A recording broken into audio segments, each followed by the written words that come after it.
on the day of the divine blessing ceremony. No one expected the Ryan family's biggest gamble to become a disaster. Young Lucas Ryan steps up to the altar with a sword, said to belong to Vulcanus, the fire god. The moment the blade touches the altar, the sky changes color, and the crowd holds its breath. Sure, a great blessing is coming. Instead, flames erupt around Lucas.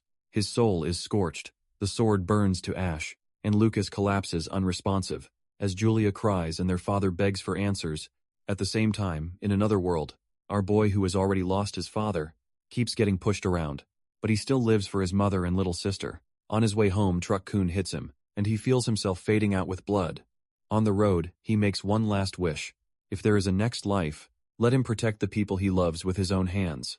That soul leaves his body and enters Lucas's broken one. In Vulcanus's domain, the fire god rages about the unforgivable sword, then sneers that the foreign soul is trash and not worth burning again. But in the martial god's domain, the spirits react differently. They see Lucas as their duty and fire the martial god's blessing into him like a weapon. They push it too far, granting the highest blessing, and even breaking the old level limit. Lucas wakes with two lives colliding in his mind. Terrified he will be cast aside as a child abandoned by the gods. Then Julia rushes in, hugs him tight, and cries that everyone said he would never wake up. Lucas pats her head, steadies his breathing, and makes a quiet vow. Since he has been given another chance, he will protect what's precious no matter what. To do this, Lucas looks into the sky, letting the martial god know that he is counting on him for help. Meanwhile, a certain demon that was turned into a statue suddenly comes back to life, after she senses that the martial god is no longer present. In this world, blood drips down her body as she tries to regain her strength, and she realizes that she has just a little power left. Nonetheless, she doesn't mind, because she is pretty sure that the world belongs to her and her emissaries, as long as the martial god is no longer active. 9 years later, Lucas is seen at the family's estate. He is on his way to pick up his sister from training. When he is ambushed, a thorn vine suddenly grabs onto him, and he immediately figures out the only person capable of this, and that person is Jeremy. Jeremy Ryan is the Ryan family's fourth child, and he is a magic student who received a level 5 blessing, basically making him Lucas's half-brother. Even Jeremy's attendant makes fun of Lucas, talking about how he has not been kicked out of the house yet. Jeremy then tells Lucas to stop coming to the backyard, saying it is reserved for the family members who can use magic. Jeremy even threatens to break a few of his bones, so he can learn not to come to the backyard again. As he tightens the vine, Lucas screams out, telling Jeremy that his sister's magic practice is finished, and she will be back soon. Lucas suggests that Jeremy let him go. If he doesn't want to get charred, Jeremy is scared, but at the same time, he makes fun of Lucas for relying on his sister to protect him. Jeremy tries to act tough, saying he is not scared of lightning, and he hasn't finished saying this when he gets struck by lightning, causing him to scream in pain. Before getting knocked to the ground, his attendant screams out in panic, and just then Julia appears in the distance. Julia holds out her magic staff, telling Jeremy that she won't hold back the next time. He bullies her brother Julia, then uses her magic to strip the vines off her brother's body. While patting his sister for doing a good job, Jeremy finally manages to get back on his feet. Lucas mocks him, telling him to learn his lesson now, so he doesn't suffer the same fate next time. Jeremy and his attendant then run off, but he tells Lucas that he is going to remember how he was humiliated. Lucas smiles, telling Julia that she truly held back, because Jeremy still has the strength to run. After their departure, Julia asks Lucas why he didn't fight back, because she knows that he can defeat Jeremy on his own. Lucas then reminds Julia that his true strength remains a secret between the two of them. In addition, he teases her sister, telling her that she will be the one to protect him, and Julia affirms this with a smile on her face. Lucas then narrates what happened. The first day he woke up, 9 years ago apparently, his father came to visit him, and even though he was already scared that he would be kicked out of the house for betraying their expectations, this wasn't the case because his father hugged him, thanking the gods that he woke up safely. It turns out that Holt leads a night order, and he is always on the move, which is why he rarely gets the time to watch over the children. At home, however, he is still a good father, who cares deeply about his son and the others. When Holt learned that Lucas had started martial arts training, he immediately sent him a letter, filled with all the information he was going to need. Holt told Lucas that there are old books about martial arts in the library, and let him know that he is rooting for him. Because of this letter, Lucas carried out a rather bold plan. Over the next 6 months, Lucas dug beneath his room, and he created a secret training ground, while the attendants were always wondering where he disappeared to while digging the basement. Everyone just assumed that someone was practicing earth magic. The basement he dug was divided into 4 areas: the study area, the training area, the storage area, and a makeshift bathroom, because he had spent all of his money getting equipment. For the other areas, Lucas could only get a bathtub for the bathroom. After he completed the training ground, he secretly devoted himself to training every single day. It turns out that he has an act of soaking himself in medicinal baths, which is considered the most efficient training method. Over the course of 3 years, he trained on a reference book called Chaos, Tempering Arts that he found in the library. Thanks to this, he has gotten so strong that even level 5 magical attacks have nothing on him. He figures out that his defense has taken on a nice shape, and for his offense, Lucas decides to try out his skills. He whips out his sword, and with blinding speed, he delivers several cuts to his training dummy. He also trains with the spear, and using this, he shatters the training dummy. Thanks to his overpowered spear techniques, it turns out that he has reached the level of spear techniques already, and after this, he practices his fist techniques. Over the course of 9 years, he has been improving, but he has one particular concern. According to the books he has read on martial arts, when one reaches a certain level of ability, one is said to hit a ceiling, and the only way to break through this limitation is to gain enlightenment. However, gaining enlightenment is pretty difficult, which is why many practitioners have given up. This is also the reason why there are almost no practitioners of martial arts, which should be in no way inferior to magic. However, Lucas is different, and he shows this by tearing apart a big sack of sand with just a single punch, thanks to how dedicated he is. His fist techniques have also hit level 5, and it appears that there is no ceiling for Lucas, because his levels keep rising smoothly. Basically, all of his techniques are on the rise, and he believes that this is all thanks to the martial God's blessing. After training that day, Lucas remembers that his father is coming home that very day, and they are going to have dinner together as a family.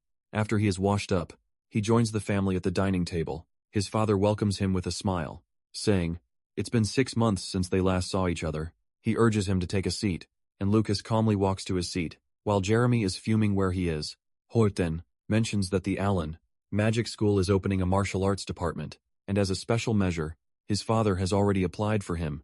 Holt admits that martial arts is difficult, but he believes that his son can do it, and Holt urges Lucas to prepare well. For next week's entrance exam, Lucas smiles, and he thanks his father for this opportunity. Deep down, Lucas has vowed that, no matter what world he finds himself in, he is going to protect whatever is important to him.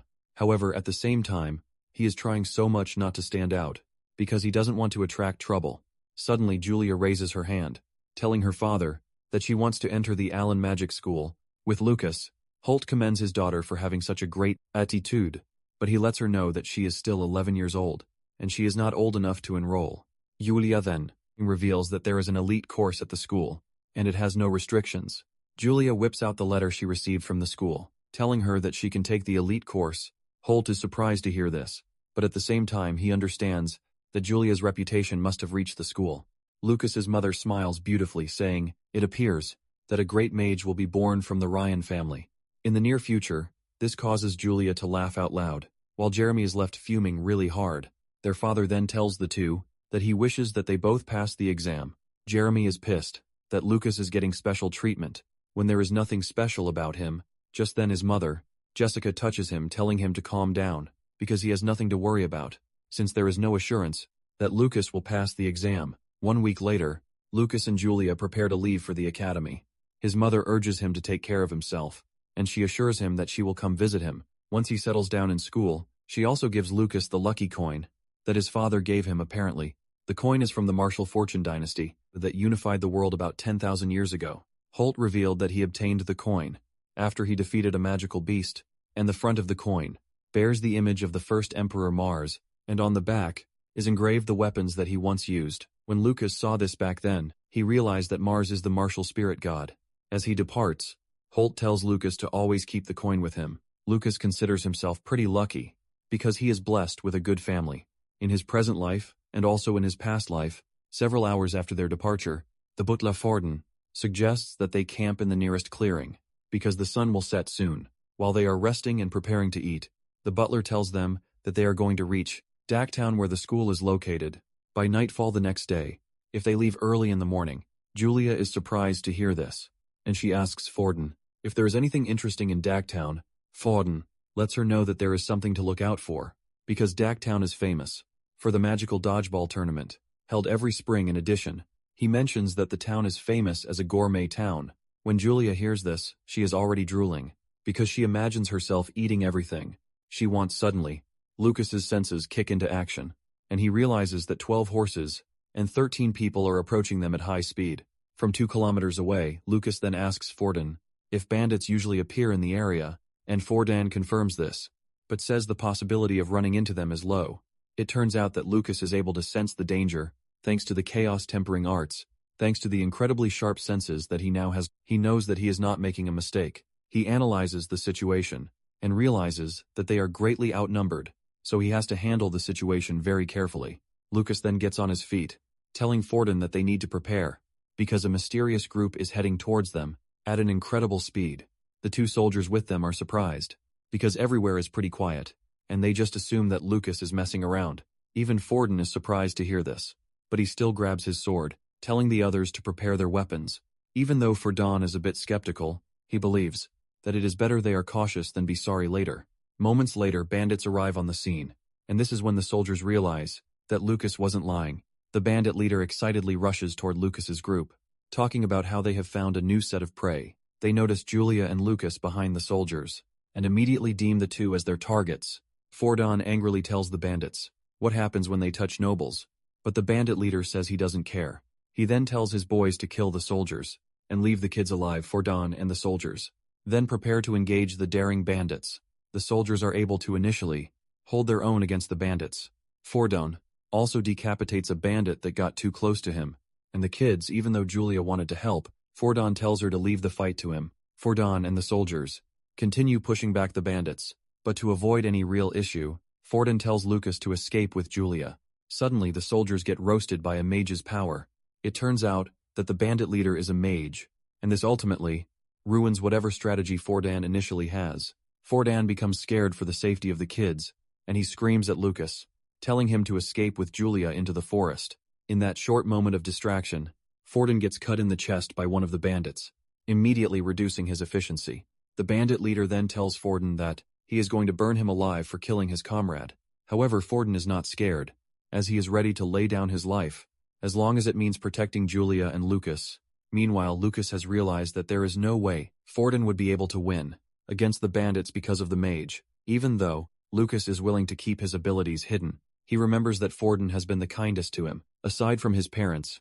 Because of how nice Forden is to him, Lucas now considers him family, and since he is family, Lucas decides that he cannot sit around and let his family be killed. Lucas then tells Julia to hide while he helps Forden, and Julia affirms the instruction. Lucas then makes his move, and even though he is outnumbered, Forden is still holding his own against the bandits.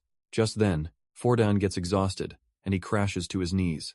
One of the bandits appears from behind, and leaps toward Forden to impale him with his sword, but he suddenly loses his head. Out of nowhere, the bandits are shocked to see this, but before they know it, more of their comrades become headless from a high-speed projectile. No one knows where the projectiles are coming from, and unknown to them, it is all Lucas is doing.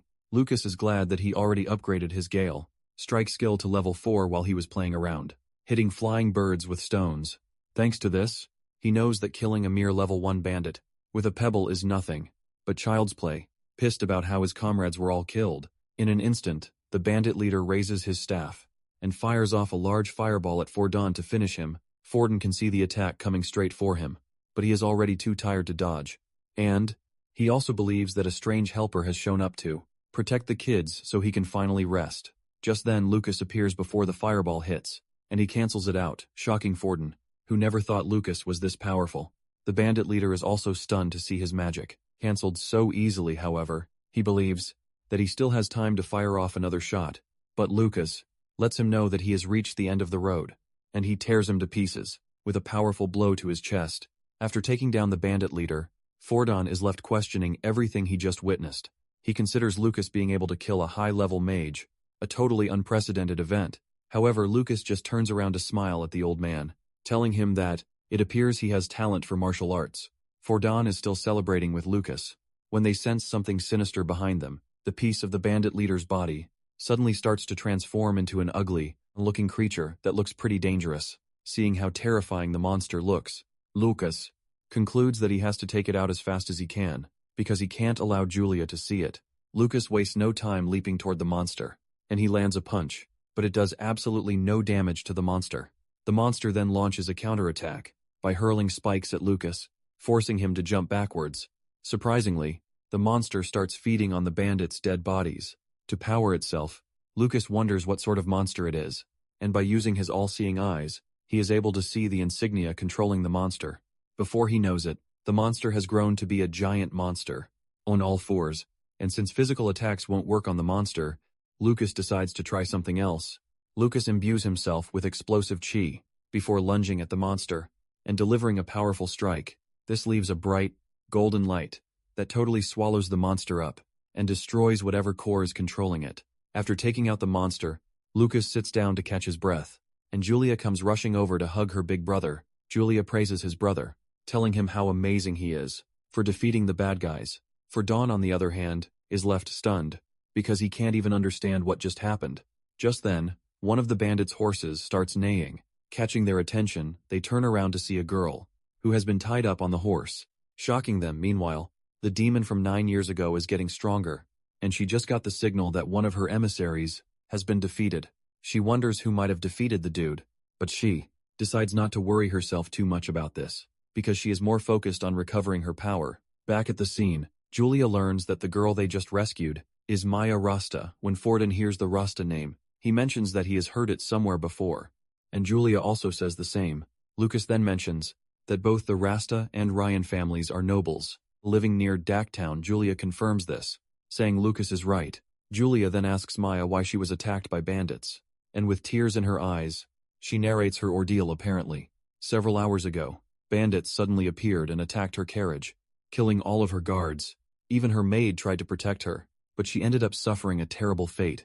Maya mentioned that all of her efforts to tell the bandits that she is a noble fell on deaf ears. In fact, it appears that their goal is to abduct noble children.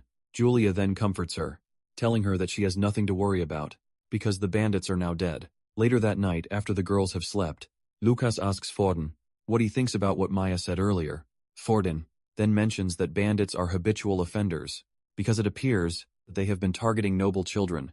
For a while, Lucas then tells Forden that a demon might be helping the bandits, because it is weird enough that they can use magic and also control the dead. Forden then tells Lucas that he has nothing to worry about, because he is going to report the matter to Holt. Forden believes that the Rasta family would also be open to helping them.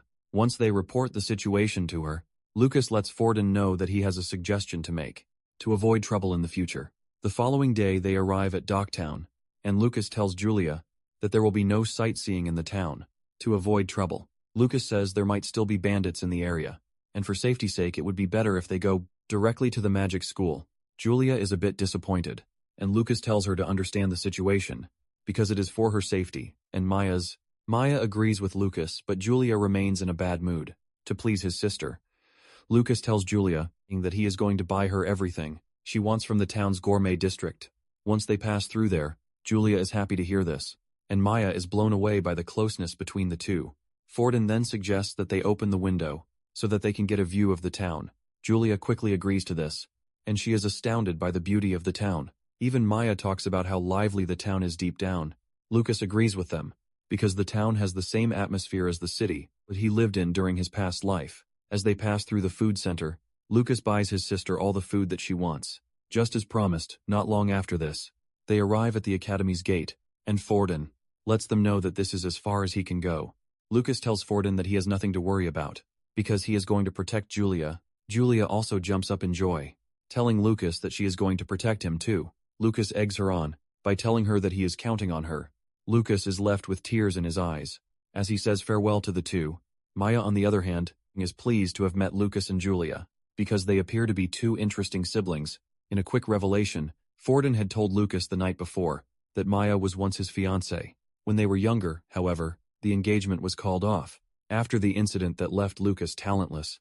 When talking about the Allen Magic School, it is located south of Dacktown, and it is one of the 3 most prestigious schools in the Carmina Empire. All the new students are required to take an exam 1 year after their enrollment, and based on those results, they are divided according to their characteristics into the Earth Department, Fire Department, Wind Department, Water Department, and Special Department. If one studies at the academy for 6 years and graduates successfully, they can obtain a mage qualification. In addition, excellent students receive special treatment too. Also, students who pass the mage examination during their studies can graduate without having to stay until their 6th year. Meanwhile, Lucas and Julia are seen at the school plaza, and Julia expresses her disappointment that Maya has left. It turns out that she is reunited with her family, and Julia had initially thought they would be taking the exam together. Lucas, on the other hand, is pleased that Maya has reunited with her family, because she is no longer in any danger. Lucas then tells Julia that if they all pass, they are going to see each other every day, as classmates, so she has nothing to worry about. This is enough to lift Julia's mood, because she knows that Lucas is right. While running around the plaza, Julia catches the attention of basically everyone who sees her, because of how young and cute she is. Not long after this, they run into Mina, the vice president of the school student council. Mina looks cool, and she immediately becomes interested in Julia too. She then asks her if she followed her brother to the school, but Julia reveals that she is there to take the exam with her brother. Mina is shocked when she hears that Julia is there to take the entrance examination, and this tells her that she is the girl who was given the elite course. Mina immediately asks Julia if she is from the Ryan family, and this shocks Julia, who asks Mina how she knows who she is. Mina tells Julia that she is going to find out soon enough, and she suggests that she follows her, so that she can lead her to the reception desk. Lucas is shocked to see that Mina didn't even say a single word to him, as if he were a walking ghost. It is Julia who then reminds Mina that her brother also wants to register. It finally dawns on Mina that she totally forgot about Lucas. Mina then turns around to nervously talk to Lucas about his interest in taking the martial arts department exam. The moment she says this, it catches the attention of the other students. They start talking trash behind Lucas about how he is an idiot for choosing martial arts. One even talks about how hilarious it is that Lucas came to a magic school to learn martial arts. Lucas is somewhat surprised that he is being looked down upon. Even in a magic school, he knows that mages believe that they are above martial arts, but in reality, they are just a bunch of weaklings. Lucas is pretty confident that no mage can stand toe-to-toe with him, because they are all insects compared to him. In fact, Lucas knows that there is no reason for him to come to the school, if not for the fact that his parents want him to come. At this point, Mina has realized that Lucas is getting backlash because of how loud she spoke. Mina then finds a way to fix her mistake by telling Lucas to follow her, because after the registration, she is going to lead him to the exam venue. Lucas is surprised to hear this, and he realizes that Mina is actually a nice person. Compared to the rest, every other person who has looked down on Lucas is shocked to see Mina talking to him casually. Moments later, Mina requests their registration forms, and after this, she gives the two their emblems. She adds that their examinee number is stored inside, and she urges them to wear it when entering the venue. Apparently, there are 3 test items in total. The first test is to measure their magical potential with magic light. The second one is the compatibility test, where they use spirits of different attributes to determine which elements suit the examinee. And then the last one is a test using dummy dolls to measure magical destructive power. Lucas then asks her if martial arts examinees follow the same process, and she says yes. Mina says all the departments follow the same process. For fairness, however, Lucas doesn't think they were thinking about fairness when creating the tests, because they would have specifically created a test for the martial arts department. Nonetheless, Lucas is not worried, and he plans to show a bit of his power to dispel the students' prejudice against martial arts. Moments later, they make their way to the potential measurement area. The candidates are expected to place their hands on the magic light. When Lucas touches the light, his potential displays 0, which shocks even the examiner, because this is a phenomenon that happens once every 1,000 years. This immediately sets Lucas up for a mocking session from the other students who are watching. However, Lucas is not really worried, because he already expected this. Julia soon steps forward to touch the light, and it displays a bright purple light, which represents a potential value of 7 out of 10. Even the examiner admits that Julia is going to be among the top of the year's examinees. While everyone else is surprised, Lucas is not really surprised, because he knows what his sister is capable of. In fact, he knows that his sister is capable of more, and he tells her not to hold back. Julia acknowledges this, and releases more mana into the orb, which immediately transforms into golden light, leaving everyone stunned. The examiner realizes just how talented Julia is, because there was a student 2 years ago who also produced golden light, but she was much older than Julia. After Julia is done, she runs back to her brother, with a big smile on her face, asking if she was amazing. Lucas pats her on the head, telling her that she is really amazing. Lucas even adds that she's going to become an archmage in the future. While the two are celebrating with each other, one of the candidates talks trash about Lucas, saying he is a talentless piece of trash, who is a big brother to a genius mage. The dude's friend quickly covers his mouth, telling him to stop saying trash, because they don't know what Lucas's sister might do if she hears. Lucas is pleased to hear this, because everything is going the way he planned it. Lucas wants Julia to be in the limelight, so he can lead a peaceful student life. Apparently the past 3 years have been consistent efforts to enhance Julia's talent, and Lucas is glad that his efforts are paying off. Once everyone is done with the potential measurement, they are required to move to the spirit hut. And deep down, Lucas believes that the day to make his efforts bloom has finally come.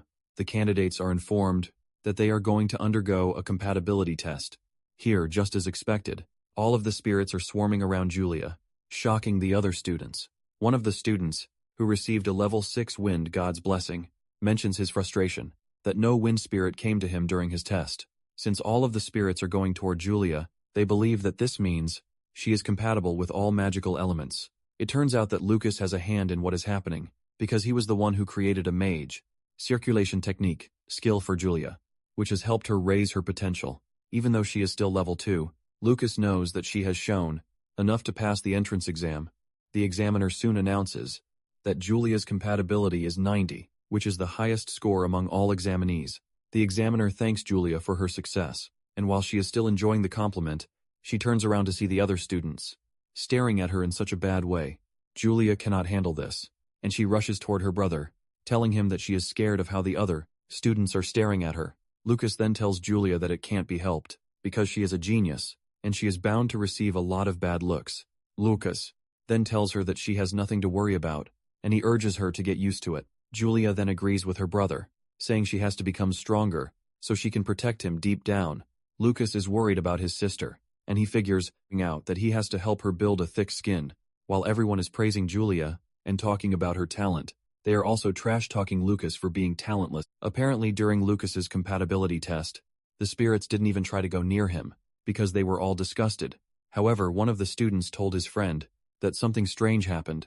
During this test, he tells his friend that after Lucas came out, one of the fire spirits lost its arm, which left him scared. When his friend heard this, he believed that he was seeing things, because the spirits are tiny, and there is no way he would have seen a tiny hand flying off. Lucas is surprised to see that there was someone who actually saw what happened. It turns out that the dude was actually right, because during the second test, the fire spirits displayed a bad attitude towards him, probably because he was rejected by the fire god. After the test, Lucas tried to leave, but one of the spirits decided to spit on him because it held a grudge. However, Lucas taught the spirit not to be arrogant by suddenly tearing his arm off with a pebble. After they are done with the compatibility test, Lucas suggests that they head to the final testing area, and he asks Julia if she thinks she can take first place this time too. Julia humbly tells her brother that the first place is reserved for her, as long as her brother doesn't go all out. Lucas smiles, telling Julia that he has no plan to go all out, because he is planning for Julia to protect him. They soon arrive at the magic, destructive power test venue, where there are several metal dummy dolls laid out for the test. Lucas overhears one of the students talking about how he plans to punch the doll with everything he has, because he doesn't want Julia to take first place. Another dude mentions that there is a possibility of Julia totally destroying the doll, but the dude argues with this, saying it is impossible. The dude mentions that the dummy dolls are made of special metal with defensive magic, which means that they can withstand attacks. Below curse class, the dude is confident that Julia doesn't have what it takes to unleash said attack at her current age. Lucas takes a closer look at the dolls, and he admits that they look pretty sturdy, and he believes that it is his chance to test his level 6 skill. Lucas finally admits that it might have been a good decision to come to the school, because he would get to play around with expensive equipment. Just then, Lucas hears some students behind them telling a girl who just arrived not to jump the line. The new girl activates her magic and stares at the leader of the protesters with such an overwhelming aura that fear creeps through her body. The new girl then walks over to Julia and Lucas, and she uses her mental magic on Julia, causing her to fear. Julia quickly hides behind Lucas, telling him that the new girl is scary. Lucas then asks the new girl who she is, and she replies that she is Iowa Miranda, granddaughter of Duke Miranda. The moment Lucas hears this, he figures out who she is. Apparently the Miranda family is one of the 3 great houses of the Empire's northern region, and they are a clan that once produced a legendary mage. This basically means Iowa is the daughter of his mother's younger brother, Cyan Miranda. Once he knows who she is, Lucas asks Iowa how old she is, and she replies with a stern face that she is 15 years old. Lucas urges her to stop staring at him like a hawk, because they are cousins. Iowa is shocked to hear this, because she was never informed about having a cousin, or cousins. She then decides to embarrass Lucas. In front of everyone, she activates her mental magic, hoping to make Lucas shit his pants. But Lucas doesn't even budge, shocking her. Lucas scolds her for using mental magic on the family. She is meeting for the first time. Lucas mocks her, asking her what type of education the Miranda family is providing. Iowa is shocked that her magic didn't work, because this was basically her best magic. But Lucas easily tanked it. Deep down, Lucas is surprised that Iowa believes she can control a strong-willed martial artist with such flimsy magic. Not long after this, Lucas is called forward for his test. After Lucas's departure, Iowa turns to Julia, telling her not to get cocky, because she is going to in him the test first place in the test. When Lucas stares at the leaderboard, he realizes that Iowa is in second place, and this basically means she is there to declare war on Julia, so she can get first place.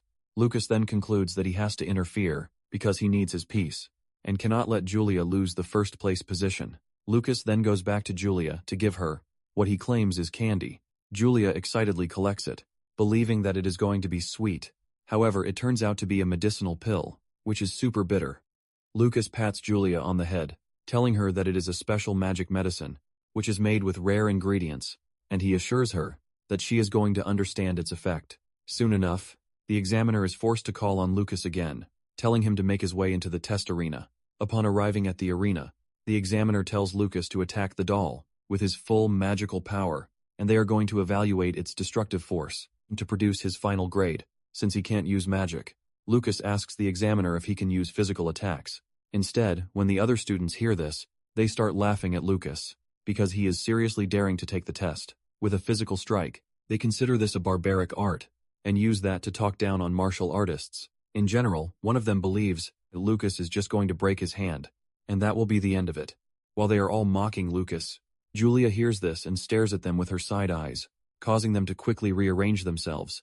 Julia is pissed that Lucas told her to behave at the school, because she would easily beat all of them up. Just then, Iowa asks Julia if it is true that Lucas can't use magic, because Iowa can't believe that someone without magic is able to block her mental magic.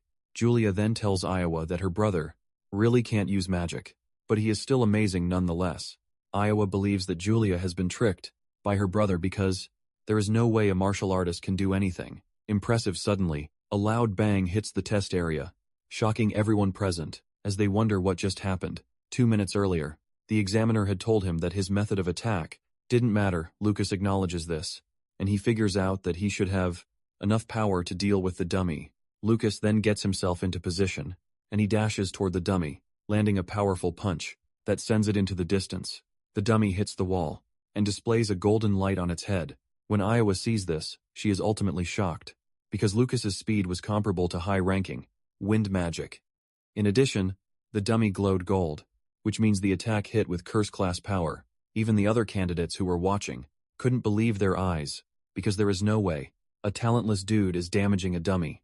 It then dawns on Iowa that she is the only one who noticed Lucas's true ability. Iowa could also sense that Lucas is trying to keep his abilities hidden, because he is not even bragging about it.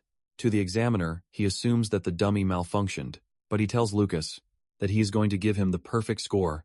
Lucas thanks him for this, and then asks where he should put the fallen dummy. The examiner lets him know that he doesn't have to worry about this, because it is too heavy, and they are going to move it with magic. Lucas then makes the peace sign to his sister through the screen after seeing that he managed to keep his strength hidden, while also obtaining a score that is high enough for him to be granted admission into the academy.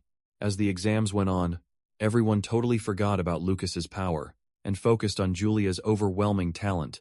When Julia walked to the front to display her power, she unleashed red lightning, which is pretty powerful, and second only to the gold thunder. The students are all impressed when they see this, and one of them even wishes that she could at least reach Julia's current level before graduating. After showing her extraordinary power, Julia sits down totally stunned by what just happened. When it is time to grade her, the examiner announces that she scored 9.5. When Julia reunites with her brother, she talks to him about the red lightning, saying she could only produce purple lightning. In the past, even when she was pushing at full force, Julia talks about how fierce the red lightning is. And unknown to her, the pill Lucas gave her earlier is what boosted her strength. But he decides not to tell her about it. Apparently in this world, both the mages and the martial artists have their own pharmaceutical skills. For the mages, they practice potion alchemy. And for the martial artists, they use Dan refining basically. Magic potions always need a medium, but pills made by martial artists can be directly absorbed into the body. It turns out that in the past, there used to be a lot of pills, but after the decline in martial arts, Dan refinement is almost a lost art. It is very rare to see a martial artist capable of creating a magic storage pill that can boost someone's abilities, like Julius. This is because a martial artist has to reach level 6 before they can make such a pill. Basically, there is only one other person in the Empire, aside from Lucas, who can make the pills, and this is the only level 9 martial artist alive, Duke Red Suzanne, who is the Minister of Martial Affairs. It turns out that even the greatest mages lower their heads and beg Red Suzanne for magic pills, and if people find out that Lucas can make the pills, there is definitely going to be a lot of chaos, which is why it has to stay a secret. Shortly afterward, Lucas and Julia sit on a bench to rest, and Lucas lets her know that she will soon get enough rest once they retire to the dorms, which is after the class assignments. Just then Mina shows up, and Lucas asks her what she is doing there. Mina replies that she is there to post the class assignments, and she congratulates them, saying they both ranked first in the elite and the martial arts classes. Julia celebrates really hard when she hears this, and Lucas congratulates her. Before telling her that he is going to be counting on her, Mina then asks Julia if she has any department she would be willing to join next year, and this confuses Julia. Mina doesn't hesitate to explain to her that there are 5 departments, and they are Earth Fire, Wind Water, and Special. Mina lets her know that after a year, everyone is sorted into a department, based on another set of tests. Julia thinks about it for a minute and replies that, according to her attribute, it would be good for her to choose Wind, and Mina excitedly agrees with her. Since she got the blessing of the Thunder God, Mina grabs her, shaking her out of excitement, while telling her that she is going to be waiting. In the Wind department, Lucas is surprised to see that the departments are already hustling to secure Julia, who is the top talent. Mina then offers to take Julia to the girls' dorm, and Julia bids her brother farewell, telling him that they are going to see each other later. Lucas waves to his sister, urging Mina to take care of her. Lucas also decides to head to the martial arts dorm, and elsewhere Iowa has checked the results. She realizes that Julia came first, but she is not ready to give up, because she believes that she is going to take first place. In the coming years, moments later, Lucas arrives at the martial arts department, and even though he wasn't expecting much, he was left totally disappointed, because the whole building looked like a rat house. He wonders if they can even live in such a damned place that looks like it is about to collapse. On the bright side, Lucas believes that he would be able to live peacefully, without anyone having to bother him. Lucas enters the building, only to run into a white-haired dude, who excitedly introduces himself as Kai Taroy, who claims that he is also in the martial arts department. After shaking hands with the dude, Lucas simply moves over to the desk to sign whatever he is supposed to sign, but Kai remains glued to him, talking about how impressive it is that Lucas punched the test dummy. Lucas acts humbly, telling Kai that there is nothing special about it, because he only got lucky. The attendant then tells the two that they are going to be staying in room 205, which means Kai and Lucas are going to be sharing a room. While Kai is excited about the whole experience, Lucas is dreading it already. As they walk through the lobby, they can't believe just how much worse the whole thing is. They finally arrive at their room, only to find out that they are going to be sharing the room with 2 other dudes, Collins and Sharp. As if this is not enough, the entire room is a mess, as if a pig had previously lived there. Kai holds his nose in disgust, and even almost faints, when he sees a spider hanging down a wall. Frustrated by everything, Kai whips out a gold coin, saying he is willing to offer the coin to anyone who cleans the room. Surprisingly, Collins and Sharp waste no time in offering that they are going to clean the room. Lucas is not surprised by this, because Collins and Sharp are both commoners, and the money will go a long way for them. It turns out the Toro family is also one of the 3 great noble houses of the Empire's north. While Collins and Sharp are busy cleaning the room, Kai is venting out his frustration, talking about how he didn't sign up for living in a dump. Lucas tries to calm him down, telling him that the situation would eventually improve. Given the school's reputation, Kai agrees with him, but just as he is about to relax, another spider appears beside him, causing him to scream out like a girl, while complaining that the dorm is basically a prison. Not long after this, Sharp and Collins finish cleaning the room, and just as promised, Kai pays them their fee. Even Lucas gets a share of the money. And even though Kai is arrogant, he has no choice but to admit that he is quite generous. Just then, the attendant shows up to deliver their uniforms, and he urges them to change into the uniform so that they can attend the entrance ceremony taking place in the hall. Kai's blood pressure rises again when he sees the dirty and tattered uniform that was provided for them. Collins and Sharp cannot even complain, because it looks good to them. Lucas then tells Kai that the school has a system where they can listen to student requests, and if they ask for better treatment there, Lucas is convinced that they can get their uniforms changed. When Kai hears this, he suggests that they hurry to the hall so that they can complain, and Lucas can't believe just how gullible the dude is. Shortly afterward, Lucas and his roommates arrive at the hall. With their trash-looking uniform, Collins is blown away by how luxurious the hall is. But Kai says the hall is nothing compared to his house. Meanwhile, Lucas is trying to locate his sister, and when Kai notices this, he lets him know that his sister is seated in the front row, where the elite course students are seated. Kai also notices that their uniforms are different, and he suggests that Lucas talk to his sister before the ceremony begins. Since the martial arts, students are seated far away from the front row. However, Lucas says there is no need for this, and suggests that they return to their seats.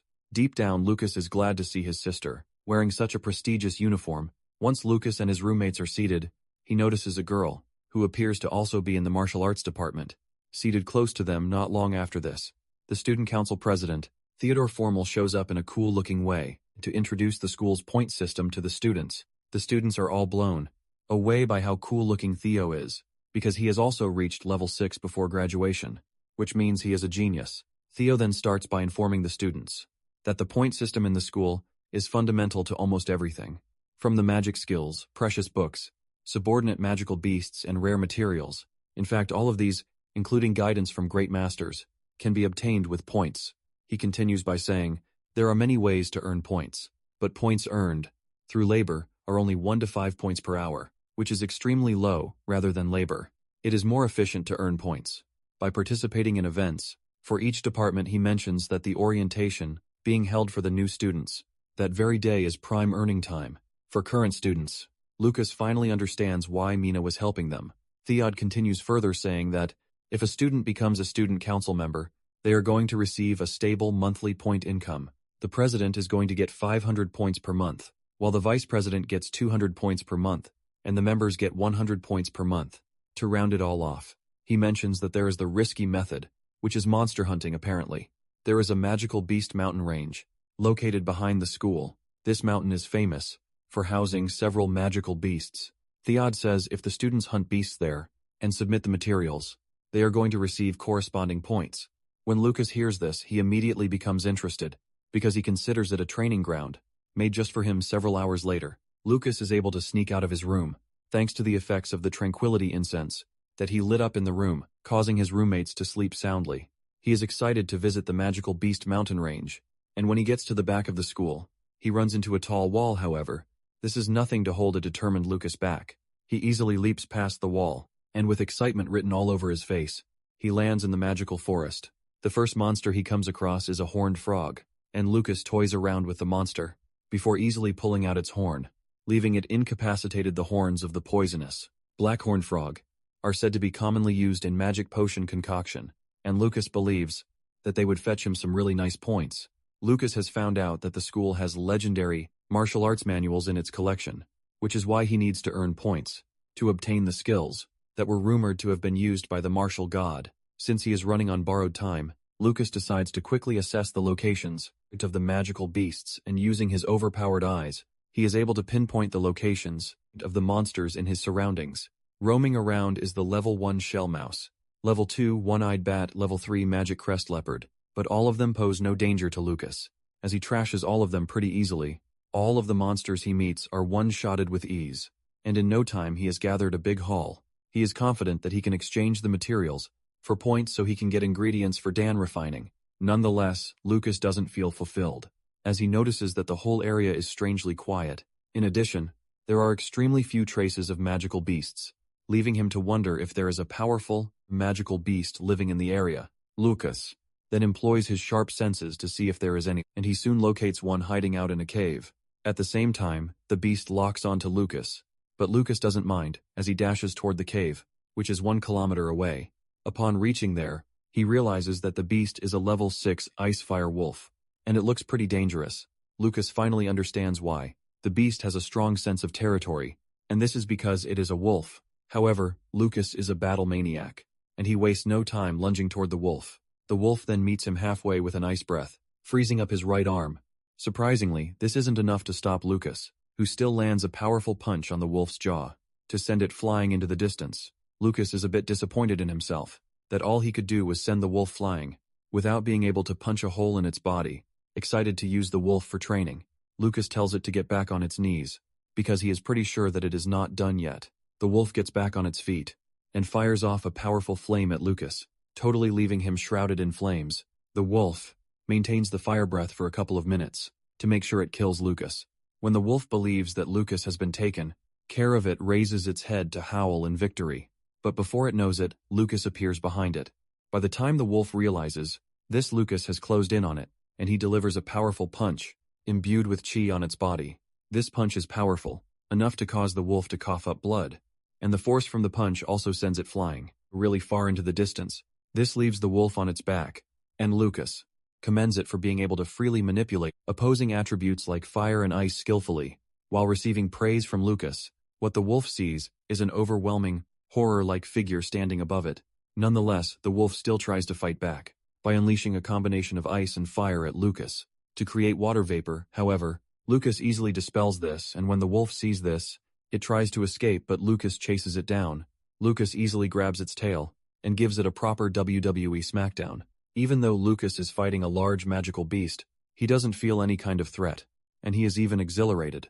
Lucas is already seeing the wolf as a large portion of points to be obtained, but suddenly the wolf sends him into the wall with a powerful wave blast, believing that it had cornered Lucas. The wolf unleashes a powerful flame breath, but Lucas easily dodges the flame and leaps toward the wolf, desperate to keep Lucas away. The wolf releases another blast of flames, but Lucas moves through the flames, this time around by going through the waves. Lucas closes the gap between himself and the wolf. Lucas then punches the wolf so hard that it destroys the ground it is standing on, releasing a massive shockwave. Lucas doesn't stop, as he punches the wolf in the head again, and at this point, the wolf realizes that death is coming for him. If it continues this way, it immediately decides to employ the last tactic it has, and it raises its arms to surrender. The wolf then bows before Lucas. Before releasing a blue and red core, Lucas is surprised to see this, because magical beasts in this world are sometimes born with a core inside their bodies. This is basically a rare, magical material that becomes the beast's lifelong source of power. But if even one drop of human blood touches the beast's core, the magical beast becomes the human's subordinate. Seeing the wolf release its cores tells Lucas that it actually wants him to become his subordinate. Since the wolf has surrendered itself, Lucas decides to accept it as his subordinate. Lucas considers this a rare find, because even among mages, it is rare to have a level 6 subordinate magical beast. However, Lucas believes that the wolf is not very intelligent, because strong magical beasts are always proud, and would never submit to humans. Just as the wolf wanted, Lucas cuts his blood and combines it with the cores, giving off a bright light. When everything settles down, the wolf swallows the cores again. Suddenly, Lucas hears someone calling him master, and he is confused, but the wolf lets him know that it is the one talking to him. It then dawns on Lucas that he can finally understand the wolf's words. Lucas is proud of the wolf, and he decides to call it Uru. Since he is now Uru's master, Lucas wonders if everything in the territory also belongs to him. Lucas wonders if Uru has collected anything useful over time, and just then, Uru tells Lucas to follow it, because its treasure is located deep in the cave. Lucas arrives at Uru's supposed treasure room, and he finds a bunch of materials, ranging from pelts to bones and even gemstones. Lucas starts drooling when he sees this, because he has just stumbled upon a treasure trove. Just then, Uru tells him that what he is looking at is not his real treasure trove. It then shows Lucas its real treasure trove, which is filled with beast cores of level 3 beasts, and there are even 2 level 6 cores in the cave. Uru then reveals that it ate the water and fire attribute beast cores to level up. When Lucas hears this, he figures out that to level up, a beast has to eat beast cores from magical beasts of equal or greater strength than itself. This means Uru killed at least 2 opponents of equal strength, which is a really good feat. As a reward, Lucas feeds Uru recovery medicine that works on magical beasts too. Lucas then tells Uru to continue guarding the treasures in the cave. While it is busy recuperating, Uru then tells Lucas that he can trust it with the mission. Since it is his first mission, the next day Lucas arrived at the classroom, and even though he was up all night, he didn't suffer any fatigue, thanks to the tranquility incense. Soon afterward, the students start complaining that time is running out, and the teacher has not even shown up. For their first lesson, Kai is pissed at this, and he wastes no time assuming that the administration has forgotten to assign a teacher for the martial arts department. Moments later, a drunk dude enters the room, introducing himself to the students as Seigold, revealing that he is their homeroom teacher. When Kai sees the drunk dude, he cannot believe that he is supposed to be their homeroom teacher because Seigold appears to be dirty. Suddenly Seigold screams out loudly, almost turning Kai into a deaf dude. When Lucas sees this, he figures out that Seigold's movements show that he is at least a level 5 or 6 martial artist. Seigold then tells Kai that there is no talking in his class. Without his permission. After saying this, Seigold starts taking his attendance, and the kid Lucas saw at the entrance ceremony, Tashi, is the first to answer the attendance list. After Sigurd is done calling out the attendance, he is pleased to see that everyone is present. Just as he is about to start the lesson, he realizes that he has forgotten his textbook, and he decides to appoint Tashi as the class representative, so she can go to his research lab and get the textbook. Tashi is shocked to hear this, and she is forced to ask again if the teacher meant what he said. Sigurd confirms this, but Kai gets mad. He gets off his seat, saying, the class representative should be decided fairly, through competition among candidates. Kai starts boasting, talking about his pedigree and ability, saying all of these should qualify him as the class representative. Just then, Siegel hits him in the head with a projectile, reminding him that he already said, there is no talking in class without his permission. As he leaves the room, Siegel tells Tashi to distribute the textbooks to everyone, and have them study on their own. Tashi is proud of herself, because not only did she pass the entrance exam, but she was also chosen as the class representative. Tashi then vows to change her fate, with the opportunity she has been given. Meanwhile, Kai is still nursing his swollen head, and Lucas mentions that something is off about the teacher. Kai immediately agrees to this, suggesting that they report Seigold to the administration, so that he can be fired. However, Lucas is left analyzing the situation, and he figures out that Seigold has suffered serious injuries before, which is why he moves the way he does. This leaves Lucas wondering just how strong Seigold was before he got injured. Lucas then tells Kai that he has no intention of reporting Seigold, because deep down, Lucas is excited to see what Seigold has to offer.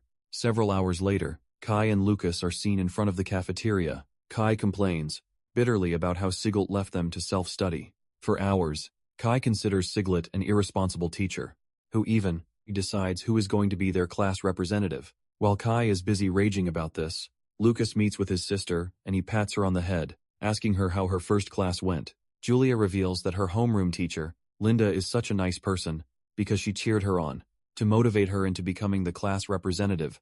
The following week, this only gives Kai more avenues to talk, because class representatives are always chosen 1 week after enrollment. Julia is surprised that the class representative of the martial arts class has already been decided, and she asks Lucas if he is the one.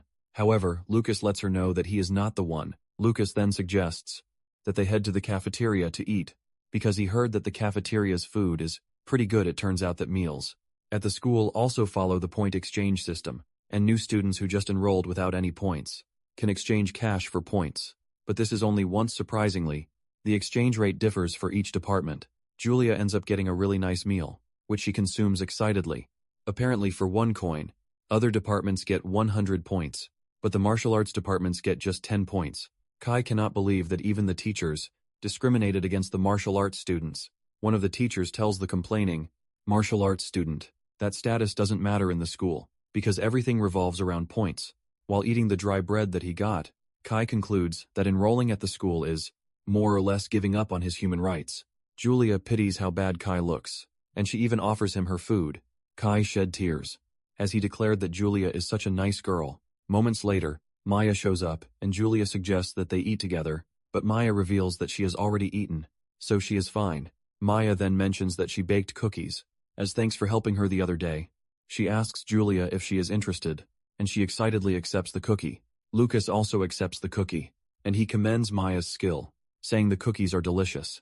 Kai, being Kai, jumps in to collect cookies, and after tasting it, he mentions that the quality rivals the Toro family special sweets. Kai and Maya end up getting to know each other, and Kai teases Lucas for knowing such a beautiful lady as Maya. Unknown to the dude, he just doesn't know Maya. But she was once his fiancée, and Lucas obviously cannot say. After Maya is done feeding them cookies, she leaves and Lucas finally gets to breathe a bit. Lucas figures out that the cafeteria is basically a hotspot for meeting familiar faces.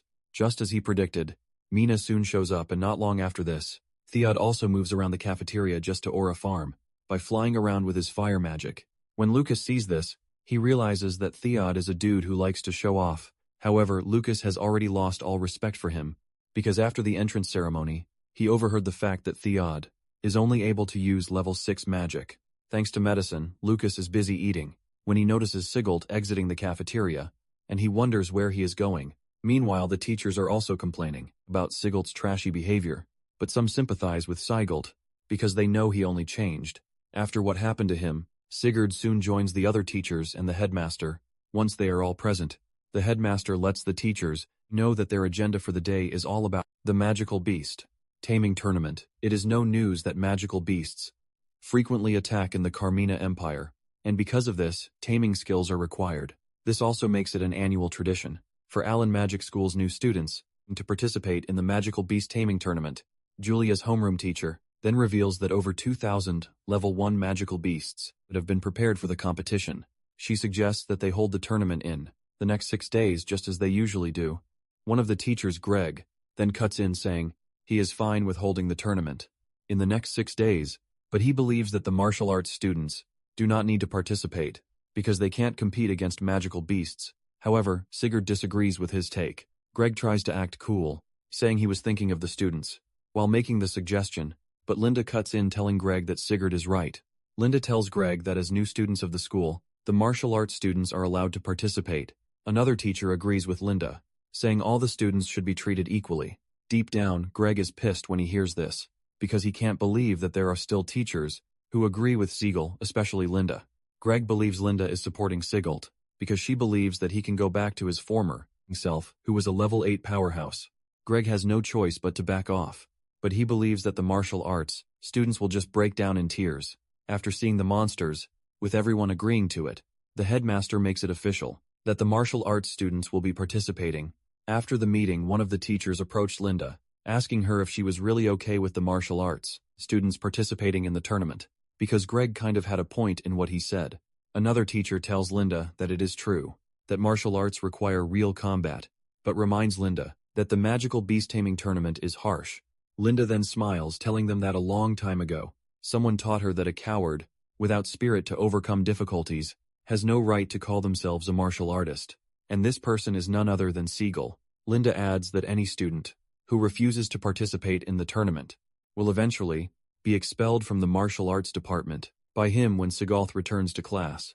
He lets the students know about the beast taming tournament. Because of this, Sigurd tells the students that they are going to be doing combat training outside, and he is going to make sure all of them have the strength to defeat magical beasts.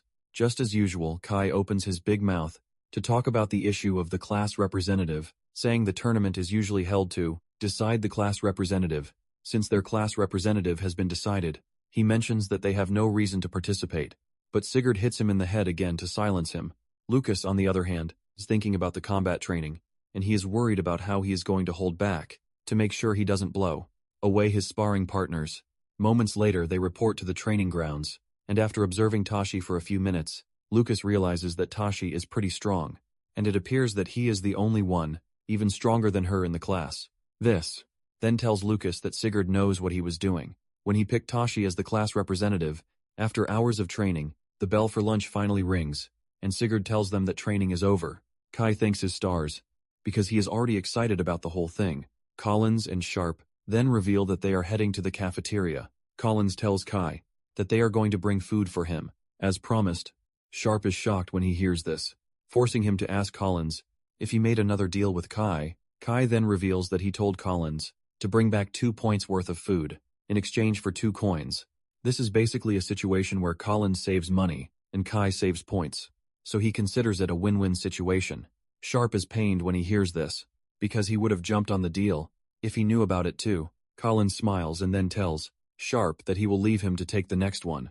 Deep down, Lucas sees Collins as a very smart dude, because he is making pocket money properly. while keeping human relations smooth.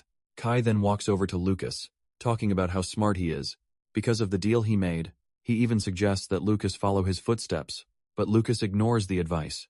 Leaving Kai in the cold, Kai initially wants to feel bad, but then he comes to the conclusion that Lucas has a sister in the elite course, so he doesn't even need to worry about points. However, Kai doesn't know he is totally wrong about this, because without Julia, Lucas would still not go hungry. Lucas can easily step into the forest and just hunt down beasts to make himself a nice meal. While roasting meat on the fire, he remembers that Mina was trying to get close to Julia. Again, because of this, Lucas figures out that he has to stay on guard to make sure that Mina has no ill intentions. Just then Lucas notices that Uru is already drooling. From looking at the meat being prepared on the fire, Lucas then decides to feed him, because he is such a nice beast. Lucas then tells Uru that after he is done eating, he will have to spar with him in training, but he promises to go easy on him. Uru is already crapping himself when he hears this. Meanwhile, at the Ryan family estate, Holt notices that his wife, Catherine, is feeling sad because of the children, and since she is missing them that much, he suggests they go visit them. Holt mentions he is passing through Ducktown for work, so he is going to take her. Catherine is happy to hear this, and she hugs her husband, thanking him. Elsewhere at Count Grind's estate, a group of masked noble ladies is seen meeting, and one of them is Holt's second wife, Jessica. The leader of this group is none other than the Demon Lady, who is slowly gathering her power. She offers the ladies drinks, telling them that it is the new Jade Dream, and the moment they drink it, their whole body will start to glow. Unknown to them, the drink is none other than her blood, and knowing fully well that women will do anything to obtain the glass body, she uses this to her advantage. Once they have all consumed the drinks, she suggests that they start the day's game. Later on, the Demon Lady calls Jessica into her room to ask her questions about how Julia survived the bandits' attack. In Jessica's story, she tells the lady that it was Julia who defeated the bandits, because she received a level 7 blessing. This is when it dawns on the lady, and that Julia inherited Miranda's family talent, but at the same time she doesn't think it is possible for a level 7 to defeat the bandit leader. The lady then asks Jessica if she would like to kill Catherine and her daughter so she can become the Baroness. Jessica confirms this while asking the lady what she is supposed to do to achieve this. Just like the evil lady she is, she immediately craps her insignia on Jessica, ultimately putting her under her control. Back at the academy, Tashi informs her classmates that they are going to be continuing combat training that morning, and Kai and the others complain about how tedious the whole thing is. One student reveals that his whole body is sore, and another dude reveals that he couldn't even sleep all through the night. Tashi admits that the training is cruel, but she lets them know that it is all to improve their abilities, and because of this, she urges them to do their best. Meanwhile, Lucas's roommates are all fine, and they immediately assume that they are fine, because they are tougher than anyone else. Unknown to them, they are hale and healthy, thanks to the tranquility incense that Kai used in the room. Even Tashi assumes that Lucas and his classmates have good stamina, because they all look fine.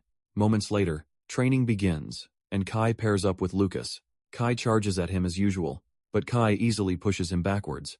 The spar between the two continues, and Kai believes that he is holding his own. But little does he know that Lucas is really holding back against him. As the fight continues, Lucas notices that there is someone watching him. From a distance, it turns out that he is right, because there is an old man sitting under a tree in the distance, and he is watching everything that they are doing. Kai notices that Lucas is distracted, and he tries to use this opportunity to land a strike, but Lucas's reflexes are way above his level, and he easily dodges the punch, causing Kai to crash to the ground. However, Kai gets back on his feet, saying, "The fight continues until there is a definite victor." Lucas gets back into position, and he accepts the challenge. It turns out that the old man, who is watching Lucas, is known as Otani, and on his way back to the library, he runs into Mina, who offers to walk him, but he refuses the gesture. It turns out that Otani has already figured out that Lucas is hiding his true abilities, and because of this, Otani decides that he is going to continue monitoring Lucas. Hours later, they finally get to finish combat training, and fortunately for them, Sigurd had taught them massage techniques. Thanks to this, everyone is able to relieve their tense muscles, and Lucas believes that this is a good deal, because everyone else will forget that only he and his roommates were energetic. In the morning, Lucas then decides that it is time for him to build his new training ground, but to do this, he figures out that he needs to buy materials. For the training ground, apparently, the school's magic shop has a lot of rare items that are not readily available to the general public. Upon entering the shop, Lucas is impressed by how spacious it is, and he compares it to a shopping mall. Lucas looks around and realizes that the items in the shop are a bit expensive, and given how things are there, is the possibility that he is going to be spending 100 points a month. Even though Julia gets tons of points, Lucas knows that he can't always rely on her, because if her allowance runs out, it will be very bad. Lucas then decides to buy only magic potions for the day, and the next time he comes, he is going to exchange materials stored in Uru's cave for points.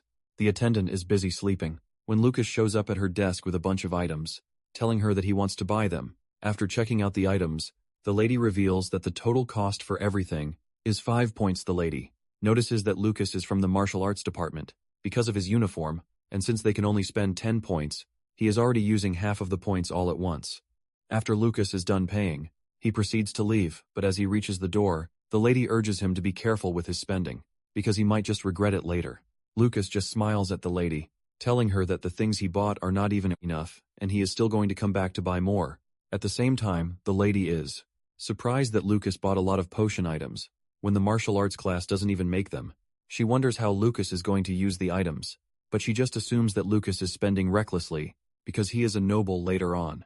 Lucas makes his way to Uru's cave, and he mixes the potions in a bath to soak in the medicinal effects. After he is done bathing, he realizes that there are still a few effects left, and it would be wasteful to throw away the water. At the same time, he can't just feed someone bath water to drink. After stepping out of the bath, Lucas is thinking about his next move, when he senses something weird behind him.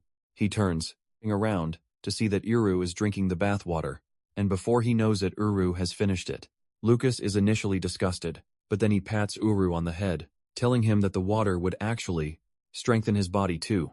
Uru excitedly thanks his master, before revealing that he wants beef. Lucas is just glad that the bath water issue has been solved, and he plans to exchange the materials in the cave for points during low traffic hours. He also plans to hide whatever tools he bought at the material shop near the dorm. After this, he plans to transport them to the cave at night. When Lucas bought the training dummy, he easily lifted it on his arm, even though it was heavy, and the attendant offered to help him move it. With magic, the teacher waves at him, calling him a good boy, while urging him to come back anytime he wants. Lucas has managed to escape suspicion, because the shop attendant believes that he got the materials from his family. Not long after this, Sigurd is seen scolding his students for slacking off, reminding them that the taming tournament is the next day. He tells them that they are free to drop out if they are not ready for training. Sigurd walks around the training ground, giving advice to the students he believes are lacking. He scolds Kai, telling him that he is so weak, but Kai argues, saying he has actually beaten Lucas, Sharp and Collins. This only earns him another painful flick to the head, to send him crying to the ground. Siegel then turns to Kai's roommates, telling them that he is disappointed, that they even lost to a weakling, like Kai. Unknown to him, Sharp and Collins intentionally lost, because of the money they were getting, and Lucas just didn't want any trouble. To curb the situation, Siegel tells Tashi to spar with Kai. Kai excitedly walks to the training ground, telling Tashi that he has no intention of holding back, because he is going to prove to her that he is more suitable to be the class representative. The spar begins, and Kai makes his move, blindly charging toward Tashi. Kai believes that he has landed a hit, but to his surprise, Tashi easily dodges and lands a counterattack on his belly. Kai then frantically throws a straight kick at Tashi, but this only earns him a counter kick to the head, resetting whatever trash sits in his brain. Kai still wants to fight back, but Tashi shows him that she is above him by smacking him into the wall with a palm strike. When the other students see how capable Tashi is, they finally understand why Siegel chose her as the class representative. Sigurd then tells the class that they need to give it their all, because magical beasts won't show any mercy to them. On the other hand, Lucas has already analyzed the fight, and he realizes that Kai went all out from the start, without any defense, which is what Tashi exploited to beat him. After the sparring session, Tashi walks up to Kai to ask him if he is fine. However, Kai remains silent, and Sigurd figures out that he is pissed. Sigurd then tells the students that they are required to tame at least one magical beast during the tournament, because failure to do this means they are out of the martial arts department. As Sigwalt leaves the training ground, he tells the students to stay and train till nightfall. After his departure, Lucas walks up to Kai, and before Kai can say anything, Lucas lets him know that his defense is completely lacking. Lucas lets him know that if he fixes the bad habit and attacks the enemy's weak points, he is going to be fine suddenly. Kai tells Lucas that he is getting it all wrong. Kai boldly reveals that he has fallen for Tashi, because she is the first girl who has kicked him in his entire life. He adds that Tashi's moves are also cool, and because of how much he has fallen, he has even thought of names for their kids. This is when it finally dawns on Lucas that Kai is a hopeless masochist.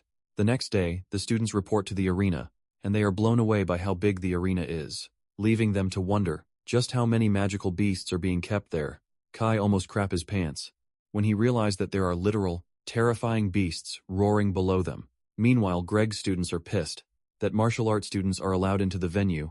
They start trash-talking the martial arts students.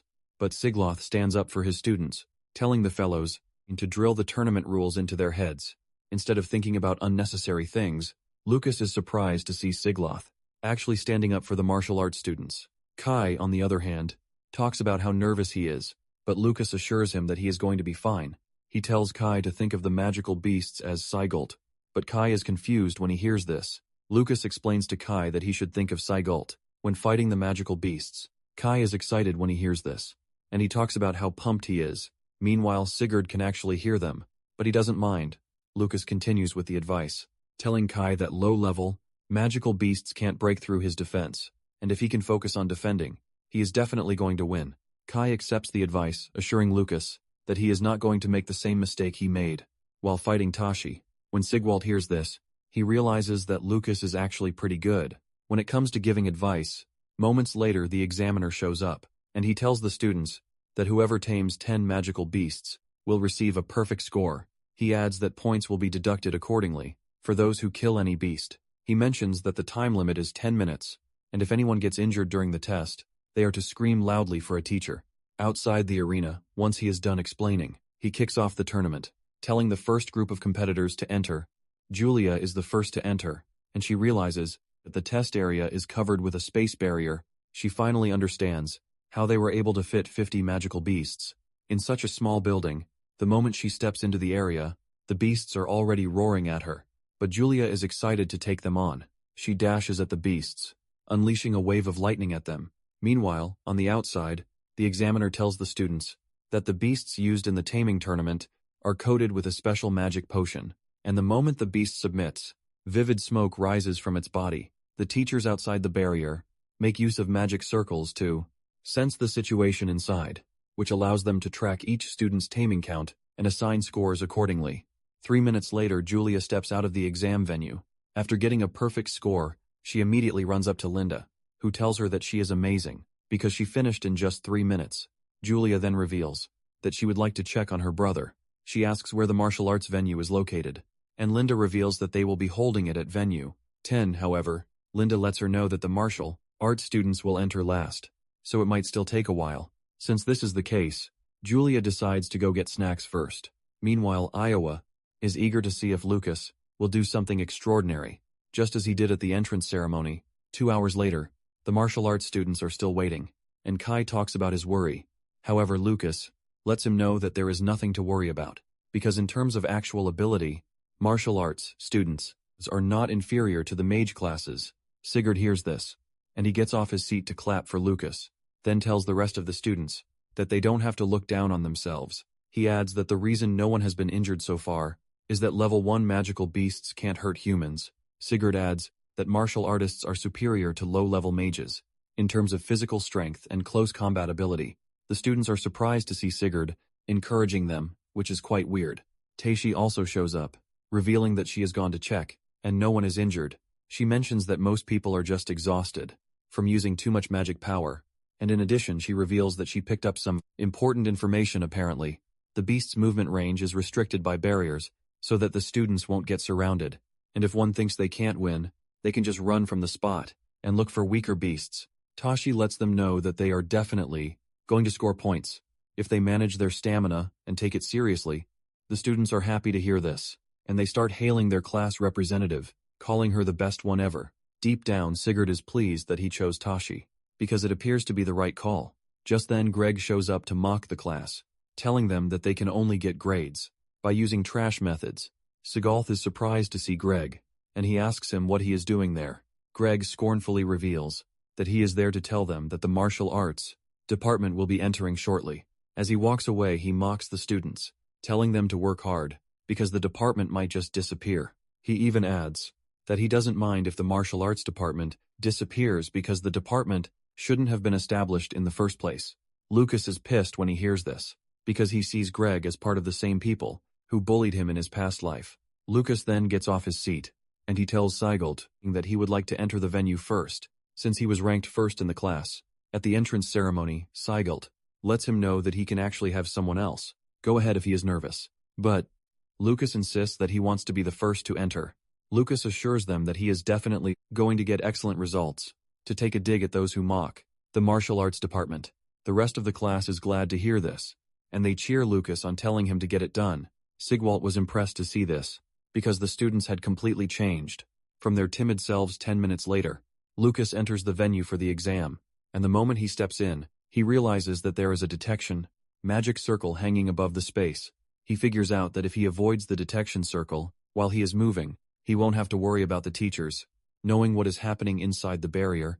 Lucas also knows that the moment a beast recognizes one as its master, their souls connect, making communication possible. This also allows for the temporary use of the beast's abilities. Uru is playing around in the cave when he notices that Lucas is using his power, even though he is substantially stronger than Uru. The moment Lucas clouds himself in Uru's aura, the magic beasts start running for their lives, believing that they are under attack from a high-level magical beast. It turns out that it is Lucas's plan to mentally corner the magical beasts, to crush their will to fight, and this is going to be possible by making them think there is a high-level magical beast in the area. Lucas is glad that Uru's power is coming in handy, which is ultimately causing the magical beasts to submit pretty easily. However, Lucas is not ready to step out until he makes all of the beasts in the venue submit. In addition, he blocks the magic potion smoke from leaking outside. After making an owl beast submit, Lucas tells it that they are going to see each other again later, but deep down, the beast is already crying, because it never wants to see Lucas again. 5 minutes later, Lucas still hasn't gotten a point, and Kai is worried that Lucas might not be able to get it done. However, Julia shows up, telling Kai that he has nothing to worry about, because Lucas will definitely get a perfect score, just like she did seeing how things are going. Greg quickly rides the moment, to make fun of the martial arts students, telling them that they are too weak to even beat the lowest level magical beasts. Greg says this is exactly why mages are superior, but Julia cuts in, telling Greg not to make fun of her brother. She admits that her brother might not be able to use magic, but he is definitely amazing. Greg is surprised to hear a mage defending a martial artist, and he believes that Linda's poor judgment is already rubbing off on her students. Greg then tells Julia that she might argue all she wants, but in the end the result will speak for itself. Just then the announcement comes on, telling everyone that Lucas has earned 1 point. Kai is glad to hear this, because this means Lucas will be able to remain in the martial arts department. Greg still mocks them for celebrating 1 point, because the highest point his class got was 5 points. Suddenly the announcement comes in that Lucas has successively earned 4 more points, giving him 5 points in total. Greg almost loses his mind when he realizes that a martial arts student just got the same 5 points as the highest score in his class. Meanwhile, in the venue, Lucas figures out that he has been able to intimidate all of the beasts, which means his classmates can easily score points. Since he is done with this, he concludes that the last thing on the list is getting a perfect score. Lucas then runs a rampage against the beast, easily taming all of them, until he gets the perfect score, which is 10. Greg's mouth is left wide open when Lucas actually came out with the perfect score. Looking really sharp, Julia celebrates her brother's win, but she is not entirely surprised, because she knows the type of person her brother is. Julia then rushes over to hug her brother, who pats her on the head. Greg immediately raises an argument, saying there is no way a martial arts freshman can make 10 magical beasts submit. Greg then turns to Seagal, asking him if he did anything to sway the result in his favor. Seagal is about to defend himself when the chief examiner steps forward, asking Greg if he is trying to say that he is a crooked examiner who accepts bribes and condones fraud. The moment Greg hears this, he realizes that the examiners are people he would not want to have issues with because of how capable they are. Greg then swallows back his statement, saying he didn't mean it that way. He claims that what he meant was that during the entrance exam, the dummy doll broke, and Lucas was able to get a perfect score, which is quite suspicious. Since Greg is concerned about the integrity of the exam, venue, the examiner suggests that they inspect the barrier space. Kai cannot believe that they are seriously holding a review because a martial arts student got a perfect score. Lucas then tells Kai that they have nothing to worry about, and they are free to inspect all they want because he has nothing to hide. 10 minutes later, the examiner opens the barrier space, and the beasts immediately make an effort to escape, but they are all restrained. The examiner admits that the beasts are agitated, but they are not weakened enough to change venues. One of the examiners then asks the chief examiner if it is true and that Lucas obtained the points legitimately, and the dude says he couldn't find anything wrong. However, he knows that something happened. With the magical beasts, since there is nothing to see, the examiner suggests that they continue the tournament, while the 10 beasts that were defeated by Lucas are put under inspection. The examiner then announces that the exam continues. Lucas is disappointed that they didn't find anything wrong, but this was still not enough for them to believe in his capabilities. However, he is not worried, because the real surprise is just about to begin, since Taishi and the other students will start entering after him. Taishi excitedly rushes into the venue, with the determination that she can't lose to Lucas. Upon entering, she goes after the beasts, aiming to make them submit in 30 seconds. The moment the monsters see Taishi, all they can see is Lucas all around her, and they start panicking. Before Taishi even touches them, they have started submitting. Taishi cannot believe that a level 3 Dark Wolf submitted to her easily. When she hasn't even landed a hit, Taishi wonders if it is a coincidence, or if it is a sign that martial arts students aren't that weak, contrary to what people believe. Taishi then goes after the beasts, forcing them to submit, and in no time, she also gets the perfect score of 10 points. The martial arts students start celebrating because they just recorded another perfect score, and her time was even shorter than Lucas's. The examiners are confused when they see this, and they decide to send the defeated beast out for inspection. 2. Taishi steps out with a smile on her face, after remembering what Lucas said about the beasts not being scary. This then creates a sense of confidence in Taishi, that martial artists are not inferior to mages. After Taishi, Sharp and Collins also scored perfect scores. The streak continued with Kai too. In fact, by the end of the tournament, all of the martial arts students achieved perfect scores, ultimately claiming spots in the upper rankings. Seagultz lets off a short smile when he realizes that all of his students came out in flying colors. Later on, the headmaster learns that there were no abnormalities with the beasts, leaving them to wonder why it was only martial arts students who got outstanding results.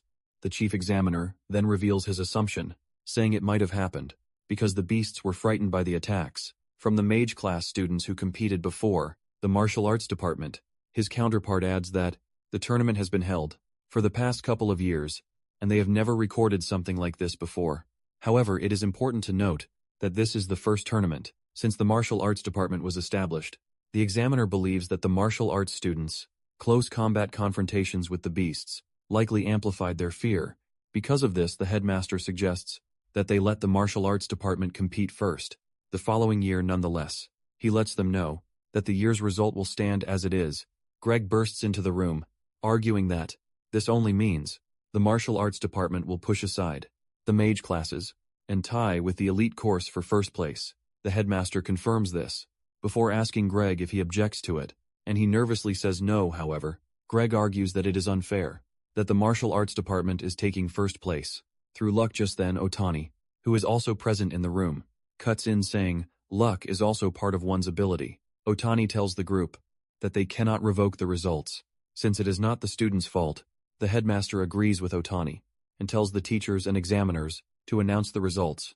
Greg is totally salty about this, and he silently vows that he is going to remember what just happened.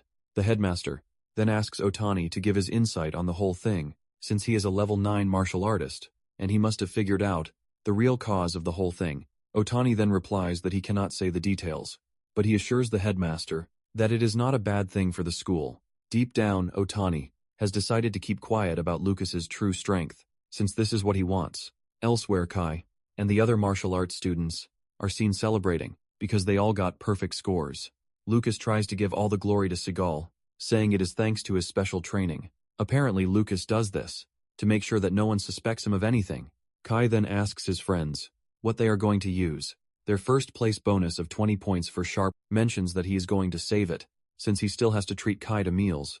Kai, on the other hand, believes that the right move is to buy high-level materials for next month's combat training. Lucas is surprised when Kai mentions combat training, and Kai explains that there is an event called Allen Tower. Apparently, this is called the school's unique trial grounds, and inside the tower is a phantom world, with various races like magical beasts, beast people, and even giants. Since the beasts are phantoms, the students are not going to die, and they can use this to learn how to fight different races, which builds real combat strength. However, only 100 freshmen can enter, and all 12 elite course students already have automatic slots, meaning they have to find a way to secure the remaining spots. Kai explains that participants are chosen on the /Kai taming tournament rankings every year, and since they all got perfect scores, Kai is confident that they are going to be chosen.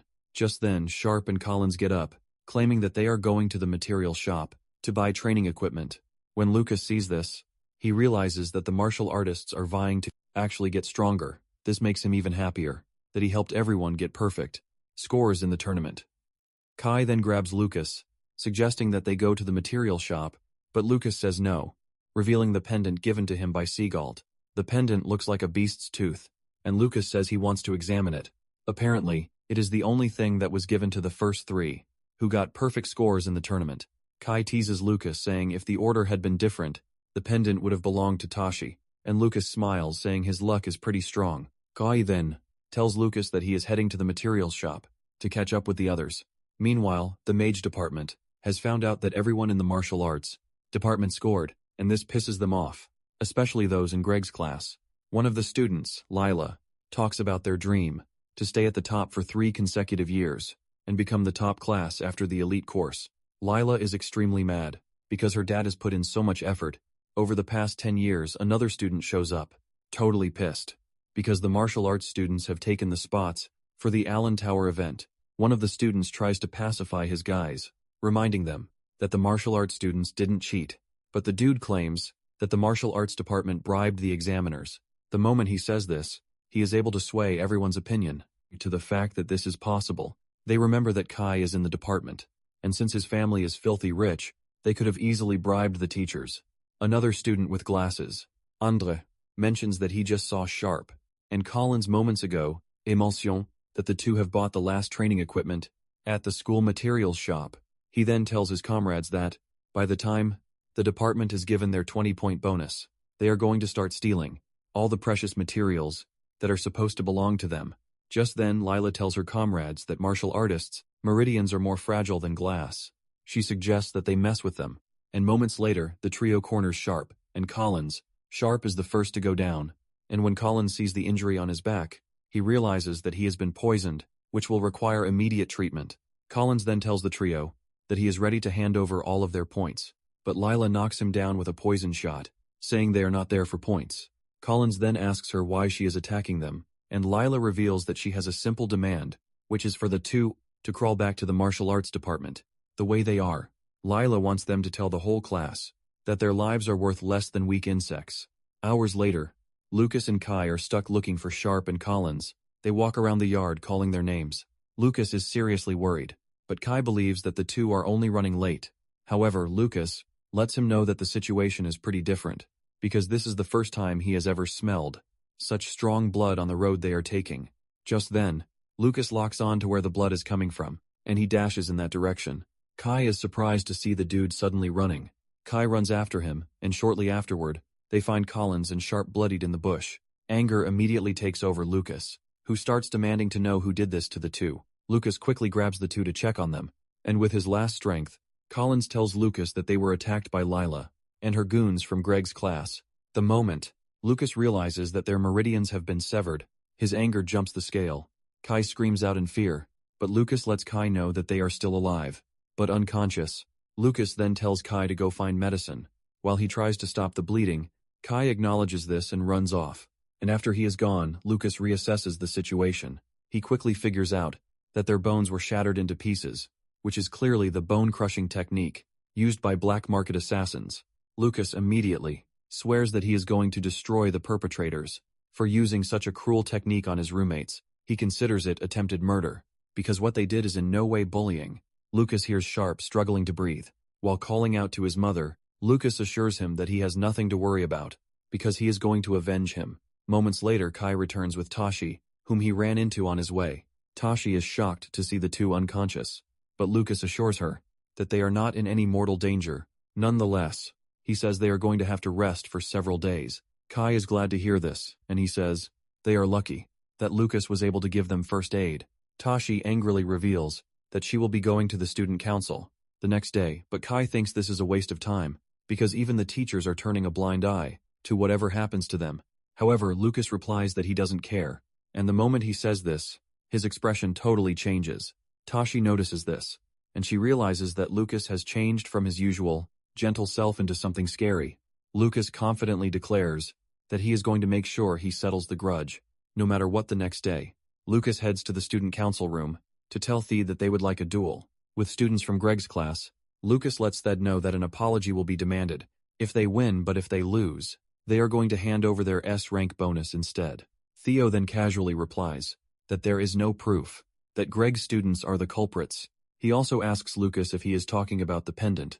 When saying S-rank bonus, Theo throws down the pendant, saying it is worthless. Theo then suggests that they bet something more valuable if they really want a duel. Kai almost loses his mind when he sees the pendant on the floor, but Lucas stops him from overreacting, and he asks Theod what he would like them to put on the table. Theod wastes no time suggesting that they give up their Allen Tower qualifications. He mentions that the losing side will completely lose their entry into the Allen Tower, and Lucas immediately agrees to this. After coming to an agreement, the duel was scheduled for 2 days later, and this immediately attracted the attention of all the students.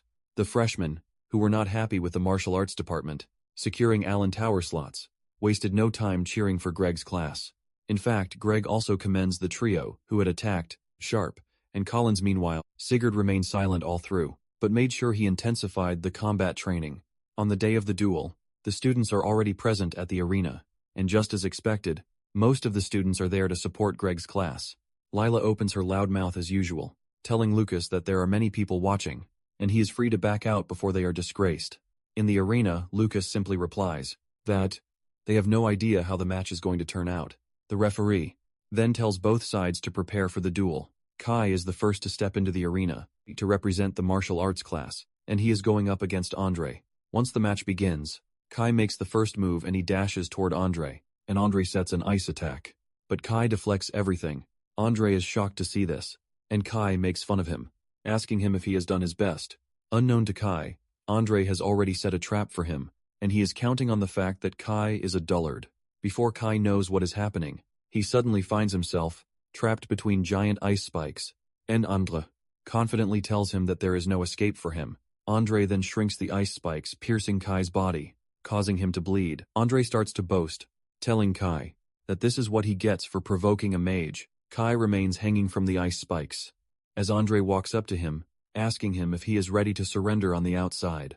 Lila wastes no time laughing at Kai for being trash. She even tells Lucas that she is going to spare his life if he quickly admits defeat. However, Lucas stares at him with a scary face, asking her how long she plans to keep trash-talking before she is satisfied. In the arena, Andre has gotten totally close to Kai before he realizes that he is holding lava he got from the magical beast in the mountain range.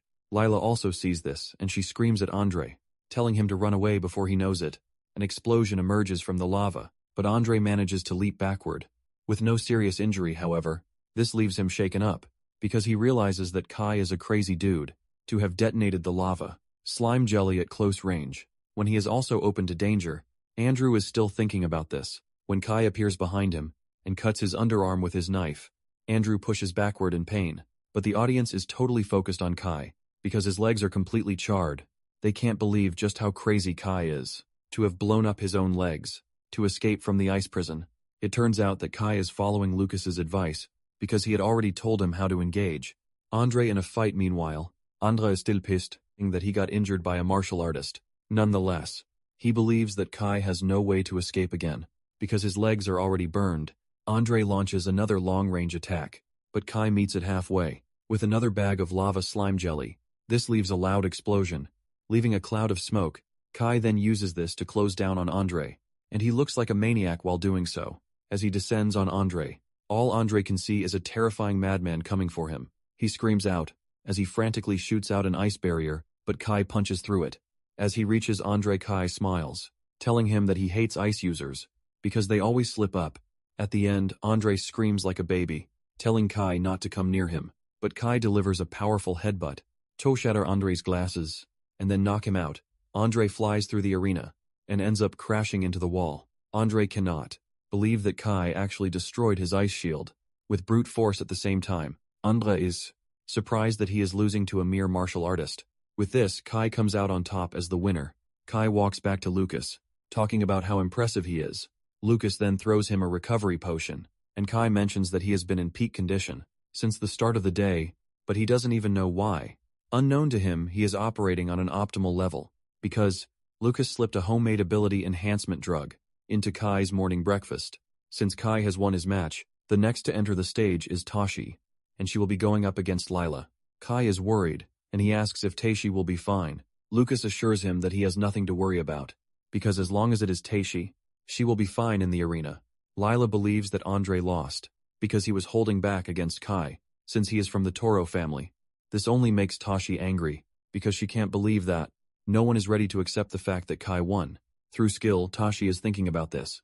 When Lila hurls a surprise attack at her, Tashi manages to dodge the attack, but she knows for sure that she would have been torn to shreds if she had been hit. Lila then starts talking about how martial artists care about moral principles, but she lets Tashi know that mages only care about results. Lila launches another wave of attack, but Tashi is fully ready this time around. She easily breaks through everything Lila throws at her, and closes down on her at full speed. Tashi hits Lila on the face, shocking her. She can't believe just how fast Tashi is, even though she is just level 1. Before Lila knows it, Tashi has grabbed her hand. While she is ready to school her on principles, Tashi squeezes her arm, while telling her that martial arts value human life, compared to trash mages. Before Lila knows what is happening, Tashi has delivered several fast blows to her body, and she is making sure to target the meridians. By the time Tashi is done with her, everyone is left stunned. Lucas is impressed, and he is glad that he wasn't disappointed by Tashi. Lila ends up passing out in the arena, and the second victory also goes to the martial arts department. It turns out that Lila even had poison needles with her, but Tashi never gave her the chance to use them.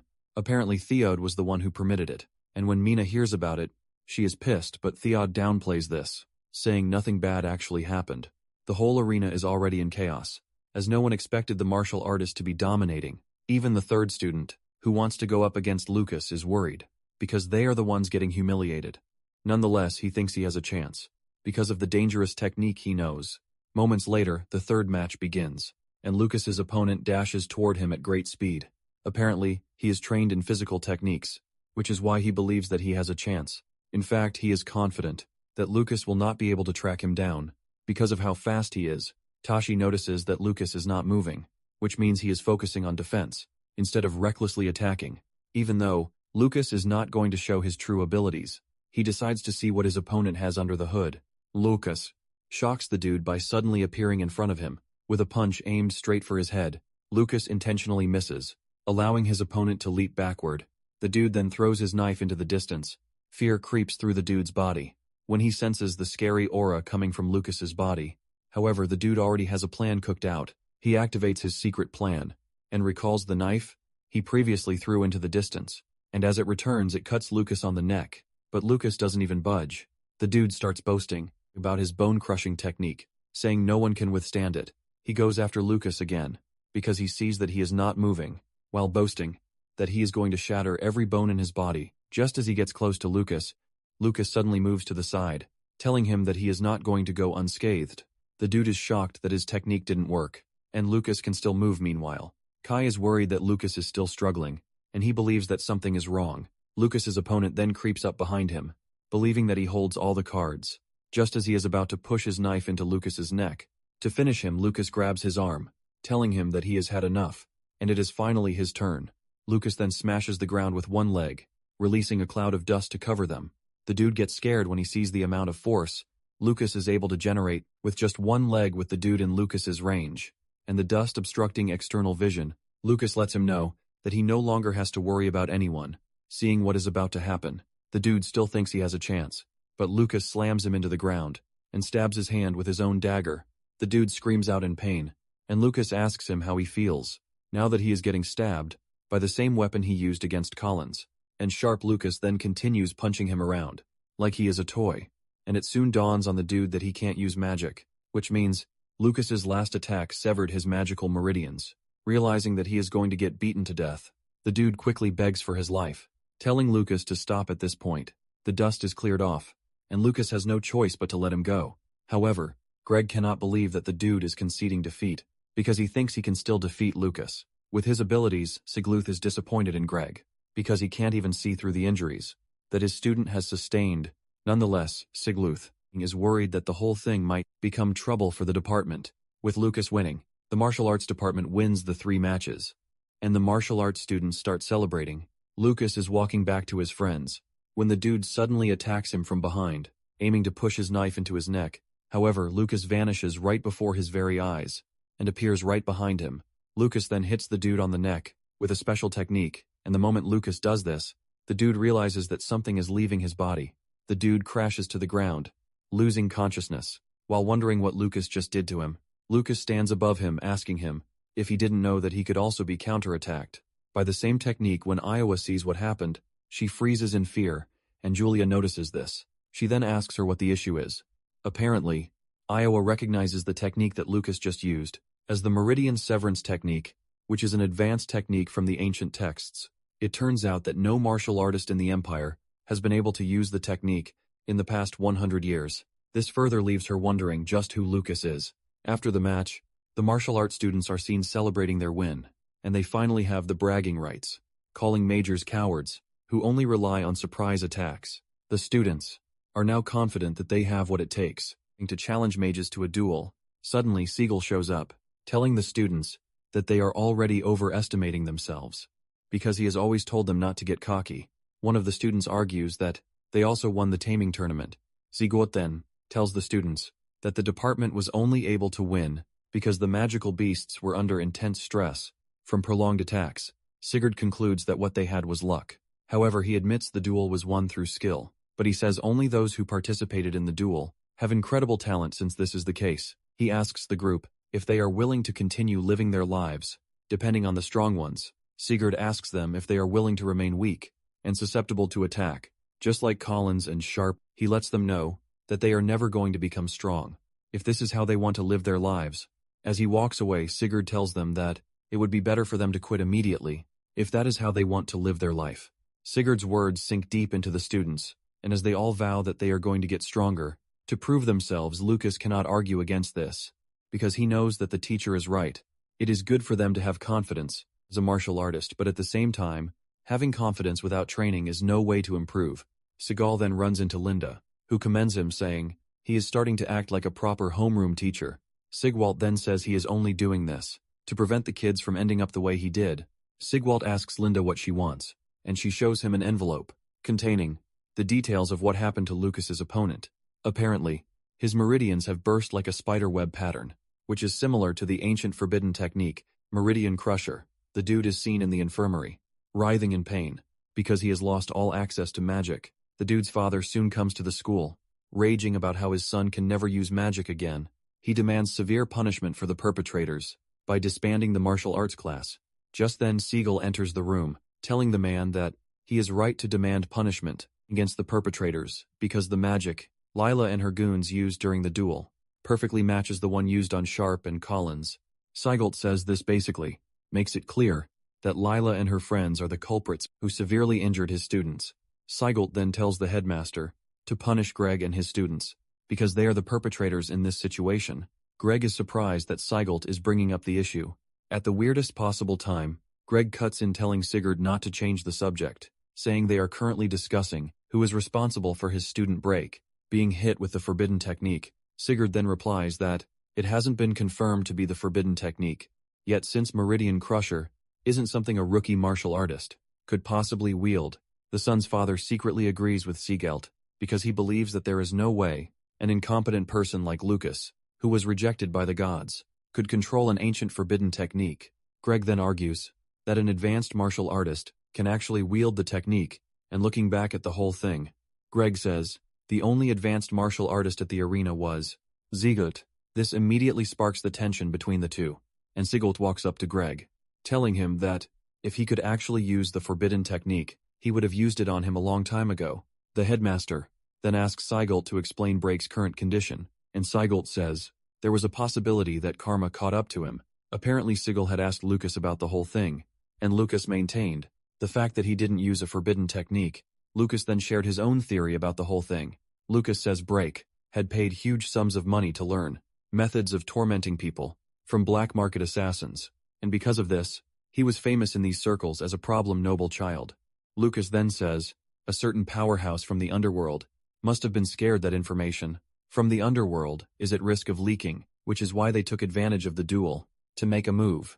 After sharing the theory with the headmaster, he also kind of believes it, but Brake's father is pissed that the whole situation is about to be swept away because of a rumor. Greg also claims that it is a hypothesis, and Sigurd agrees but lets them know that it is more credible than saying a beginner martial artist used an ancient, forbidden technique. Nonetheless, Sigurd says the possibility that someone capable of wielding such a technique was present. Sigurd then tells Greg that he might find himself in a bad spot if he ends up earning this person's resentment. Sigurd reminds Greg that the Meridian Crusher technique is a terrifying one that can instantly destroy even the most talented mage. Later on, Otani visits the library to check out books in a certain section, and just as expected, he realizes that the book containing the forbidden technique was recently used. In fact, the hand shape that Lucas used on Brake was the same as displayed in the book. Meanwhile, at the hot springs located in the mountain range, Lucas is carrying out a treatment procedure for Collins, and Sharp the two scream in pain, as all the muscle fibers that have been lost in their bodies and start to regrow. Lucas knows that they are in pain, but he can only wish they bear the pain a little longer, because martial artists can use healing techniques, just like mages. Days later, Holt and Catherine arrive in downtown, and Holt excitedly tells Catherine that they are going to see their children soon enough. However, they make their way to the Miranda estate first, and Catherine looks absolutely worried. As she stands at the entrance, Holt asks her if she is fine, and she assures her husband that she is, but only remembers something about the past. Moments later, Catherine's younger brother, Kion, rides out to meet them, and Catherine sheds tears because she has not seen her brother in a long while. 10 years ago, the Beastfold tribes launched a massive assault on the Empire's borders, and frequent wars broke out there. The people united to resist the Beastfolk armies, and after 3 days and nights of fighting, both sides had sustained heavy damage. It was during this war that the young knight commander, Holt Ryan, and the mage Catherine Miranda met. Since they faced death together, the two vowed that they are going to spend their lives together. However, Catherine's father heavily opposed the marriage, which in turn severed family ties, cutting Catherine off all contact with the Miranda family. Cyan expresses his disbelief that the children actually met at the academy. For the first time, Cyan tells Catherine that their father heard a lot about Julia, who is said to resemble her from back then. Catherine is surprised to hear that her father actually acknowledged Julia and Lucas's existence.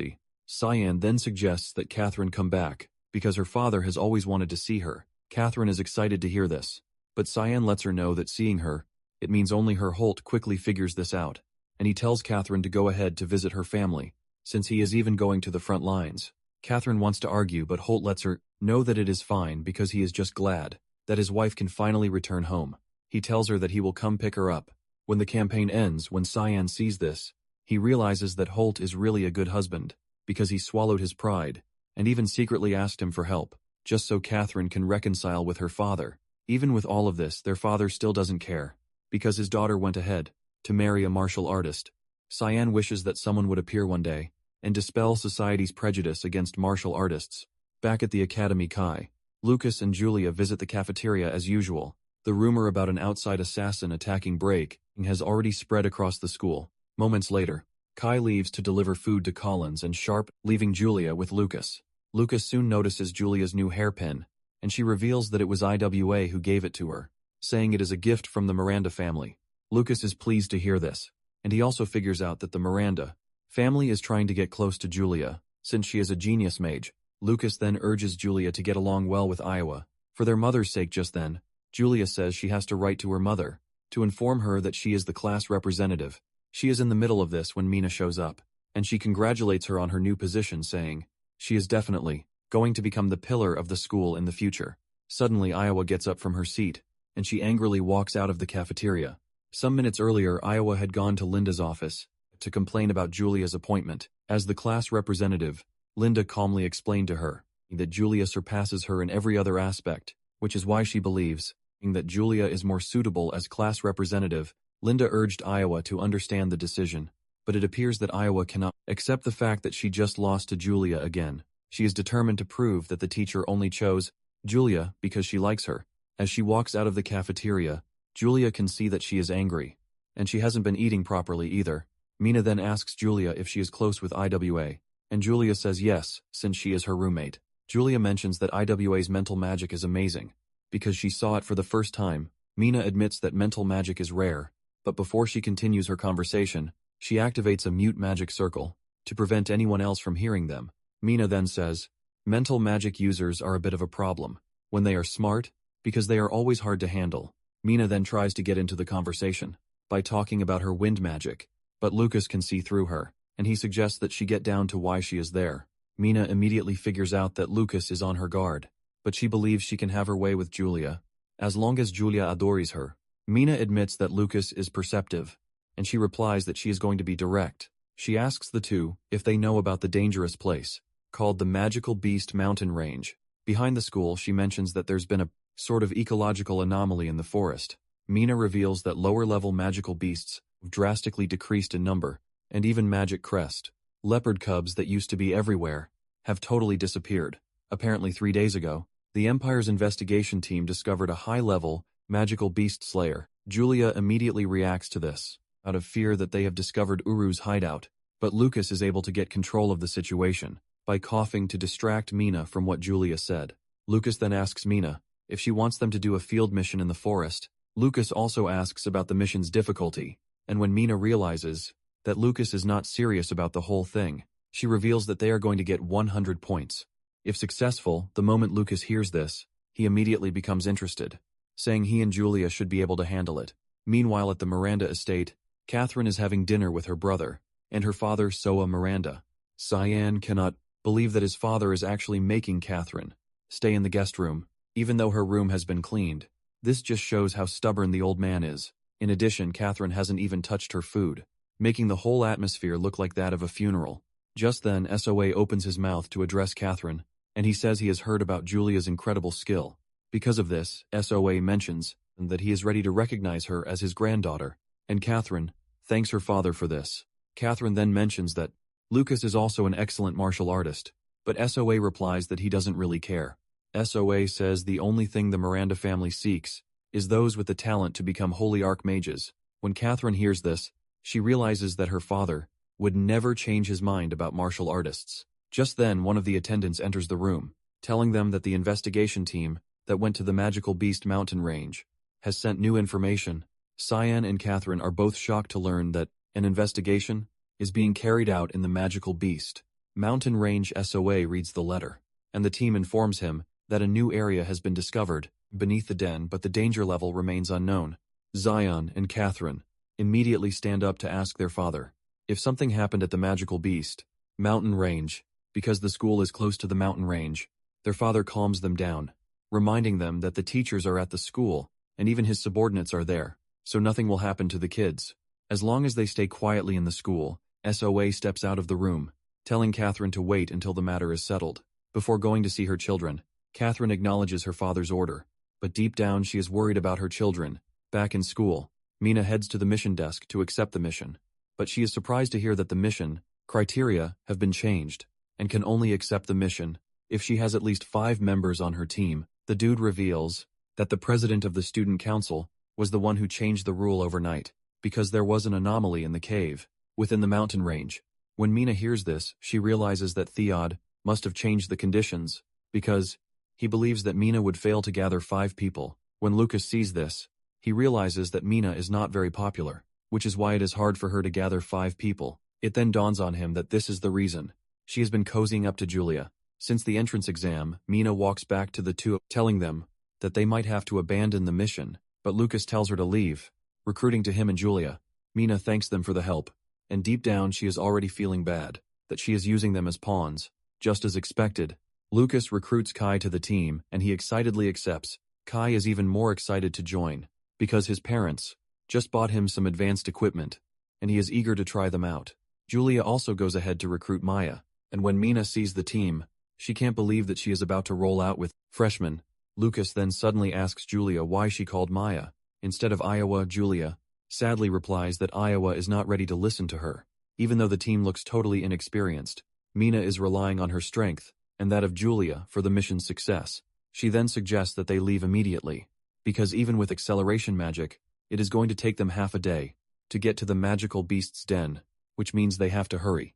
Some hours later they arrive at their destination, and they can see the Empire's survey team flag on the outside, which shows that they are currently investigating the cave. Lucas, on the other hand, is glad that they didn't find Uru's cave, but suddenly a monster appears above them. Before Lucas can make a move, Mina swings in, cutting down the monster with her wind magic. They are about to relax when another appears behind Mina, charging towards her. However, Kai jumps in to block the incoming attack with his shield. Kai then tells Mina to leave the close combat to him, and Lucas also swings into action and takes down a few monsters, telling Kai not to take all the praise. Kai immediately considers it a competition, as he asks Lucas if he can keep up with his speed. At the same time, Maya creates a water barrier, assuring the team that they can leave support to her. Mina is pleased to see that everyone is coordinating, which is exactly what she wants. Since Julia has been staying back, Mina tells her to have a go at the monster. Julia then cooks up a powerful barrier, magic made from lightning, and it roasts all of the monsters flying toward them. Kai is totally blown away by how powerful Julia's magic is. Even Mina suddenly says something, but when Julia asks her what she said, she claims that it was nothing. It turns out that Mina is already realizing that she underestimated Lucas and the rest of the team, because they are actually up to the task. After clearing out the monsters, Maya takes her time to heal the team, and Kai, being Kai, starts glazing him, calling her a goddess. Maya blushes at this, but urges Kai not to exaggerate the whole thing. However, she would have basically lost her mind if Lucas were the one who called her a goddess. She soon gets the thought out of her head, because it would be better for Lucas not to get injured. In the first place, the team soon proceeds into the cave, and they are blown away by how huge the inside is. Mina provides lighting for the team, and as they go deeper, they realize that it even has a bigger space than they thought. Kai lets them know that with how big the cave is, a small-scale army can actually fit through there. However, Lucas believes that the cave is not a naturally formed cave, as it seems to have been excavated. Lucas tells them that the underground section would probably be crawling with magical beasts. Mina agrees with him, saying the deeper they go, the more dangerous it becomes. Moments later, a bunch of goblins show up, but before they can even reach the team, Julia fries them with her lightning magic. Mina figures out that the goblins have been underground for a long time, and their vision has completely deteriorated. Moments later, Kai informs the team that he has a plan, because they can't be sitting around, waiting for the monsters to come to them. Kai kicks his plan into action, and a little while later, Kai is seen running back to the team, with a ton of monsters running after him. By doing this, Julia and Mina are able to set a trap for the monsters, and they easily wipe them out. Maya is blown away when she sees this, and Lucas agrees that the method is pretty efficient. He wonders if Kai is making use of the area of effect attacks that are common in games back on Earth, leaving him to think of the possibility that Kai is also a reincarnator. Basically, Kai lures the enemies to one spot, and the two overpowered ladies take care of them. At once, Kai lets the team know that the technique is only possible because he is wearing advanced equipment.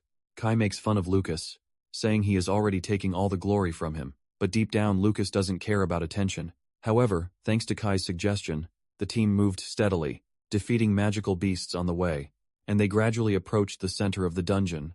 They even walk past a section that contains treasures.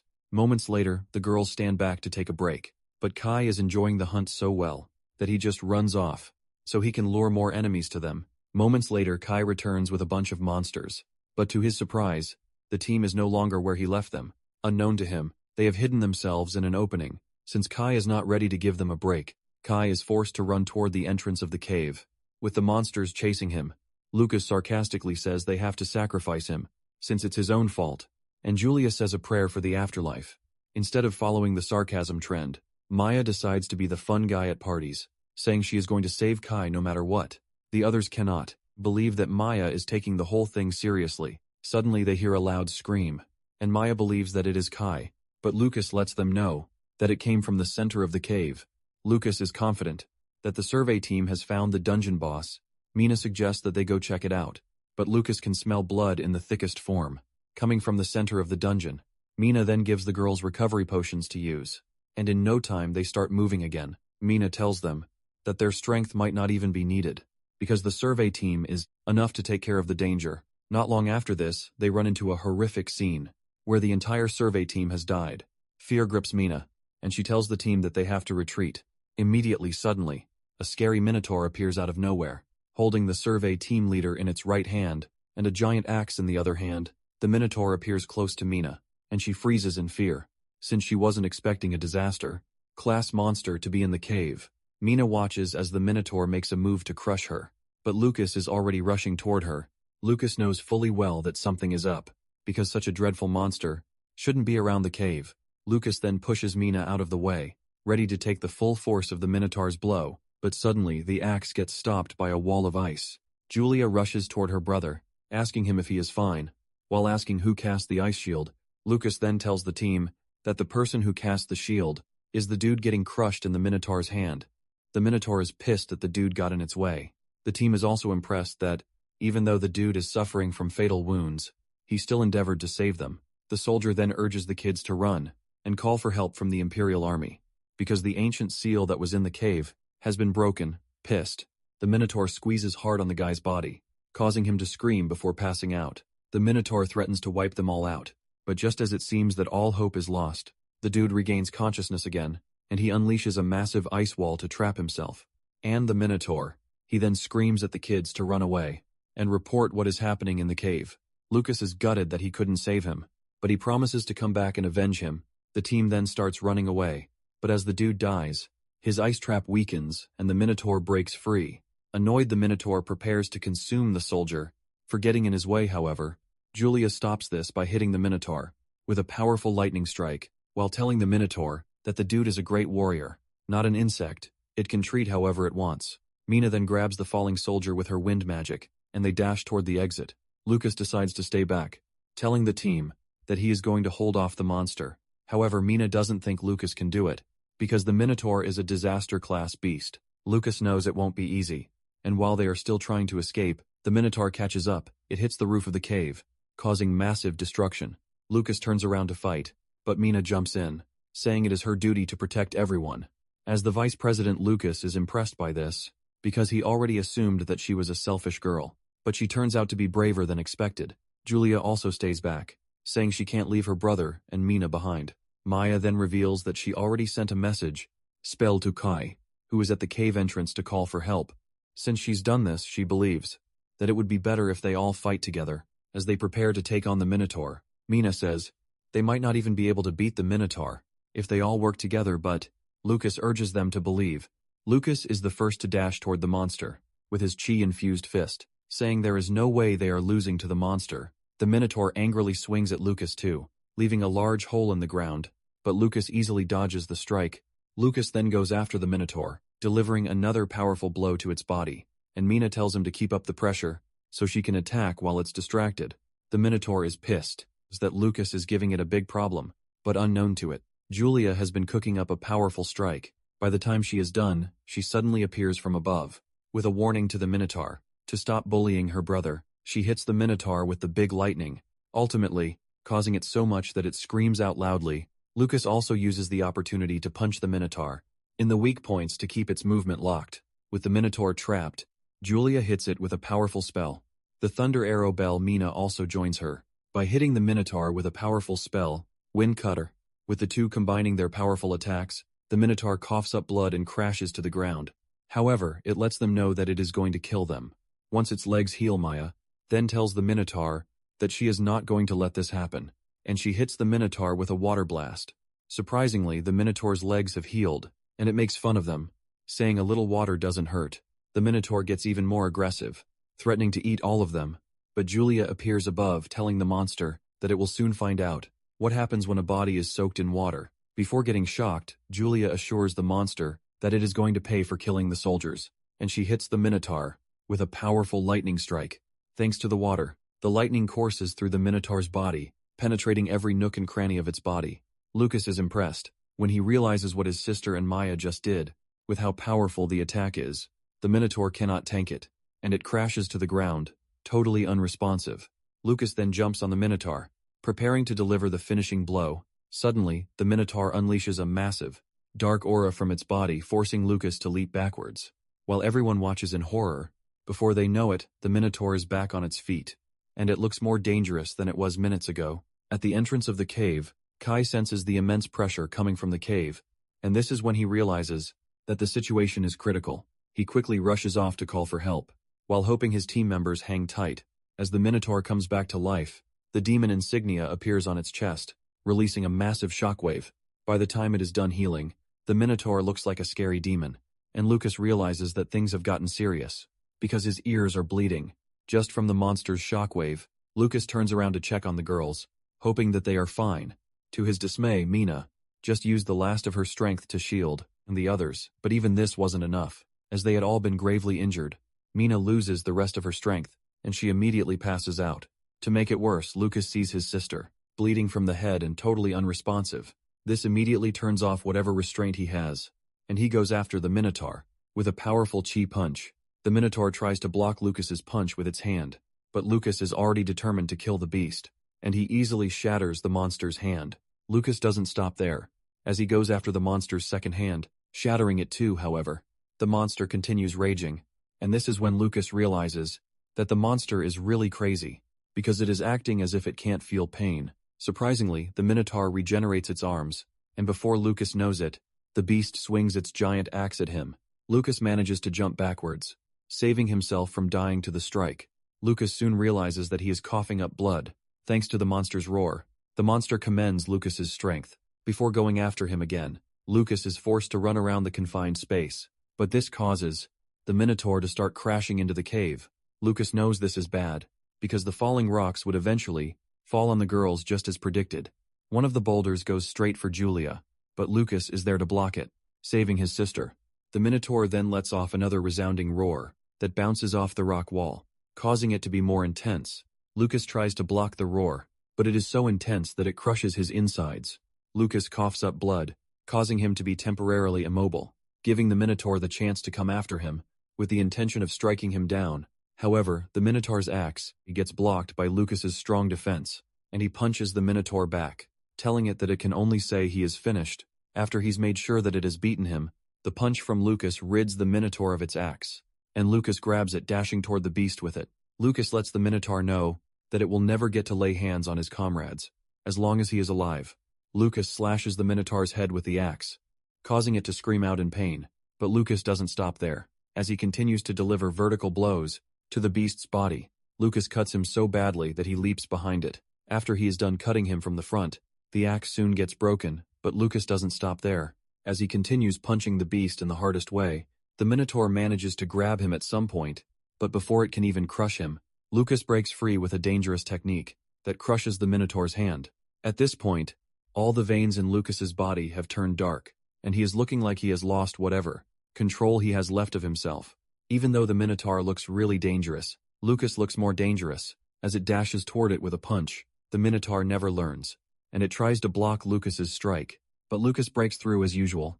Lucas continues the attack with a kick to the chest that destroys half its body mass, while delivering several blows to the monster's body. Lucas lets it know that he is definitely going to kill it at this point. The only thing he is thinking of is the monster in front of him, and how to ultimately kill it. Before the beast knows what is happening, its upper body has been severed from its body, leaving it to wonder what just happened. The beast crashes to the ground, but Lucas is not about to pull back. As he continues to tear it apart, the scream from the beast's pain soon wakes Julia and Maya, who are surprised that they are still alive. Julia looks around for her brother, only to see him stomping on what appears to be a dead Minotaur, and he looks like a complete beast while doing so. Julia is horrified when she realizes that her brother is losing himself, and she gets more proof of this when Lucas lets off a huge scream. It turns out that the insignia on the monster's chest is already feeding Lucas's anger, causing him to lose control. A moment later, a powerful demon emerges in the Hall of Wrath, and it screams out in anger that it is back in such a filthy world. Apparently the beast is Valsaba, the demon lord of controlled wrath, and it is pissed that the martial god previously defeated him. The demon lady, whose name turns out to be Gelsida, the demon lord above, also shows up in the Hall of Wrath. Gelsida is impressed that Valsaba finally awakened, and this is because of the key that they chose. Valsaba heads to his throne, and he asks Josita if Lucas really has the potential, but Josita doesn't give a definite answer. Valsaba then points out the fact that Lucas is trying to break free of Josita's restraints. Back in the cave, Lucas had almost lost himself to rage. While punching the Minotaur to death, Julia quickly grabs him, begging him to wake up. Maya also hurls a calming spell at Lucas, but this doesn't work. Instead, Lucas prepares to launch a powerful attack, and Maya screams at Julia to get away, because Lucas is about to land a full power punch. As she is pulled away, she screams out, calling her big brother. Julia's scream and tears are enough to break through Lucas's anger. Julia and Maya watch in fear, waiting for what will happen. Fortunately, Lucas breaks through the demon insignia on his back, and he returns to his senses. The first thing he does is to apologize to Julia, and he urges her to step back a bit. Julia does as told, and Lucas takes a breath, before activating a purifying technique that cleanses him of whatever has gotten hold of him. The amount of energy that emanated from his body also cleared out the remains of the Minotaur. Once they realize that Lucas is finally himself, Maya and Julia rush over to check on him. Julia asks him if he is fine, and he assures her that he is good. Julia talks about how scared she was, and Lucas assures her that he won't do something like that again. Thankfully, Kai's message came in at the right time, telling them that he had brought reinforcements. Back in the Hall of Wrath, Gelsita tells Valsaba that they don't need to rush, because they need more trials with Lucas. And part of the trials she is talking about is killing Lucas's family, particularly Julia. Soon afterward, Lucas hears a voice calling him to wake up. He slightly opens his eyes to see his family members standing in front of him, but he looks around to see that he is not in familiar territory. Terrified, he unleashes a powerful punch to destroy whatever is in front of him. He soon realizes that his body is moving on its own, and he is getting consumed by the anger again. He screams out calling his family members, and by the time he finally opens his eyes, he finds himself in the school infirmary. He had just punched Kai in the face, and Kai could not believe that he had just been punched by a half-asleep Lucas. Kai tells him that he would have whooped him, if not for the fact that he was injured. Lucas apologizes for hitting the dude, and Kai walks away with a red nose. After he is gone, Lucas is left wondering why he had a dream like that. He starts thinking if the weird power from the cave is still messing with him. He also senses the feeling of losing control, which turns the dead bandit into a monster. It soon dawns on him that he actually lost himself, because he allowed anger to control him. This leaves him wondering if there is anyone who can hold back their anger. In the middle of a fight, Lucas starts thinking of a way out, and he figures out that he would just keep someone who can stop him nearby when a fight is about to break out. However, it dawns on him that the idea is trash, because the only ones who would be with him in missions and training are students he knows fully well, that it is going to be dangerous to have them stop him when he is on a rampage. Just then, it dawns on him that the only way is to stop himself. Later on, Sigwalt is seen on his way to the infirmary. He hears two nurses talking about Mina, who was badly injured. The two talk about how Mina was left protecting two deadweights from the martial arts department. Suddenly, Sigurd senses the aura of an advanced martial artist coming from Lucas's room. Immediately, he sees this. He dashes toward the room, leaving a strong wind behind. In Lucas's room, it turns out that he has managed to get the clone technique right. There are two other Lucases in the room, and he remembers from the book he read that a clone's strength tops out at half of the original. Basically, this means that if there are 3 clones of himself, the power gets evenly split, so each one of them has 1/6 of his original strength. Lucas immediately discards the idea and the clones, because he knows that this is too weak. If he ever goes berserk, however, he still believes that it would buy him time to escape. Just then, Sigil enters the room and he looks pretty serious. Zigo then mentions the strange things that have happened since Lucas got to the academy. After listing them out, Sigil comes out bluntly, asking Lucas what he is and why he came to the academy. Lucas takes a minute before nervously answering, Sigil telling him that he has no idea what he is talking about. Lucas says the reason he came to the school is to learn martial arts and get stronger. Just then, Sigil makes a move, and he appears behind Lucas, ready to hit him on the neck. But Lucas blocks the attack. Sigil stars at Lucas, in a way to let him know that he has found him out, and he asks him what his ability is. Before that, Lucas acts dumb again, asking Sigil what he means by his real ability. Deep down, Lucas knows that Sigil is not a joke, and it would be nice if he had someone capable, like him, watching over him. But at the same time, Lucas is hesitant, before Sigurd can do anything else, or ask any more questions. Catherine shows up at the door asking Sigurd who he is. It suddenly dawns on Sigurd that it is the day off, and the parents are allowed to freely enter the campus. With a stern voice, Catherine tells Sigil to step away from her son. Julia is with Catherine also, and she asks Lucas who the man is. Lucas quickly takes control of the situation, revealing that Sigil is his homeroom teacher. For the martial arts department, Lucas tells them that Sigil was only giving him some coaching, saying one shouldn't take on a powerful enemy head-on. When Sigil hears this, he realizes that Lucas is taking a subtle jab at him, and this is because he had noticed his mother coming from her footsteps. Catherine believes Lucas's claim, but suggests that he rest since it is a day off. Catherine also turns to Sigelt, suddenly suggesting that it is time for him to leave. Sigelt figures out that he has no choice but to leave, since he hasn't seen Lucas cause any trouble so far. After Siegel's departure, Catherine reveals that she had to stay at the Miranda estate, because Lucas and his team decided that the next thing on their bucket list is to risk their lives. Julia is surprised to hear that her mother has been in town for a couple of days, and tears roll down her face as she tells her mother that she would have loved to see her sooner. Julia jumps on her mother and starts hugging her in every possible way she can. The woman almost gets choked out, forcing her to beg Lucas for help. But Lucas is not about to stop Julia from enjoying herself. Lucas then asks Catherine if Holt is not with her. She reveals that the situation on the front lines is looking grim, and after he dropped her off at the Miranda estate, he went off to the front lines. It then dawns on Lucas that the Miranda family is willing to accept Catherine back, but they won't take Holt.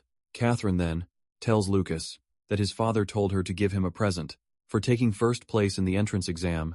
She opens the box, and sitting inside is the treasured sword, passed down in the Ryan family. Catherine reveals that the sword was damaged some years ago in a battle against the Beastman army, and they have not been able to repair it, which means it's no longer practical. Nonetheless, it is still a family heirloom. Lucas's eyes light up in joy as he takes the sword, and he assures his mother that he will do his best to keep it, so he doesn't betray his father's expectations. Deep down, Julia is jealous, and when the two notice this, they start smiling. Julia notices this and almost rips their heads off for smiling. Lucas then draws her closer, patting her on the head while telling her that their mother dotes on her the most. Just then, Catherine opens a small box containing beast pills, and Catherine tells Lucas that she brought them for him.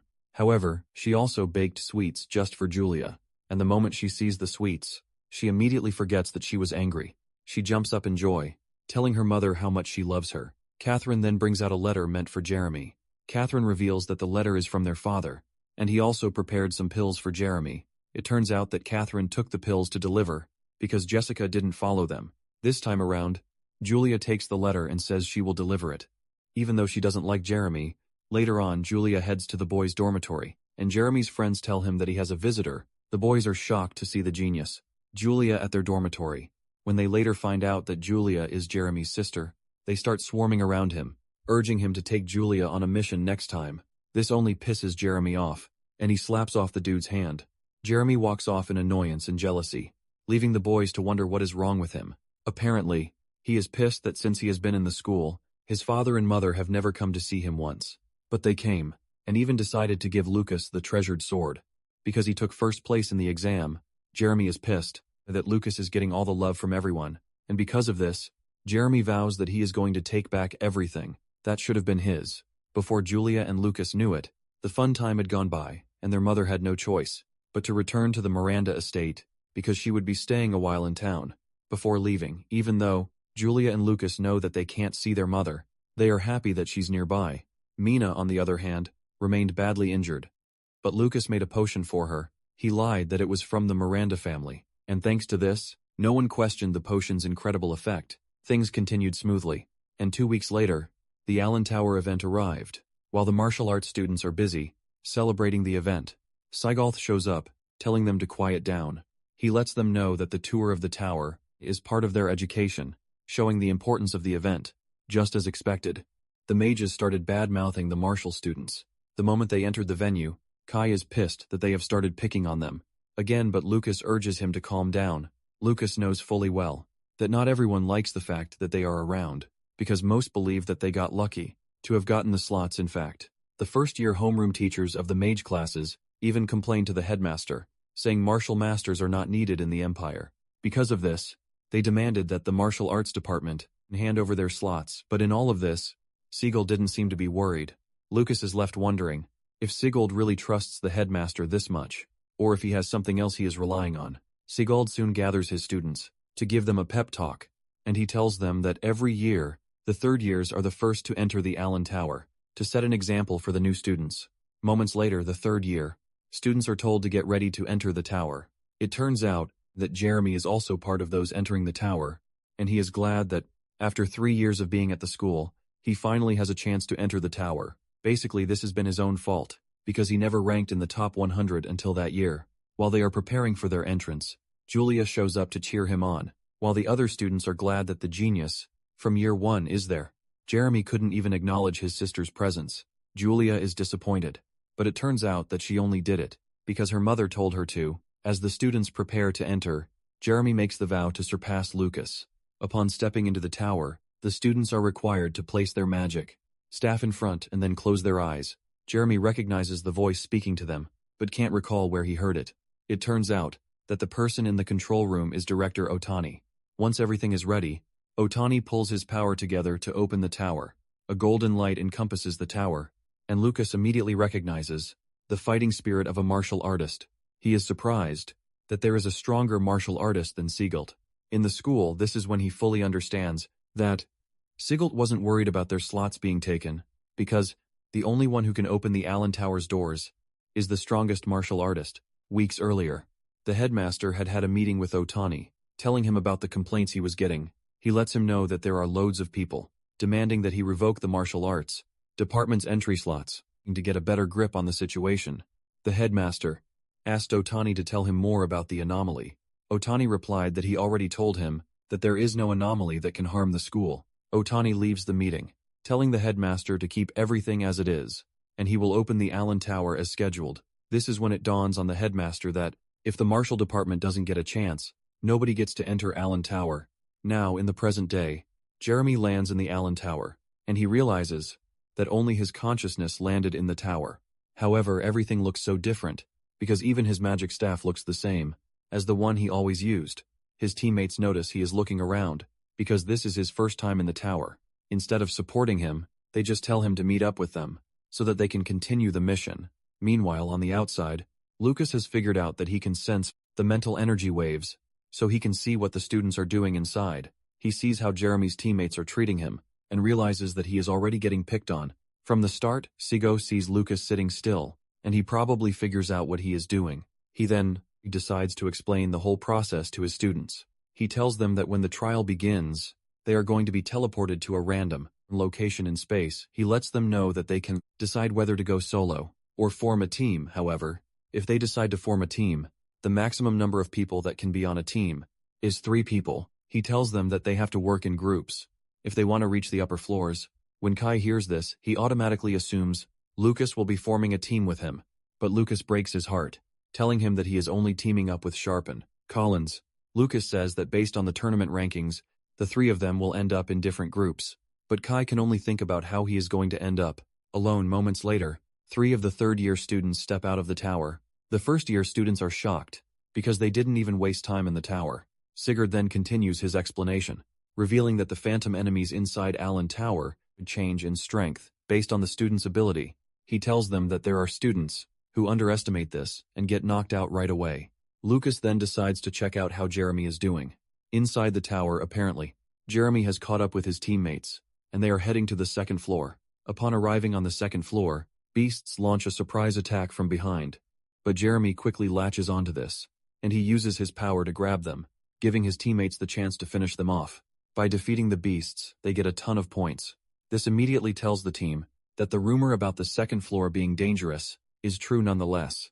The team continues moving, taking down a bunch of monsters while earning points. 2. By working really hard, the team makes it to the third floor.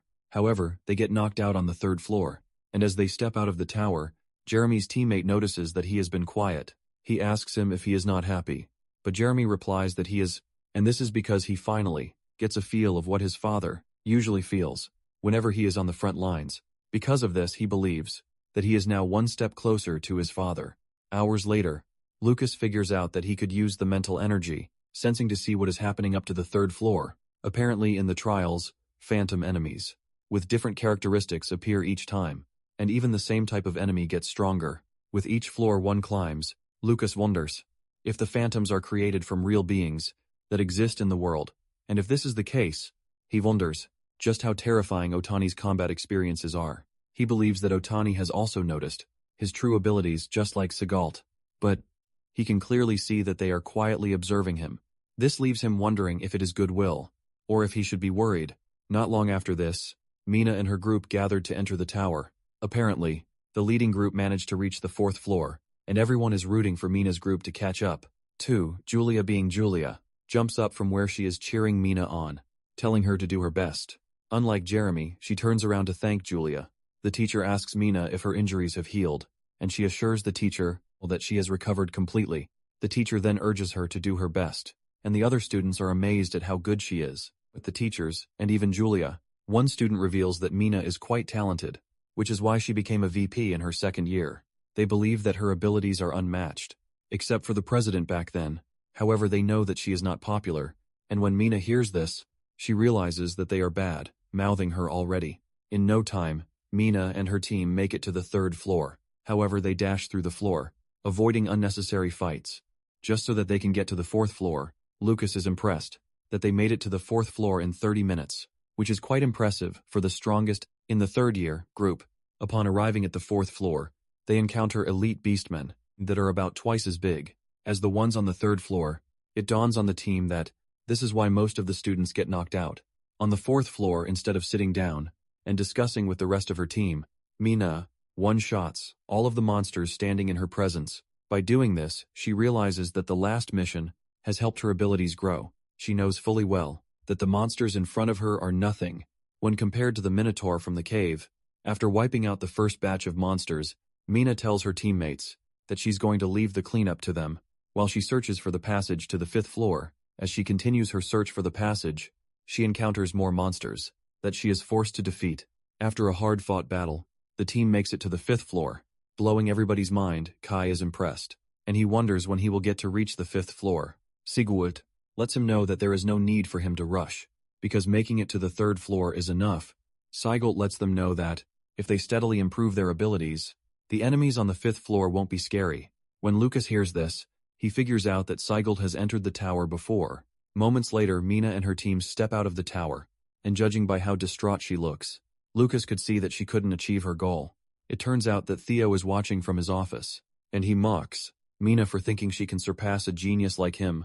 Later on, Julia, Lucas and Mina meet in the cafeteria, and Julia congratulates Mina on taking first place in the third-year trial.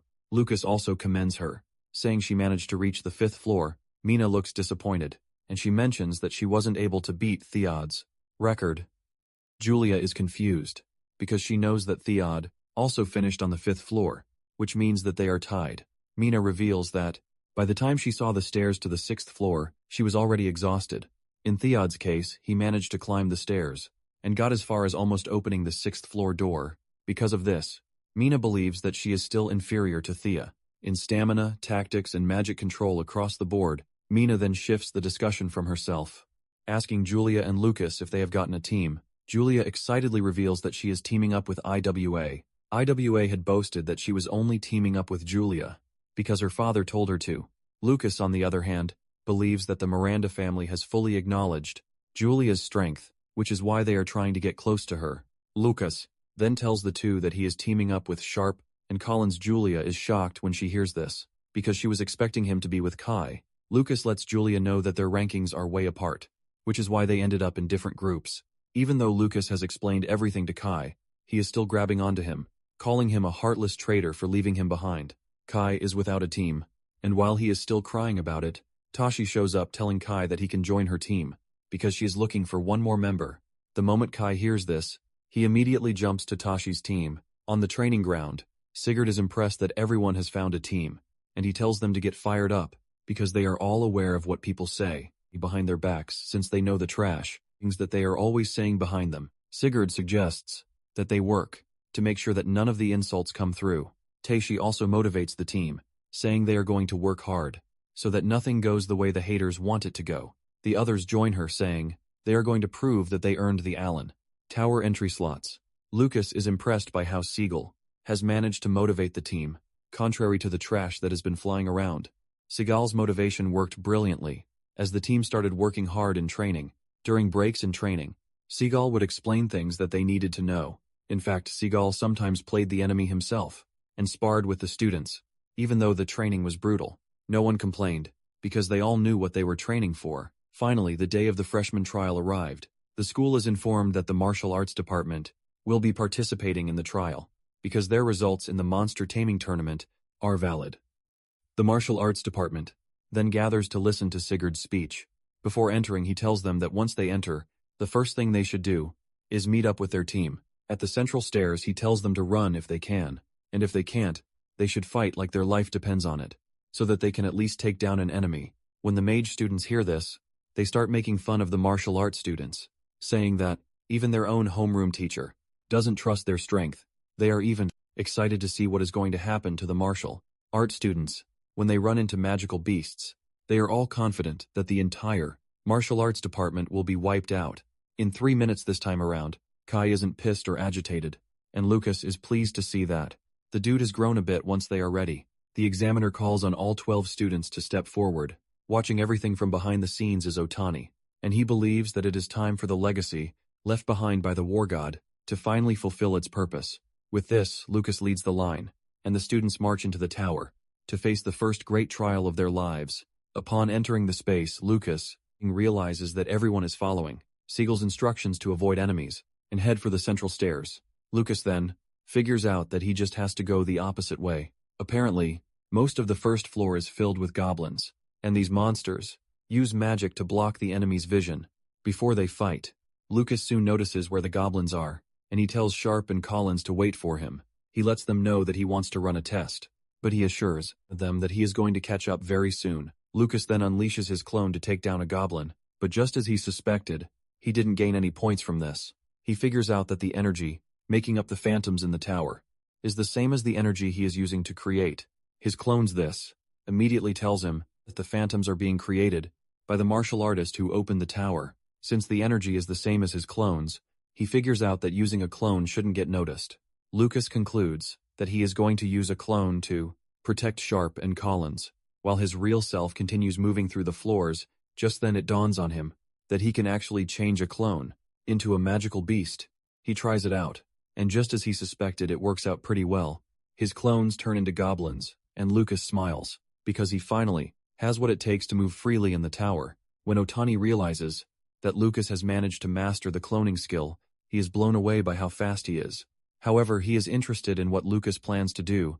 He wonders if he is going to rack up points for his classmates, just like he usually does, because helping them every time will definitely be detrimental to their growth. Later on, some of the team members get surrounded by 3 goblins, and a giant posing a big problem, because the highest they can handle at their level is just 2 goblins. Just then, one of the students got the tip. The goblins have poor intelligence, and they move slowly. The dude then suggests that they put some distance between them and the giant, which will give them the chance to take out the goblins. The team kicks their plan into action, forcing the goblins to chase them down. Just when one of them is about to get overwhelmed, another dude swings into play. They attack the goblin, pushing it down. They manage to get themselves together, but the goblins keep coming, and they manage to impale one of the goblins, thus killing it. The kids are surprised to see this, and it dawns on them that Sigurd is right, because if they work together, they can actually clear the first floor. Building on the momentum, they go after the other goblin too.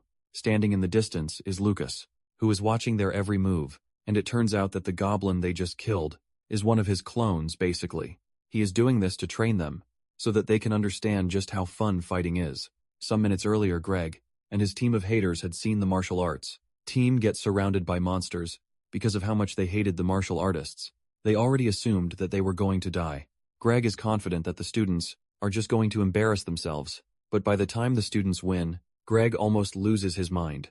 It soon dawns on Greg that the tide of the game has turned. In the tower, the martial arts students have gained more confidence and are going after goblins without fear. By working together, they push the goblins back and finish them off. When Greg realizes that the students just took down 2 advanced goblins, he is left fuming. Sigelt, on the other hand, is pleased, and he uses the opportunity to motivate the others. The rest cheer up in agreement, but the mage class students still believe that it's nothing but luck. Suddenly, they notice a strange energy vanish around the team that just took down the goblins, and Siegel wonders if Lucas has pulled off something. Again, later on, Lucas meets up with Sharp and Collins, and the two are happy to see him, because they were already getting worried. Lucas mentions that he got teleported far away, and he asks if they have seen anyone else.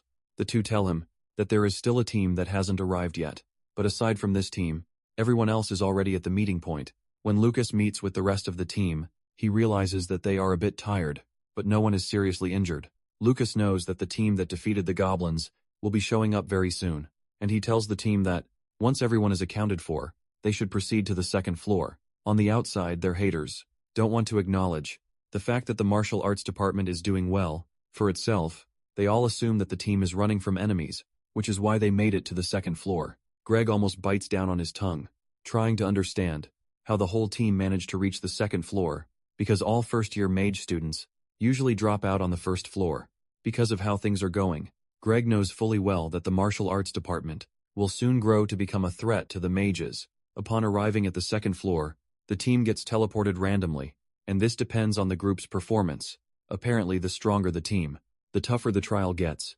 To avoid casualties, he sends out his clones, so that they can quickly locate the other classmates. His clones move out in the form of wolves to find the others. Sharp and Collins soon show up, asking Lucas how he is faring. Lucas reveals that there are a lot of enemies, and to make it worse, they're moving in groups. Sharp confirms this, saying it is pretty hard to completely avoid combat. Lucas then reminds the two that the whole trial is meant to give them combat experience. Collins agrees with Lucas, saying running away would just defeat the purpose of the trial. Suddenly, an enemy launches a surprise attack from above. Targeting Lucas, the attack lands, leaving a cloud of dust, as his teammates scream out his name to confirm if he is fine. When the dust clears off, Lucas remains unharmed, and he assures the two that he is fine. Collins is surprised that Lucas was able to dodge, because he couldn't even sense the enemies coming toward them. Sharp adds that he would have been dead if he were the one. A battle immediately ensues, and the team maintains its stance when engaging the enemies. After defeating one of them, Lucas tells Sharp and Collins that they need to take out the first batch of enemies, because if they don't, they're going to get swarmed by the main force. Suddenly, Collins starts to panic, because he lost his dagger. While he was shaking in fear, while they are distracted, another enemy approaches, but Lucas is able to warn them in time. Sharp blocks the attack, but the monster steals his weapon from his hand.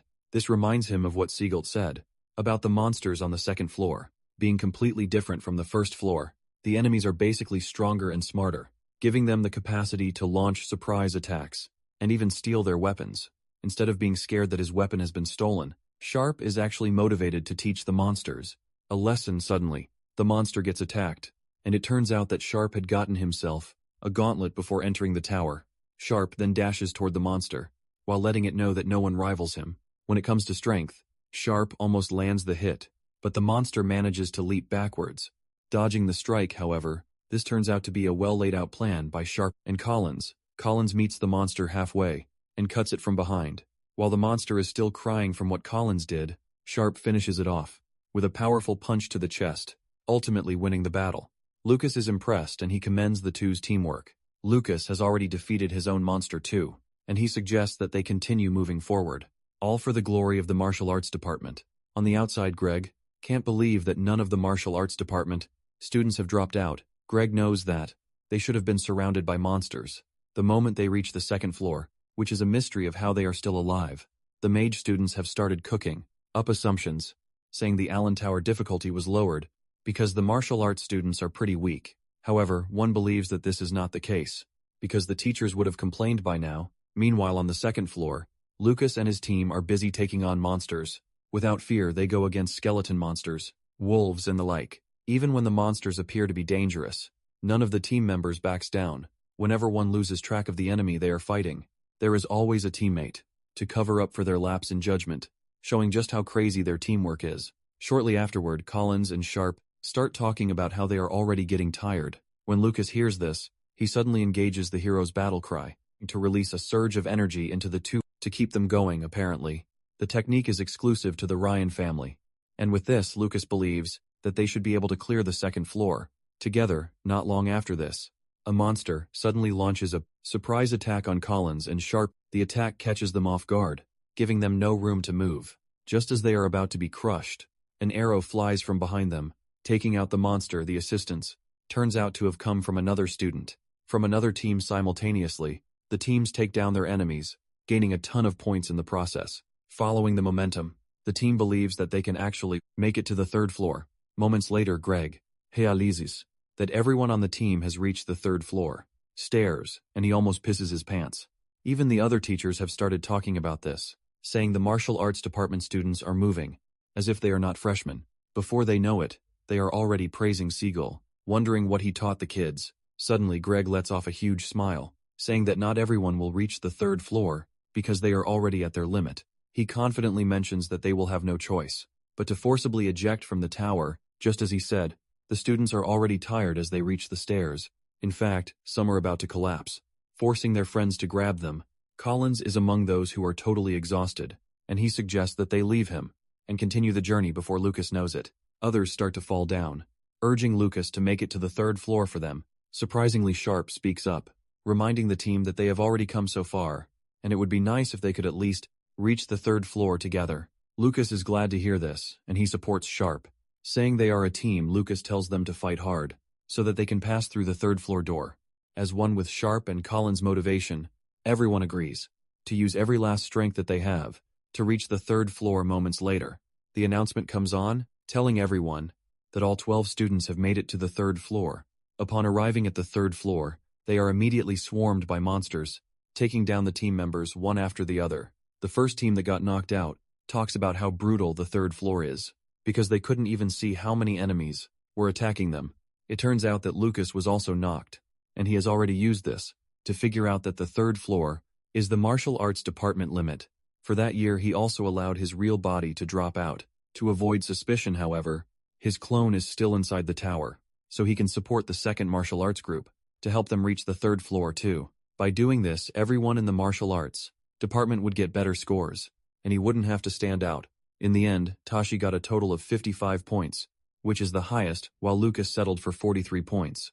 It then dawns on Lucas that he might not have stood out, but he helped the entire martial arts department to stand out.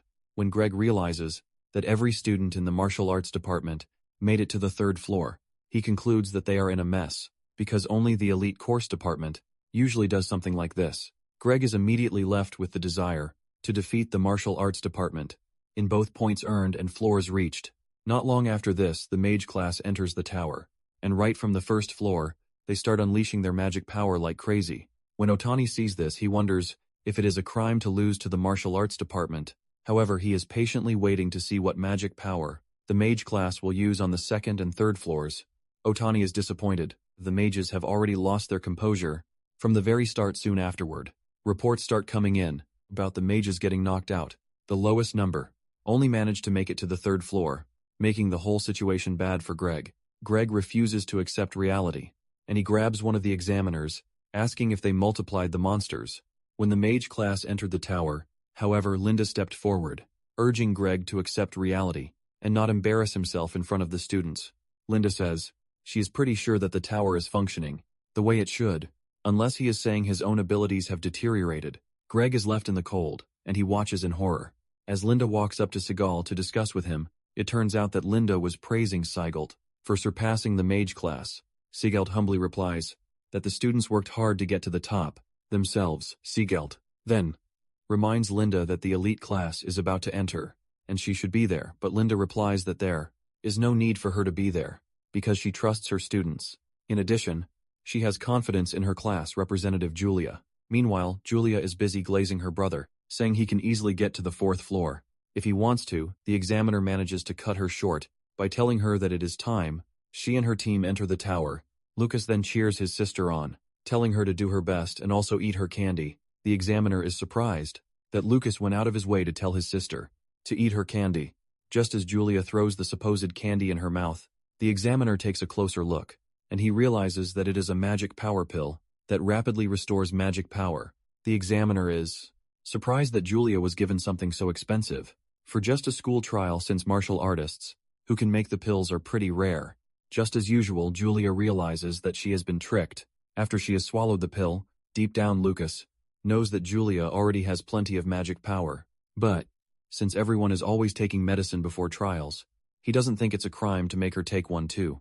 With this, Lucas is confident that Julia will perform exceptionally well upon entering the tower.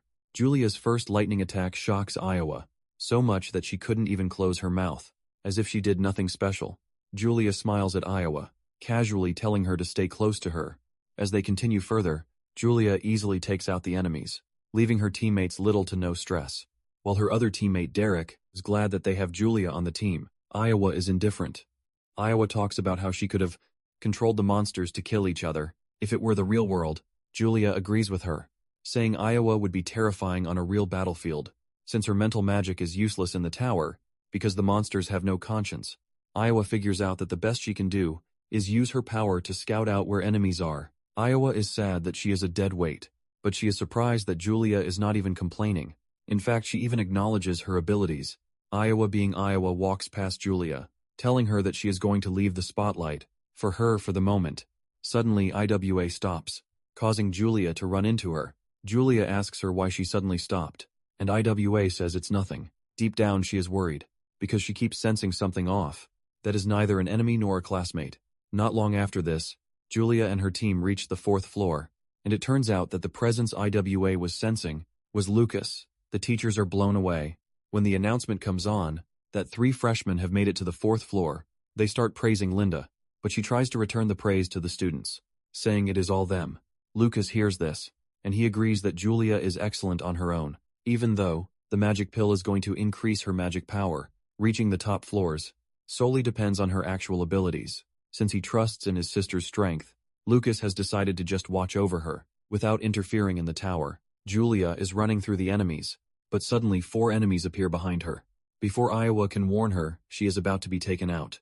When Derek comes in clutch, burning all of them up, Derek then says, Julia must have been tired from everything she did. On the 3rd floor he offers to handle the enemies, but even he almost loses his head to one of the monster's arrows. However, he dodges and roasts all of them at once. After taking them out, he tries to aura farm, but the ladies ignore him and just continue forward. Iowa lets them know that about a dozen enemies are moving in their direction at a great speed, and they need to move just as they are about to cross to the other side. The entrance is blocked by steel bars, and by the time they look back, they see a giant, pig-headed monster and a wolf staring at them, ready to tear them apart. By the time they look around further, they realize that they are surrounded by a bunch of pig-headed monsters and the wolves as their subordinates. This makes it worse because they believe the metal gate behind them can only be opened by those who use metal magic. However, Iowa lets them know that there is another way to go about it. One of the monsters comes charging at them, but Julia protects them with a lightning barrier, throwing off the monster. Iowa then reveals that metal melts at high temperatures, which means it is up to Derek to get them out of there. However, the monsters keep charging at them, even though Julia's barrier is active. At some point, Julia starts feeling the pressure, but she continues going suddenly. She notices Iowa holding her staff to her head and not moving. Julia calls her name, and Iowa replies that she doesn't have the time to explain, but she quickly gives Julia a good call-out about where the next enemies are coming from. Julia is able to act on this, and she delivers a fatal shock to the enemies before they can even get to them. Iowa maintains her mental magic to try to fish out the monsters. Seeing just how crazy and powerful the monsters are, Iowa realizes that the 4th floor is no joke. After analyzing the situation, Iowa tells Julia to take out the right side first, and she follows Iowa's instructions. However, at this point, Julia is already worried because she is running out of magic power. She then tells IWA that the best she can do for now is to seal the giant's movements. IWA then suggests that she waits for an opening to take down the wolf. Julia acknowledges the order and goes after the wolf. Deep down, Iowa is pissed that she is the one holding back the team. While Julia is pushing herself to the extreme with powerful lightning, Julia is able to take down all the wolves, but can only manage to restrain the giant. With a bright smile on her face, Julia asks Iowa if she can brag about protecting her classmates like a proper class representative once they make it back outside. As usual, Iowa replies that Julia is already getting full of herself, and Julia has a laugh about it. Suddenly a monster appears right in front of them. Shocking. The 2 Iowa is gutted because she was carried away to have noticed that a new group of monsters was already there before Iowa can move. She gets crushed by the monster, but she urges Julia to run. Seeing how dreadful the situation has become, Derek manages to open a small space for Julia to pass through. Julia cries out, telling Derek that they should move together. However, Derek tells her that it would be bad if Julia exhausts her magic power. On the floor, the monster becomes more agitated, but this only forces Derek to go all out, unleashing a massive firestorm. While telling Julia to go ahead, when Derek finally got knocked out, he tells Iowa that he had to instinctively protect Julia, but he believes that they did quite well. Iowa also acts all tough, saying she only returned the favor of Julia, saving her. Iowa lets Derek know that she would have gone above everyone else, if not for the fact that mental magic users are at a disadvantage. At the tower, meanwhile, Otani is impressed with the team's performance, because they basically split themselves into the right positions to cover up for each other's weaknesses. It turns out that Otani is aware that there is still a clone of Lucas in the tower. Lucas is busy clearing the tower, and he is right behind his sister. Julia, on the other hand, is worried about reaching the safe zone as fast as she can, because she is already running out of magic power. She runs through the enemies with the utmost determination, without holding back. She hurls lightning strikes at the enemies. Even though she is already exhausted, she wants to keep pushing, because she wants to make sure her comrades' sacrifices don't go to waste suddenly. She notices that something went past her, and her fatigue suddenly vanishes. Unknown to her, Lucas is the one who just went past, and he used the hero's battle cry to help her out. Basically, the hero's battle cry reduces fatigue by boosting fighting spirit, defense, and attack power also increase by 30% for 10 minutes. Lucas is confident that with this, Julia should be able to clear the 4th floor, since the tower will be closed. Once all the students are done with their trial, Lucas figures out that he has to be really fast if he wants to explore the upper floors. Moments later, he arrives at the 5th floor, which is basically underwater. As he moves a bit further, he notices a dangerous water monster, and since his aim is to reach higher floors, he figures out that unnecessary fights should be avoided. He hides himself from the monster, and then creates a clone of himself that he turns into an even scarier monster to chase the other monsters away. Thanks to this, Lucas is able to move along well on his path. 15 minutes later, Lucas is still advancing, and his sister is also pushing with everything she has. 20 minutes later, Julia finally reaches the safe zone inside the tower, and she heaves a sigh of relief. At the same time, Lucas makes it to the 6th floor, and the moment he steps inside, he finds himself in a void space. Lucas is surprised that there are no monsters whatsoever on the 6th floor. However, the only thing that exists on this floor is a weird monument. Lucas moves closer, and he realizes that the monument is actually absorbing his fighting spirit. This causes the monument to react, and a golden light appears around it, displaying Mars's weapon. On the other hand, Otani is impressed that Lucas finally made it to the 6th floor. Staring at the monument, Otani figures out that it is the legendary legacy of the martial god. However, the whole situation is kind of bad, because Julia is nearing her limit already, and the moment she drops off, the tower is going to close too. Staring into the monument, Lucas suddenly sees Mars having a showdown with a giant entity, which obviously represents evil. The evil entity tells Mars that he might have won back then, but apparently, they have planted their seeds throughout the world. The evil being assures Mars that, even if it takes tens of thousands of years, they are going to return. Mars, being the chill dude that he is, ignores whatever the dude is saying, and activates his ultimate technique, Destruction Fang, punching the guy into oblivion. Lucas finally returns to his senses, with sweat running down his face, wondering if he just saw the martial god's past battles. Even though he has no idea when it happened, he remembers the evil dude talking about leaving their seeds in the world. Lucas starts piecing it together, and he figures out that the monsters, like the Minotaur and the zombified creatures, might actually be from the evil dude. Lucas then places his hand on the monument, so he can investigate more, but suddenly he senses an enemy attack behind him. With his super fast reflexes, he leaps backward, but to his surprise, it turns out that the enemy wasn't even aiming for him. Apparently, the enemy was going for the monument. Just then, Lucas finds himself outside the tower, and it dawns on him that Julia is done already. Since the monument is also gone, Lucas doesn't think he even has any reason to stay in the Allen Tower again. Just then, he notices that something has changed inside him, and he figures out that this is because he saw the martial god's technique with Julia. Out of the tower, the students are informed that the trial is over, and the tower will now be sealed. Julia is welcomed with a resounding applause, since she is the first freshman ever to reach the 5th floor. When Otani returned to the library, he found the headmaster already waiting for him. The headmaster then asks him what happened with the Allen Tower trial, and Otani replies that there was nothing unusual that occurred. The headmaster mentions that the mage class, freshmen's results being poor, is basically abnormal because there were many students who didn't even earn a single point. Otani then replies that there are 18 students with 0 points. He adds that the previous year there were 12, which means everything is still within the margin of error.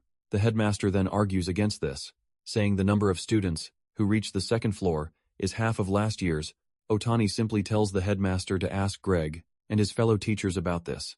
Otani says he would also like to know how they were able to teach students to lose their composure in the worst way. Otani then tells the headmaster that he has been totally focused on the mage class, and that he didn't even notice the anomaly. with the martial arts department. The headmaster is surprised to hear this, and he asks Otani what anomaly the martial arts department has. Otani reveals that after finishing the trial, 4 martial arts students have loosened their innate restrictions and are now attempting to level up. In fact, Sigurd is currently helping out with that. The headmaster is shocked to hear this, because if he heard right, this means Allen Tower might have an effect that promotes martial artists' growth and ability. The headmaster realizes that there would be chaos if this information were to get out, because there are countless martial artists out there who are desperately looking to level up. Deep down, the headmaster would have stopped the Allen Tower trial, if not for the fact that they were searching for a talented martial artist. And to become Allen Tower's next administrator, the headmaster then tells Otani to keep the information to himself, and Otani assures him that he is going to do just that. Meanwhile, the mage freshmen are happy that the one who set a new record is still a mage, Julia. They are glad to have Julia as a mage, but they are all disappointed that she has a martial artist for a brother. Jeremy walks past 2 students talking about this, and he gets so pissed off because in everything, Lucas is always getting all the attention. He can't believe that Lucas is Julia's real brother too. Later on, Theo heads to the cafeteria, and as he enters, the students cheer for him as usual, and he smiles with pride, because he believes that he is still the school's idol. Even though Julia broke his record, suddenly his worst fear comes to pass, when everyone notices Julia where she is sitting, and they immediately turn away from him. Theod immediately loses his composure, and he flies over to where Julia is, to tell her that she might be excellent, but she should not get cocky. Because she reached Allen Tower's 5th floor, Julia doesn't even pay attention to whatever the dude is saying. As she is more focused on her food, Theo is about to explain himself better, when he realizes that all the students are swarming over Julia. Annoyed, he flies off, telling Julia that she is going to regret what just happened. Julia is totally confused. As she asks her brother what is wrong with Theod, Lucas tells her that she has nothing to worry about, so she should continue eating. Unknown to Theod, his intimidation technique doesn't work, because Lucas kept the battle cry active. To boost Julia's defense, Mina soon shows up, talking about how unusual it is for Thea to leave. Without saying his signature line, Mina then congratulates Julia, saying she is even more talented than she thought. Julia humbly replies that she made it far, because her teammates helped her. Mina then asks if Derek and Iowa would be useful for the Goddess Memorial Festival too. This is new to Lucas and Julia, because they know nothing about whatever the Goddess Memorial is. Mina then explains that the school, along with Kyoto Magic School and Holy Magic School, is considered the Empire's 3 magic schools. Every year, 9 outstanding freshmen are selected from these 3 schools to determine who is the top genius. Since Julia is pretty talented, Mina is sure that Julia will be competing. Lucas hears this and admits that it is interesting, but he wonders if Julia will be interested. Soon afterward, Lucas tells Julia that he is not going to wake her up again, since he already sees her as someone who can take care of herself. The first day of this change, Julia wakes up late, forcing her to use the Thunder Dash, just to try and make it to class on time. She ends up running into Iowa, who stares at her with the coldest expression, while telling her to watch where she is going. By the time Julia makes it to class, she realizes that she forgot her textbook. While wondering what to do, Iowa notices this, and she draws closer to her. She then drops her book on the table, so that they can share even in the library. Julia tried taking a book from the shelf, and when her hand couldn't reach it, Iowa helped her out before she can even thank her. She has walked out already. Later on, Julia asks Lucas to tell her how Iowa feels about her, but he lets her know that she will be the one to figure this out. Sometime later, Julia says Eva, watching an old man perform a magic trick with his power, but since she can't do it, she looks distraught. Julia notices this, and she immediately creates a bird, using her own power to give it to Iowa. However, she crushes the bird, and even almost crushes Julia with her mental magic, forcing the girl to run off in fear. Later that night, Julia returns to the dorm to find Iowa already sleeping. However, she left a heartfelt note for her. She apologized for what happened, and then dropped cookies for Iowa, while suggesting that they hang out. The next day, Iowa smiles when she sees this, and she decides to go out with Julia the following day. Iowa went to the meeting point early, but Julia showed up late. Iowa is still about to complain about her lateness. When she realizes that she brought Lucas with her, Julia excitedly tells Iowa that Lucas promised to pay their bills. Iowa's expression immediately shows that she doesn't even want Lucas there, and Lucas can clearly see this. As if this isn't enough, they run into Maya, who asks them where they are heading. Julia immediately uses the opportunity to ask Maya to follow them, and since Lucas is going, Maya quickly accepts. With this, the group heads out to Daktown's Gourmet Street, and while the girls are rejoicing, Lucas is crying, because his bank account is about to take a huge L. Upon arriving at Daktown, Julia is the happiest, because she knows what she is there to enjoy. Seeing how excited she is, Lucas is already crying inside, because he doesn't even know how much he is going to spend. In addition, he is stuck with the annoying Iowa and his ex-fiancée, which is basically some kind of punishment for him. It turns out that the ladies all have different reasons for coming out, because Iowa only wanted to go out with Julia, but ended up getting dragged along, and Maya is also glad that she's getting the chance to talk to Lucas. Outside of school, Julia excitedly leads them to a sweet shop, but to her dismay, there are only 2 slots left for the day. Julia falls to her knees in horror, talking about how she really wants to visit the sweet shop. Maya reads the room and immediately uses her intuition, telling Julia and Lucas that her doctor told her to avoid sweets. She suggests that Julia and Iowa go inside instead. While she and Lucas wait outside, Julia asks her if she is sure about this, and she says yes excitedly. Julia pushes Iowa into the shop so that they can have all the fun they want after they are gone. Lucas thanks Maya for her help, but Maya lets him know that she is just glad that the siblings are happy. Maya tells Lucas that Julia is so energetic, which always reminds her of when they went out together. As kids, Lucas asks her what she means by this, and she reminds Lucas that she and he once went to the exotic beast exhibit in Daktown with their family members. Apparently they snuck away from the adults to go see the dark world together. She asks Lucas if he has forgotten the incident, but Lucas can't even answer properly, since he only has a faint memory. But there is no way he is going to remember something that happened before his soul took over the body. Seeing how Lucas reacted to the situation, Maya is forced to ask him if he holds a grudge against her because the engagement was called off. Lucas is shocked by the question, and Maya says she always has the feeling that Lucas is avoiding her. Maya believes that Lucas was hurt by the whole engagement thing being called off, and she didn't initially understand the meaning of this. When she was little, Maya finds the words to explain how she is feeling, but she can't. She ends up standing up to tell Lucas that he is not an incompetent fool. Maya lets Lucas know that he is the most excellent martial artist that she knows, and this is when she summons the courage to ask Lucas to be her friend. Lucas is blown away by how well she carries herself, and he tells her that he never held a grudge against her. He ends it by accepting to be her friend, and this leaves Maya the happiest girl on the planet. While Julia and Iowa are eating the best candies in the shop, Lucas and Maya are getting it done outside. The two return to find Lucas and Maya holding hands.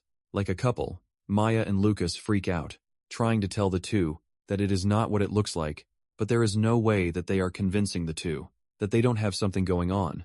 Moments later, they arrive at the town's shopping district, and while they are busy having fun, Julia's magic candy reacts to something interesting. In the distance, the candy leads them to the Five Saints Hall, which Julia explains as a dojo. Apparently, the dojo's master is a treasure collector, and if one goes inside and is able to clear all 5 trials, one can get a magical treasure item. Lucas reminds Julia that they are not there to challenge a dojo, but Iowa cuts in, saying it sounds more fun than just eating around town. Maya agrees with her, saying she is interested in seeing whatever treasure lies inside the dojo. Since the ladies are willing to challenge the dojo trials, Lucas has no choice but to agree. But just as they are about to enter, they are stopped by 2 scary gatekeepers, who tell the kids that the dojo is not a place to kill time.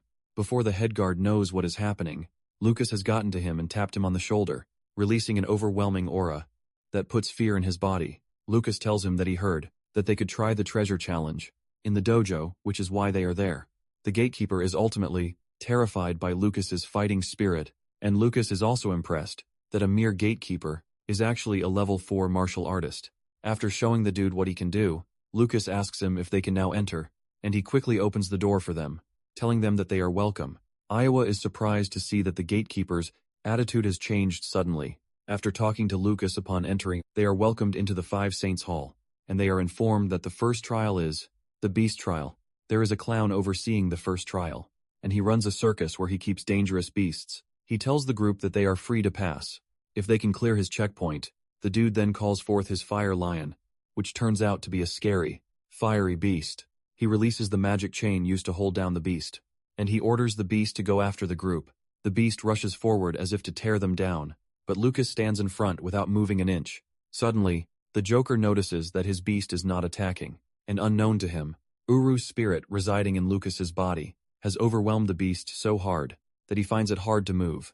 The Joker rushes after the beast to beat it, but the lion ends up hitting him so hard that he lands face down. The lion rushes back to his cage to escape Lucas's aura, and Lucas nervously asks the knocked out dude if this means they have cleared the trial. Iowa cannot believe that Lucas actually won, without lifting a finger, leaving her to wonder what sort of trick he used. As they proceed to the next checkpoint, Iowa talks about how weird it is for the lion to have been terrified of Lucas. Julia whispers to Lucas, asking him if Uru's presence was what came in clutch, and Lucas gives her the sign that she is right. Not long after this, they arrive at the second checkpoint, which is the wind corridor. They meet a mage, who tells them that the rules are simple, they just have to shoot the arrow through the moving rings, and to pierce the balloon at the very top, to clear it basically. This is a checkpoint that tests not just magic, power control but also sharp judgment. The mage lets them know that he is also going to be the one to manage in the corridor's environment during the challenge, to make everything even more interesting. Once he is done explaining the rules, he asks them who among them is going to take the challenge. Julia steps up, saying she is going to handle the challenge, and the mage hands her the controls. Since she is so full of energy, Julia immediately takes charge, sending the arrow through the circles in a smooth way. Even Maya is blown away by how good she is. But the mage lets Julia know that what she is doing is just a warm-up. He then presses a button that releases fire cubes to get the arrow of trajectory to make things even more interesting. Julia takes on the challenge wholeheartedly, with a candy in her mouth, sending the arrow through the circles. However, a water obstacle soon emerges, pushing the arrow down so much that Julia finds it hard to even keep the arrow from falling. At this point, Julia realizes that she has to give it everything she has, but the mage urges her to give up already. Before Julia knows it, she is already facing several obstacles, from fire to even wind magic. Julia's smiley face disappears, and she puts on her serious face. She remembers Lucas telling her that magic control has improved, and if she ever feels like she can't control her magic, well, she has to assume that something is interfering with it. Julia had asked him what she was supposed to do in situations like this, and he let her know that she had to destroy the source of the interference. Remembering this, Julia fires off the arrow with a powerful thunder spell that shatters everything in its way. Even the mage is stunned, and Iowa realizes that the whole thing is more or less a combat than a trial. The mage has no choice but to accept defeat and congratulate them for clearing the second checkpoint. As they move forward, the mage tells them to be aware of something important.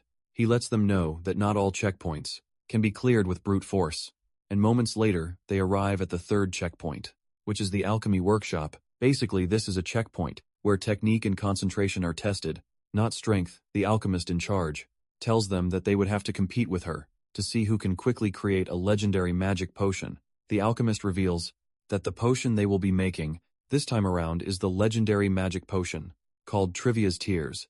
There are 108 rare ingredients to be used for the potion, but the mixing ratio is unknown, and every ingredient is practically unstable. This means getting it even a little wrong can cause a massive explosion. Julia holds her head in frustration, saying, with that high number of ingredients and no ratios, there is basically no way to make it, and Iowa agrees with her that it is a game of luck. Lucas mentions that their forte is offense, so something like this doesn't suit them. But Maya steps in, saying she would like to take the challenge. The alchemist is surprised to hear this, and she commends Maya for being bold. The challenge begins, and as the alchemist cooks up her ingredient with accuracy, Maya shocks her teammates by doing hers with elegance. Using her magic power, she is able to organize the ingredients while figuring out which one goes with which. In fact, her knife work when cutting ingredients leaves Lucas totally blown away. As she continues cooking, she notices that the smell is bitter, and to counter this, she adds a sweet-smelling ingredient to balance the flavor. Maya does this effortlessly, so even Iowa is impressed by how she does her thing. When she finally gets to the most volatile ingredient, the alchemist panics, urging Maya to be careful, because she might cause a massive explosion. However, Maya proceeds diligently with what she is doing, and in no time she is done with the potion, leaving a shock on the alchemist's face. In fact, the purity in her potion is so high that the alchemist asks her if she learned from a great master alchemist.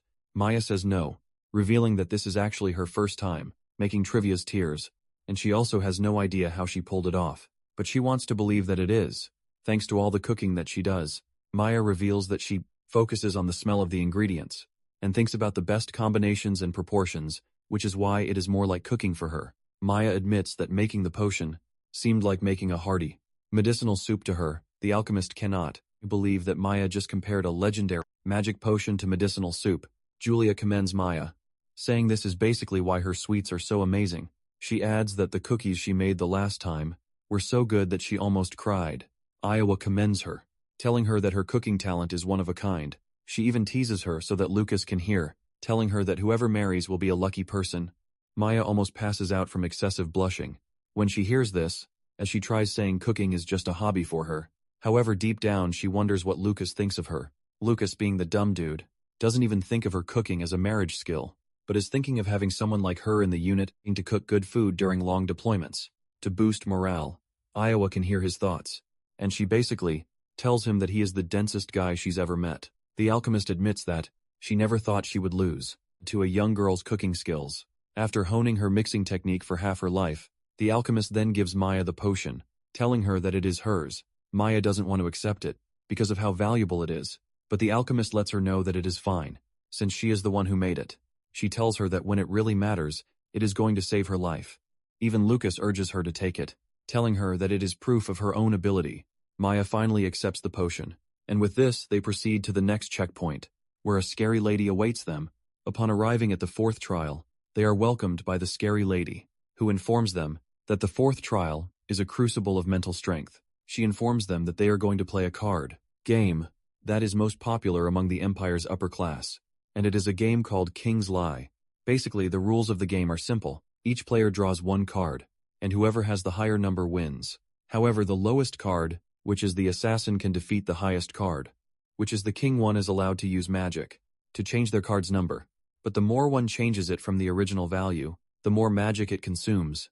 If one's bluff is exposed, the real value of the original card is used to decide the winner, and finally, if the number on a forged card matches the opponent's real card, the forged card loses. To put it simply, this is a trial that tests how well one can see through lies and deceive their opponent. Lucas assesses the situation and realizes that the checkpoint is not made for him, and even Maya says she is bad at tense games. Julia can't even remember all the rules, so there is no way she is going to survive. However, Iowa steps forward saying, "It actually sounds fun, because this is the kind of thing the Miranda family excels at." Iowa tells them that the fortune teller lady has a special magic circuit around her eyes, which means she can use eye-based magic.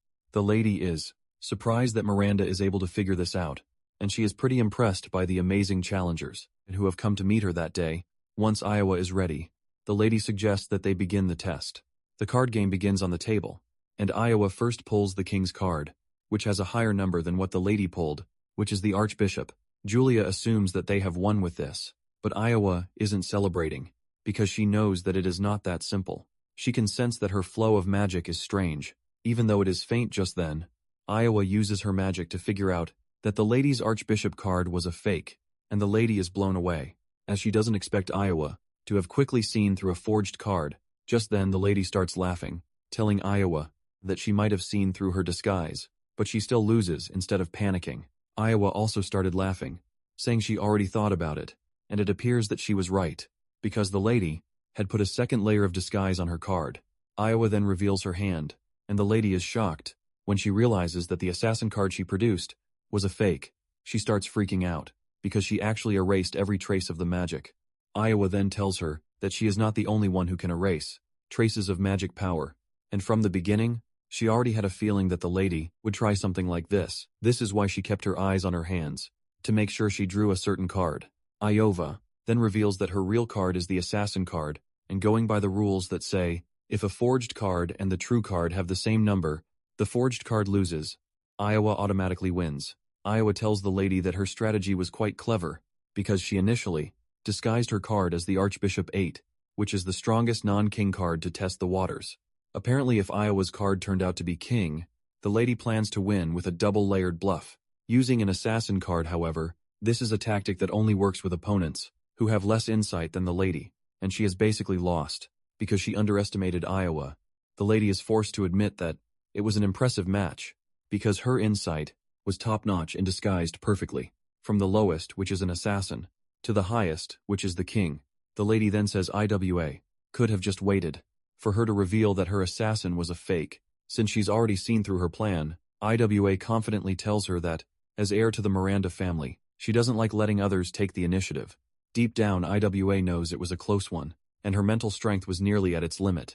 The fortune teller tells Iowa that with her talent, she is definitely going to become someone that history will remember. Iowa confidently replies that she knows. The fortune teller then proceeds to tell her that she is bound by the threads of fate to Lucas and co. She mentions that in the near future, when a great calamity descends upon the continent, she and her friends will be the ones to save the world. Iowa is shocked and she asks her what she means by this, but she ignores the question, telling her that it is time for the final trial. She reveals that the final trial is overseen by the master of the hall, and their strength is completely above theirs. Upon hearing the lady's prophecy, Lucas is already thinking about it, and he is worried about it, because it doesn't appear that the lady is joking. As they proceed to the next checkpoint, Julia excitedly talks about what the lady said, saying it is pretty cool, but her brother suggests that they focus on getting their treasure first. They arrive at the last checkpoint to meet a beast of a man who just punched a big iron ball into the wall. Even Lucas is gripped with fear, because the killing intent from the dude is so overwhelming that he is forced to question if he is human or not. Nonetheless, he's looking forward to how much fun the whole thing is going to be. The blonde head, a fully jacked man, flexes with weights in one hand and tells them that he has been waiting for them to come. He is actually impressed that they made it this far, which means that they are not pampered brats, relying on their family status. The dude then drops the weight, so he can explain the rules to them. He tells them that they are all free to attack him at once, and if they are able to force him to take even a single step back, they win. However, if they can't, it is his turn next, and they would have to block his attack no matter what. After this, they can take turns attacking each other, until one of them finally goes down. The ladies are already freaking out, because they can't believe that they have to block an attack coming from the dude's giant arms. The man tells the group not to hold back, and if they don't want to die, they should just get lost just then. Lucas asks the man to allow him to take the challenge. Alone, it turns out that Lucas is eager to see what the man is made of, because his aura is even stronger than Sigilt's. Julia panics, telling Lucas that they can just go home, because the treasure is not even that important. Maya offers to fight alongside her, but Lucas tells them to stand back, because it is a trial meant for martial artists. In addition, he even wants to test his own strength. The man Barzan laughs out loud, saying that since it is a fight between men, he doesn't have to hold back. Barzan tells Lucas that he is not going to get off with just a broken bone or two, so he has to know if he is ready for this. Barzan's familiar, an iron bird, appears out of nowhere, screaming at him to put on the magic gloves, because he hasn't finished paying for the barrier and repairs from last time. Barzan reluctantly agrees, and he grabs the gloves off the wall. He gives Lucas a pair of gloves too, revealing that the gloves generate a barrier, so no matter how wild the fight gets, people and things around them won't get destroyed. The moment they put it on, a barrier is generated around them, and Lucas excitedly goes after Barzan. He punches Barzan in the chest, but he is shocked when his punch doesn't even evoke a reaction on Barzan's face. Barzan tells Lucas that he has good form, but he still has a long way to go. Barzan prepares to punch back, and Lucas puts up his guard. Lucas knows that he is about to get hit really badly, but this doesn't even protect him, as he is punched into the distance. He coughs up blood, but Barzan doesn't care, telling him that it is already too late for him to surrender. Lucas notices a sword in the room, and he grabs the sword. He imbues his sword with an aura and goes after Barzan. He hits Barzan with all of his strength, but Barzan takes a deep breath before exhaling with great force to send Lucas into the wall. However, Barzan notices that Lucas cut him, and he commends him for it. However, he lets him know that this level of damage won't be enough to beat him. Lucas replies that he is not even done yet, and he dashes toward Barzan, while creating clones of himself. Using his clones, Lucas keeps Barzan in place, and he goes after him with a powerful punch, but Barzan easily breaks free by unleashing his scary aura to blow Lucas away. Barzan commends Lucas, telling him that he actually has the brains and courage to keep trying different tactics, but in the face of overwhelming power, his tricks are useless. Barzan then lunges towards Lucas, telling him that it is time to finish the fight.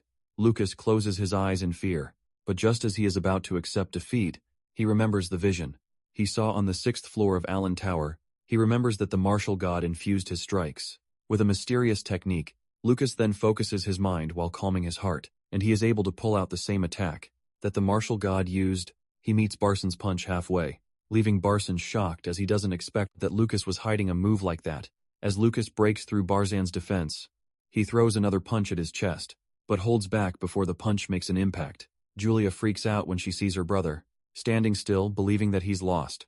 Barzan then takes a deep breath before asking Lucas if, by any chance, he is Otani's disciple. Lucas replies that he is not, and Barzan asks him why he held back, because if he had gone all out, he could have broken a few of his ribs. Lucas replies that it was his first time using the move, and if he had killed Barzan by accident, there is no way he is going to get the treasure. Barzan smacks Lucas on the back to commend him. While admitting that he lost, Lucas crashes to his knees in pain, and Maya rushes over, offering him Trivia's tears to heal himself. But Lucas rejects, saying he is not ready to waste something so valuable. Just then, Barzan throws him a pill, telling him that he can use it to heal his injuries. Lucas takes it and his injuries immediately vanish. He realizes that the healing potion is similar to the elixirs he makes Lucas, then reminds Barzan that they have cleared all 5 trials. So this means they can finally have the treasure. Barzan then starts blabbing about what is not important. Instead of producing the treasure, his familiar is forced to step in, yelling at Barzan, telling him to hand over the treasure quietly, because he is only going to let it go to waste. Barzan shamelessly agrees to give out the treasure, while claiming that he is not stingy. Barzan then gives Lucas a cute toy bunny, telling them to put some magic into it. Julia takes it and pours magic into the bunny, and surprisingly it starts moving. Julia throws it in the air with a smile on her face, because of how cute it is.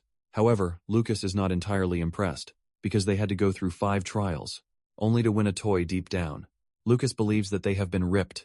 Barzan pats Lucas on the shoulder, telling him that it is not some magic toy, but when he grows up, he is going to know how useful it is.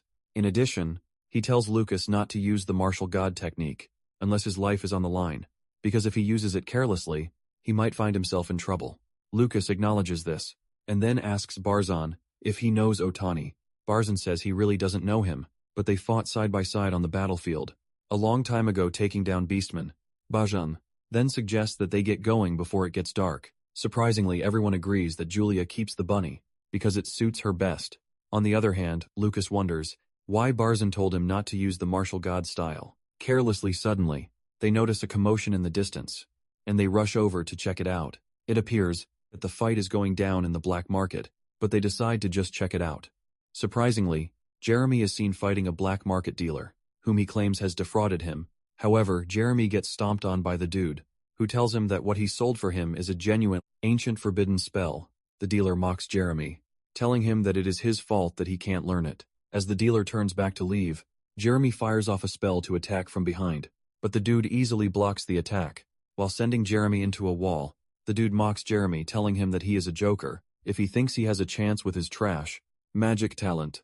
The dealer then tells his boys to go after Jeremy, but they suddenly get roasted by lightning. Before they know it, Lucas and Julia emerge on the scene, and Jeremy almost chokes himself to death, because he can't believe that his siblings would see him in such a pathetic situation. Julia, on the other hand, is happy to help since her mother was the one who told her to look after Jeremy. Just as the fight is about to escalate, the patrol squad shows up on the scene, demanding to know what happened. The black market dealer wastes no time, giving the captain of the squad a bribe, telling him that Lucas and his friends tried to shoplift. The captain takes the bribe, and immediately looks the other way, blaming Lucas and his friends for causing trouble. Iowa steps in, telling the captain that she is from the Miranda family, but the captain arrogantly replies that he doesn't care what family she's from, because he is the law when it comes to that region. Things are about to escalate, when a voice echoes through the street, telling everyone to stop where they are. The captain turns around in fear, because he recognizes who it is. It turns out to be Iowa's father, Cyan. He's also accompanied by Lucas's mother. Cyan tells the captain that he is really brave to have thought he could arrest the children of the Miranda family. Cyan says, it appears that they have to clean up the patrol squad, too, because they have become bad. Both the dealer and the captain of the squad are both dragged away from the scene, while they scream out begging to be spared. Iowa walks over to her father, asking him why he hasn't cracked down on the entire place, if he knows that it is a hotbed of crime. Zion taps Iowa on the shoulder, telling her that the slums have their own rules, and they have tried all sorts of ways to stop the collusion between low-rank soldiers in the black market, but it is a never-ending game of whack-a-mole. Catherine also cuts in, telling Iowa that she doesn't have to worry herself about adult business, because as long as they are there, they don't have to deal with things like this. Julia rushes over to hug her mother, and she commends her, telling her that the spell she cast earlier was amazing, saying this was expected of a Ryan child. Julia blushes as her mother pats her on the head, and just then she remembers Jeremy. Catherine asks him if he is hurt anywhere, but he replies that he is fine. She tries to ask further, but Jeremy yells at her saying he is fine. IWA cuts in telling Jeremy that it appears that he is sick in the head. Jeremy replies that it was a sneak attack, but IWA scolds him, telling him that he is a student of the Allen Magic School, but he still lost to small fries, like the black magic dealer. In fact, he had to be protected by little Julia, which is embarrassing. Jeremy lashes out, saying it was a sneak attack, but Iowa cracks down on him, telling him that he must be so dumb to think a genuine, forbidden spell book would be sold at such a trash place. Iowa says, even a kid would have figured out that it was fake. Just by looking at it, Cyan is forced to come in, telling Iowa to chill out. Catherine offers to heal Jeremy, but he refuses the help, running away from the scene. As he runs off, he imagines them staring down on him, like a pathetic failure. As he runs off, Catherine tries to call him back, but her brother tells her to leave him, so he can have some time to himself. Zion then suggests that they celebrate at a restaurant, because he heard that the kids cleared the 5 saints' trials as they leave the alleyway. Iowa senses something strange in the distance, but couldn't figure out what it is. Later on, Jeremy is seen lashing out in the woods about what happened, when a dark presence appears behind him, calling him a pitiful child. Jeremy turns around in shock, demanding to know who was there, and the dark presence reveals that it was his mother, who told her to bring him something. Just then, the dark presence transforms into her humanoid body, to reveal that it is Gelsida. Gelsida claims that Jessica personally came to see her, because Jeremy was having a hard time at school. Gelsida brings out a pendant, telling Jeremy that with the pendant, he is going to become stronger, and take back all the dignity that was stolen from him. Apparently Jessica was losing her mind about Lucas, saving her child when Gelsida showed up in her room, telling her that she was going to grant her wish. She shows her a green snake, telling Jessica that she's going to give Jeremy the power he needs. She then imbues the snake into a pendant, telling Jessica that Jeremy will become a massive wall for Lucas to overcome. This is the same pendant that Gelsida gives Jeremy, and she tells him that once he wears it, no one will look down on him again. Jeremy excitedly takes it, because he can't wait to defeat Lucas, so that Julia can finally acknowledge him. At the same time, Greg is seen meeting with the black market dealer from earlier to procure a magic item called the slow snail from him. Greg plans to use this against the martial arts students to make them useless. He's excited about his evil plan because he can't wait to see the look of despair on Siegel's face when the magic item kicks into play. Some days later, the first-year students went to check the board for results, and they found out that the martial arts class is actually doing well, with the mage class 2 stars behind the martial arts department. It turns out that the majors are already freaking out, and some have even gotten letters of warning from their parents telling them not to lose to the martial arts department. It turns out that the yearly Goddess Memorial Festival will be held at the Allen Academy too. The other 2 schools, Holy and Kyoto, will be coming to the school, and the mages are already freaking out that they are going to be disgraced. If the other schools hear that the martial arts department is topping them, the mage students are talking about how embarrassing this is going to be when Greg enters the room, assuring his students that they have nothing to worry about. He tells them to leave the martial arts students to enjoy their time when they can.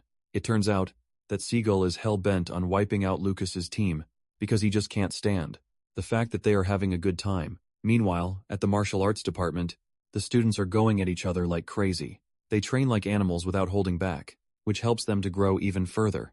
To make it better, none of the students are being forced to train, as they are always ready to stay behind after school to train individually. Teshi is cleaning the office when she notices the slow snail material, but she doesn't think too much about it. She proceeds to put it in the lost and found box, believing that it belongs to one of the students. Finally, the day of the Goddess Memorial arrives, and the martial arts students are designated as the welcoming committee, leaving them to stand at the entrance for over 30 minutes. Lucas urges his friends not to sweat it, because the party they are waiting for has finally arrived. The principal, Jericho, welcomes the guests, and suddenly, the people notice that it is getting chilly. Suddenly, an ice dragon appears overhead, and riding the dragon is Kyoto Magic School's top freshman, Day N. Just when the dude is about to steal all the spotlight, a fire phoenix appears on the scene too, rivaling the ice dragon. It turns out that the one who conjured the firebird is the Holy Magic School's top freshman, Aurora, and their arrival just steamed things up. The people watch as the two display their immense power in the air, realizing that Aurora is trying to steal the spotlight from him. Diane enlarges his ice dragon, making its reach even bigger to suffocate the firebird. But Aurora decides to show him what it means to go all out. The two end up going head to head, leaving a majestic scene in the sky to entertain those who are watching. When Lucas sees this, he finally understands why the two are called geniuses. While the two are busy toying with each other, a lightning magic suddenly pops out of nowhere, breaking through their defense, and it turns out to be Julia's magic. The two immediately turn around to see who it is, and Julia conjures a lightning bird to rain down water on them. With a bright smile on her face, Julia lets them know that they can't forget about her. Cyan is blown away, because he didn't think they would get to witness something so majestic before the main event.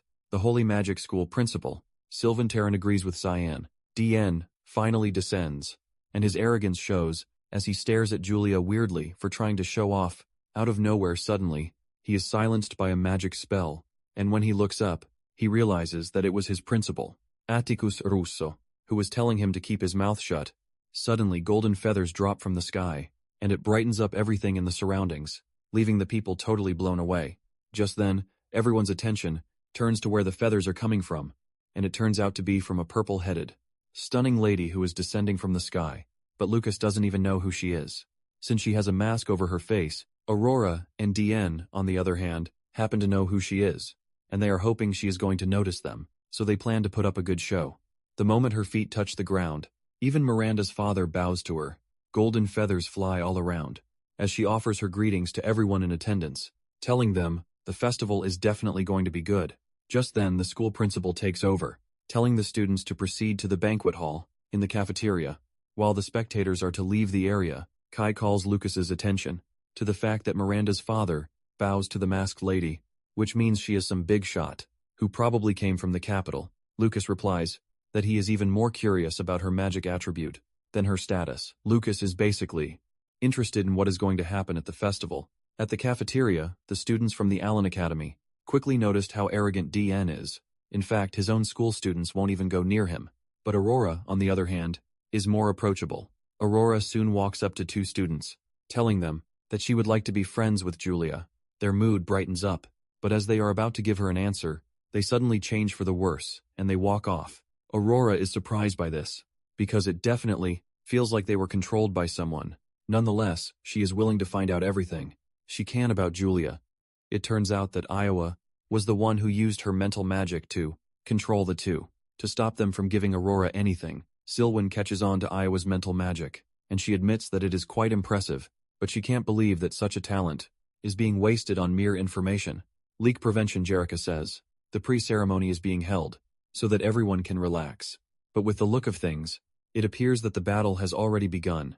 Atticus then boldly says he is pretty sure that Kyoto will win again that year, but Sylvan cuts in, saying they were close to winning the year before. While the two are busy arguing about this, Reca can't even say anything, since Allen Academy took last place the past year.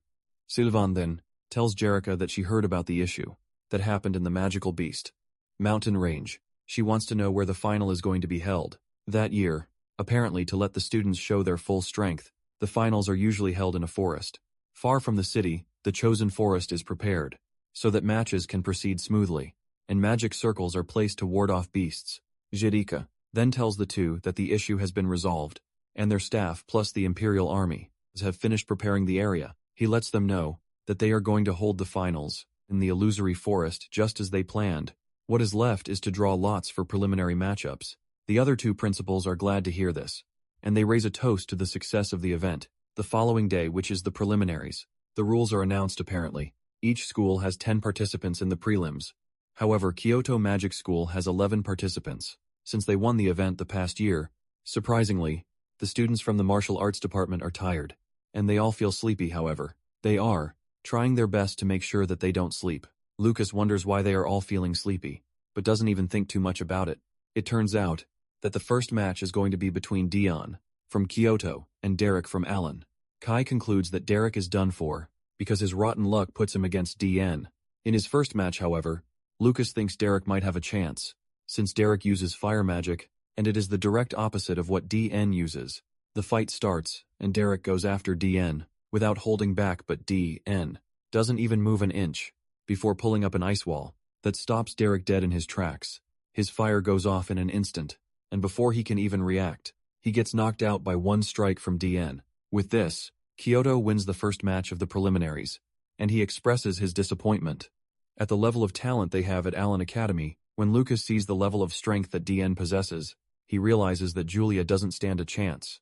The second match is between Aurora, of Holy, and IWA of Allen. However, IWA appears to be confident, even though she is going up against Aurora, as she is willing to show everyone what she can do. The students from Holy Academy encourage Aurora, telling her to take IWA down, and she suddenly blushes, while assuring them that she is going to win. The moment Aurora unleashes her fire magic, Iowa can sense just how much power she wields, but instead of being scared, she is actually eager to take Aurora on, just to prove her strength to everyone. Iowa taunts Aurora, telling her to stop acting all flashy, and just come at her. Aurora waves her hand when she hears this, and this unleashes so much firepower that IWA is forced to put up a barrier to protect herself. Aurora is impressed when she realizes that IWA actually turned mental strength into a barrier. Aurora figures out that this is going to be fun for her, and unleashes another wave of fire magic that sets everything around in flames. Iowa is forced to defend again, and Aurora rides her flames into the air, mocking Iowa. She says all she's been doing is defending. While asking her if she has no room to attack, Aurora unleashes another fire attack that hits Iowa so hard, forcing her to scream out in pain. With the fire taking over everything in the arena, Aurora concludes that it is over, but Iowa lets her know that she is wrong about this. Iowa's eyes suddenly turn cold, as she tells Aurora that she is the one who is about to lose. Aurora suddenly gets hit with an overwhelming mental attack that leaves her screaming in pain.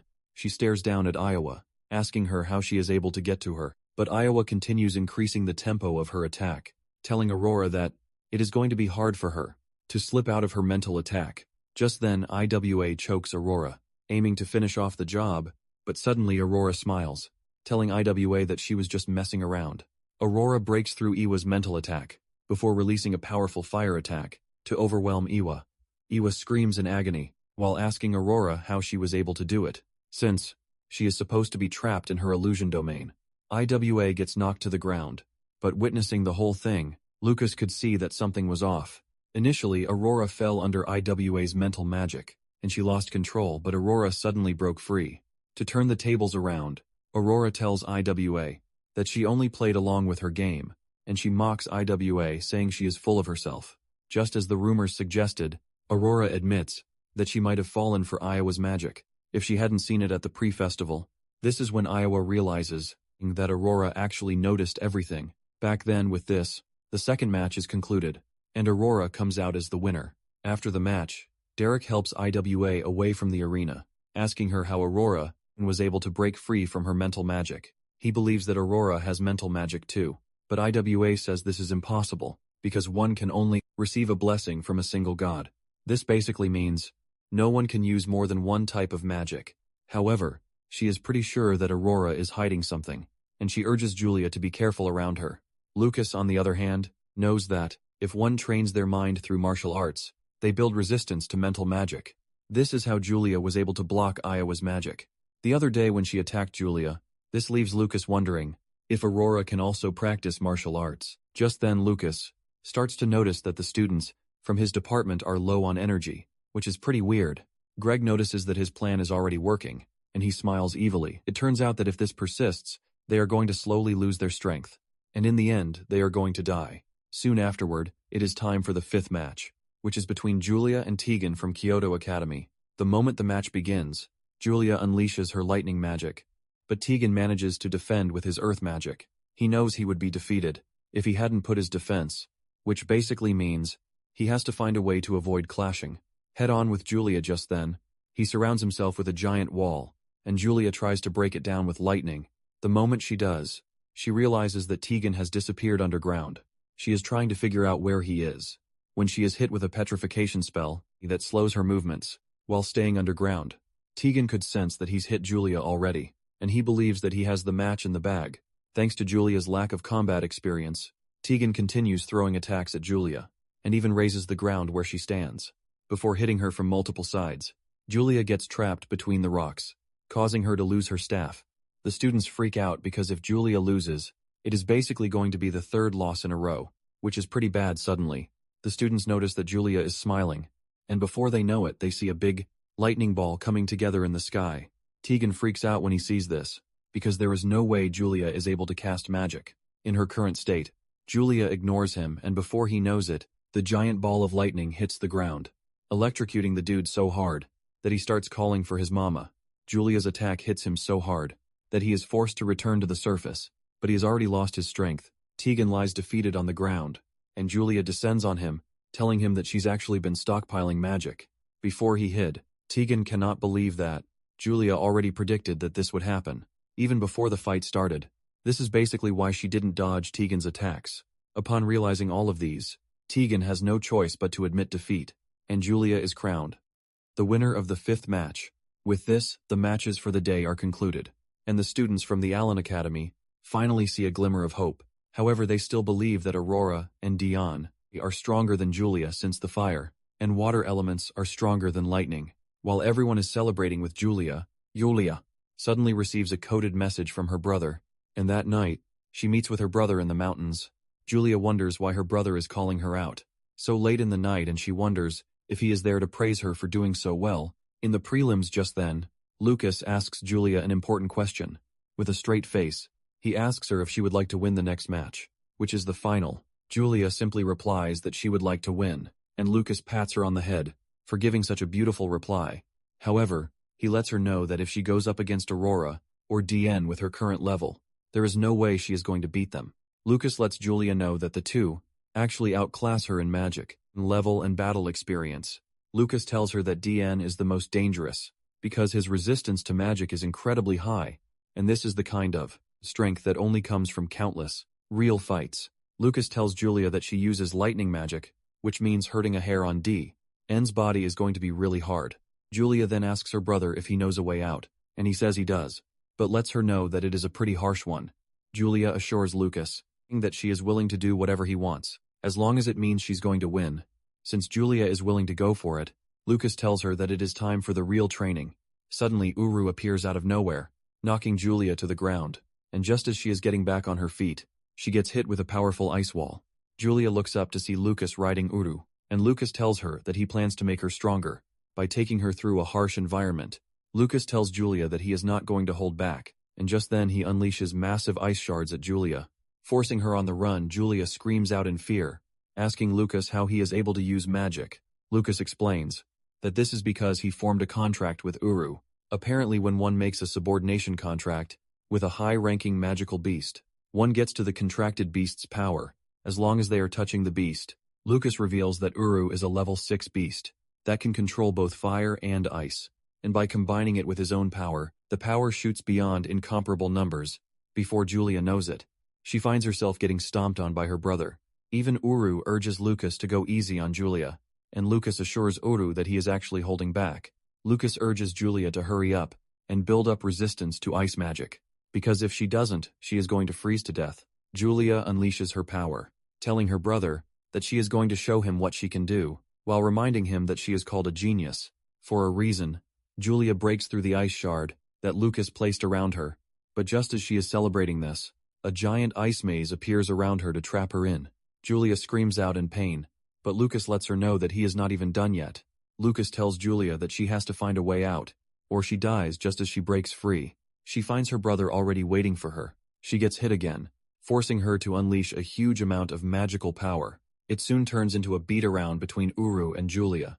At some point, Uru runs out of magical power, and Julia thanks her stars, believing that it is already over. However, Lucas feeds Julia and Uru recovery pills, so that they can return to training, while telling the two that they have not even started. Before Uru knows it, it is already begging just as Julia is begging. Some hours later, Iowa wakes up to notice that Julia is not in the room. She is still wondering where Julia went, without saying a word. When Julia appears in the hall lobby, looking totally battered, she can barely stand, and this is thanks to her staff coming in as a walking stick. She crashes to the ground and Iowa rushes to her aid. While asking her who beat her up, she faintly replies that it is nothing serious, because she was only training for the finals. Iowa carries her into the room, and Julia reveals that her brother has assured her that she now has 200% resistance to ice magic.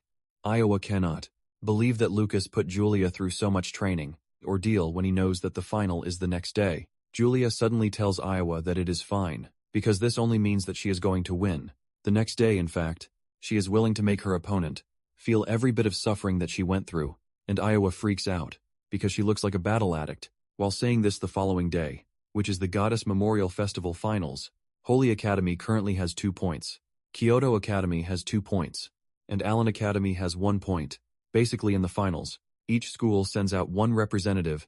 The final is also held in a special domain, so that one can cast magic freely, without worrying about the surroundings. Once the principal is done with preparations, he tells the representatives that they can enter the arena. Through the magic circle, Dean confidently steps in, saying he is going to win with overwhelming strength. Aurora cannot believe just how cocky the dude is, but this makes her want to fight him even more. On the other hand, Julia looks like she is still sleepy, and the other students assume that she can't win, which is why she doesn't care about what happens. The martial arts students also believe this, and this earns them a painful knock on the head from Lucas. Apparently after training, Lucas and Eru even had to soak in medicinal baths for half a day, just to recover, showing how brutal the training was. Julia, on the other hand, drank a healing potion, but still slept through the entire day. However, none of his friends know this, and since they have been acting weird, Lucas decides to give them some tonic pills. Iowa is also worried that Julia is not fine, because she slept throughout the day before, but Julia assures her that she is fine. Iowa then hands her bunny before she enters the arena. Julia thanks Iowa for the help, revealing that she forgot it in the dorm. When she went for mountain training, she has said it before. She realizes that she is not supposed to say anything about it. However, further efforts from Iowa to hear more prove futile. Moments after giving his friends the tonic pills, they recover their strength, and they start cheering for Julia. Julia thanks them as she prepares to step into the battle zone, but Iowa is left wondering what Lucas had done to Julia. Iowa pats Julia on the head, telling her not to overexert herself, because even if she doesn't win, it doesn't mean she is not exceptional. However, Julia assures Iowa that she is definitely going to win. The moment she steps into the arena, she is transported to a random location. Just like the other representatives, Julia remembers that Lucas told her to hide first, until Diane and Aurora have fought, so she can conserve her strength. Julia then decides to do exactly this, but suddenly Aurora notices her presence behind a tree. Julia freaks out when this happens, and the spectators already believe that a fight is going to happen, and between the two, while everyone else is worrying that they are about to fight, Lucas appears calm, as if he knows something that they don't. Moments later, Aurora backs off after seeing nothing, which is pretty weird to her, because she's pretty sure she heard someone behind the tree. Suddenly, she spots an ice attack in the distance, and immediately figures out DN's location. She is not surprised, since DN is the only one who will confidently announce his location. Aurora then heads in DN's direction, and Julia finally resurfaces from her hiding spot. Everyone is stunned when they see Julia appear out of nowhere, leaving them to wonder what sort of magic she just used. Lucas just laughs this off, because he has already seen her use it before. Apparently it happened during their training. Julia was so frustrated that she wished that she could disappear. Out of that frustration, she is able to conjure a spell that suppresses her presence. However, this didn't really help her against Lucas, because he is able to find her and drag her back. Lucas is glad that things are going according to plan, because it is going to be Aurora versus DN first. Then whoever wins will fight Julia. A fierce battle soon ensues between the two, and they are surprised that Julia is hiding out. Dion confidently tells Aurora that he was expecting a 2 versus 1, because he wanted to take them both down. At the same time, nonetheless, he decides that he is just going to wrap things up. Pretty fast, the two go head-to-head, lunging at each other with immense power. This is when the spectators realized that these two were actually holding back. In the prelims, they noticed that DN also fights up close like a martial artist, which prevents him from having any openings to his opponent. Basically, DN chose the path of a mage, since it had more room for growth, but he also trains in both martial arts and magic, so he can get stronger. Lucas is impressed with DN's method, because he is seeking strength, without being picky about methods, which is the right mindset. Lucas wishes everyone is like DN, so that martial arts wouldn't get bad treatment. Kai then asks Lucas who he thinks is going to win, and Lucas says that based on pure strength, it might be DN. However, Iowa appears out of nowhere, saying Lucas might be wrong with his perception, because she believes that Aurora is still holding back a trump card. Kai almost freezes to death when Iowa suddenly shows up on the scene. Seconds later, the match is decided with DN beating Aurora up, ultimately defeating her. Kai teases Iowa, telling her that she was wrong. Just then, Julia shows up on the scene just as planned. Julia asks DN if he really defeated Aurora, and D.N. confidently reveals that his ice magic is the strongest in the world, which means there is no way he is not winning the festival. D.N. then unleashes a powerful attack, aiming to end the fight with one shot, but Julia puts up a lightning shield to protect herself.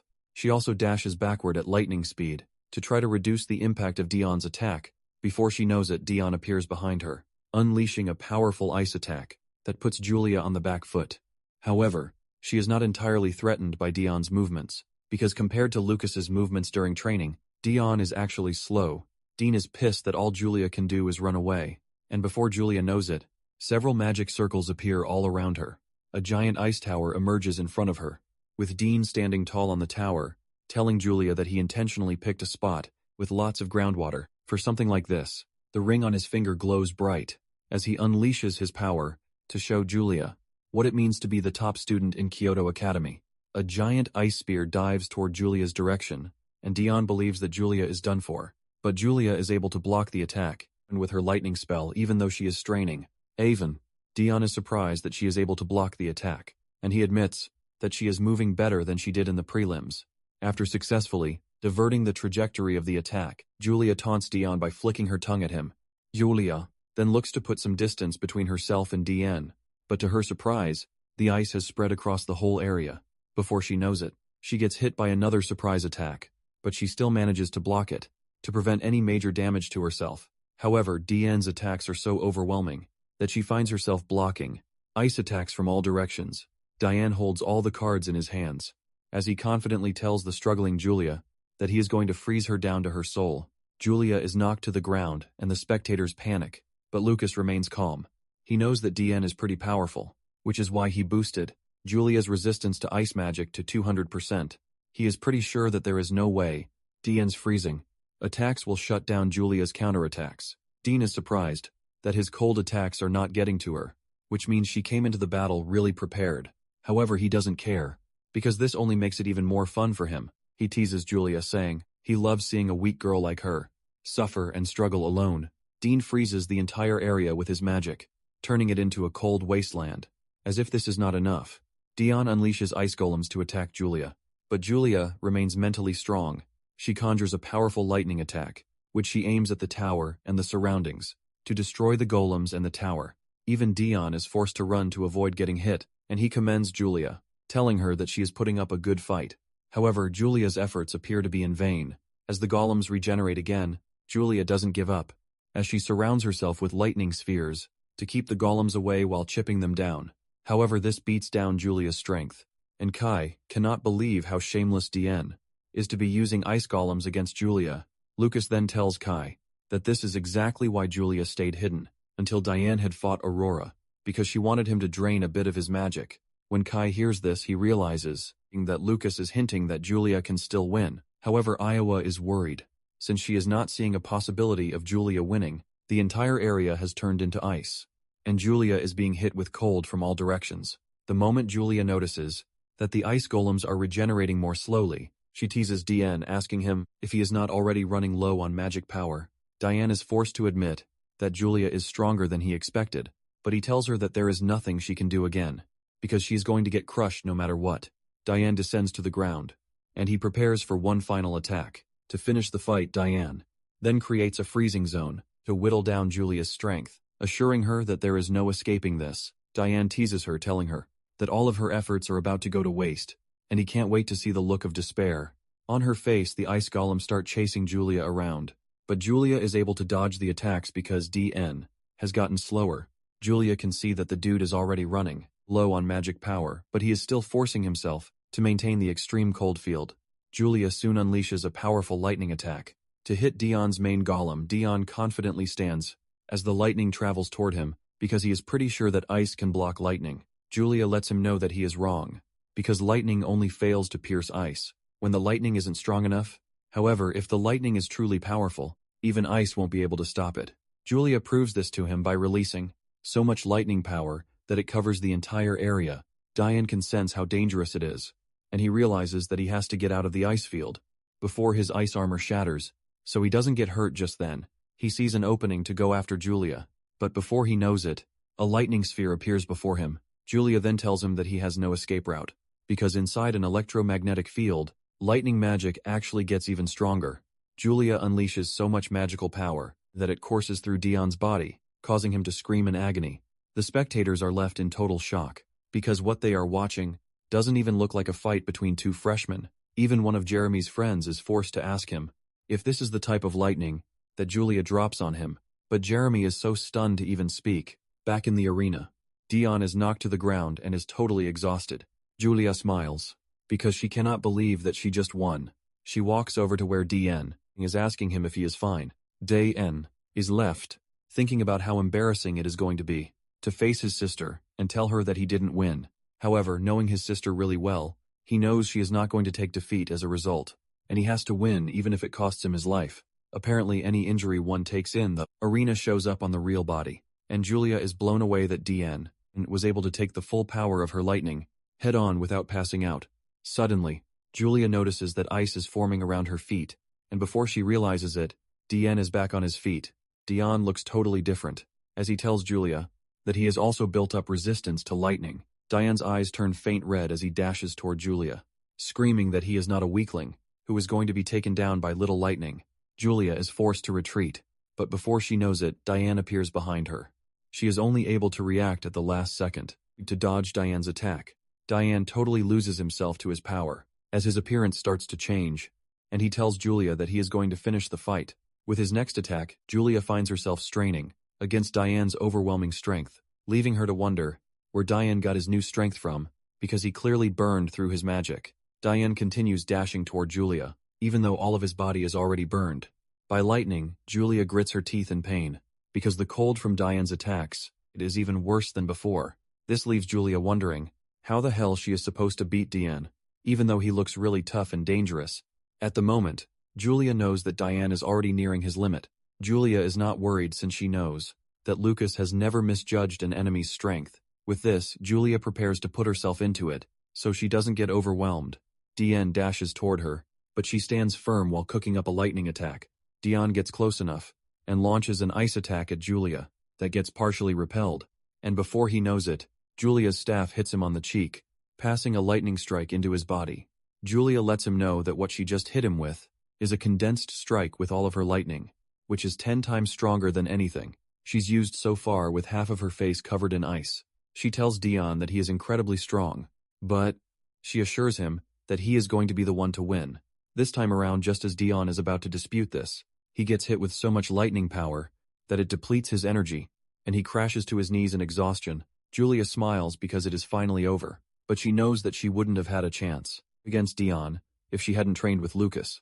Suddenly, Dion gets hit with a fire spell that knocks him to the ground. Aurora appears out of nowhere, talking about how relieved she is that DN has finally been defeated. While admitting that he is a ridiculously stubborn dude, Iowa panics, but she is not entirely surprised, because she knew there was no way Aurora lost to DN. Since Lucas appears to be wrong, she wonders what he plans to do in this situation. Surprisingly, Julia doesn't look shocked, because Lucas had already told her that there might be a worst-case scenario. Aurora starts yapping, asking Julia if she is not curious about how she tricked DN and hit herself. Julia admits that she is curious, but she wants to know if Aurora is really going to tell her, without holding anything back. Aurora smiles when she hears this, and she reaches into her chest. Julia believes that she is about to strip, and she yells at her, telling her that this is not what she meant. Aurora tells her that it is not what she thinks, and then whips out a red crystal pendant, which she calls Roral's Promise. She tells Julia that this is her secret, and as long as she is wearing it, mental attacks don't work on her. In fact, she uses the magic inside the pendant to control enemies with mental magic. However, the only downside is that, once she fully drains the pendant's magic, it cannot be used again for a whole day. This is when Julia realizes that Aurora used this to make DN.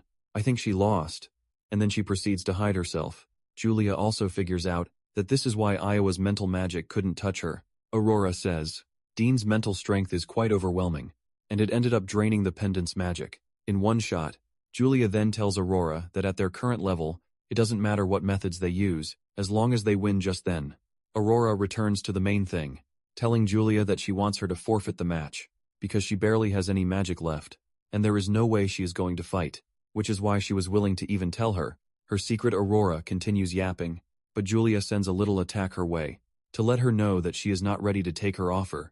Aurora is surprised that Julia is not backing down, and Julia lets her know that they will never know whether she can steal or not, until she tries. Aurora then decides to fight Julia, since this is what she wants. Before Julia knows it, a giant magic circle appears under her feet, and seeing the crazy power in the magic, she immediately activates her speed attack to get away from the point of impact. However, Aurora's fire catches up to her in no time, while teasing her that she just wants to warm her up. Since she was frozen earlier on, the fire attacks get even more intense, burning Julia really hard. During their training session, Lucas had told Julia to keep some magic in reserve, just in case, since they don't know what Aurora is capable of. However, Julia barely has any magic left. After the last attack on DN, Julia finds herself getting thrown around by Aurora's fire tornado. While she teases her, urging her to give up, Aurora confidently tells Julia that she can't even run anymore, not to mention launching an attack. Just then, Aurora notices lightning brewing in the tornado. Julia tells Aurora that she is right, that she is exhausted, but if she uses the force of her own magic, she can still attack. A big lightning strike emerges from the tornado, hitting Aurora, but Julia doesn't stop there. As she uses the melted water from Dean's ice magic to widen her attack range, Aurora gets hit hard, but she confidently tells Julia that this level of lightning is not enough to take her down.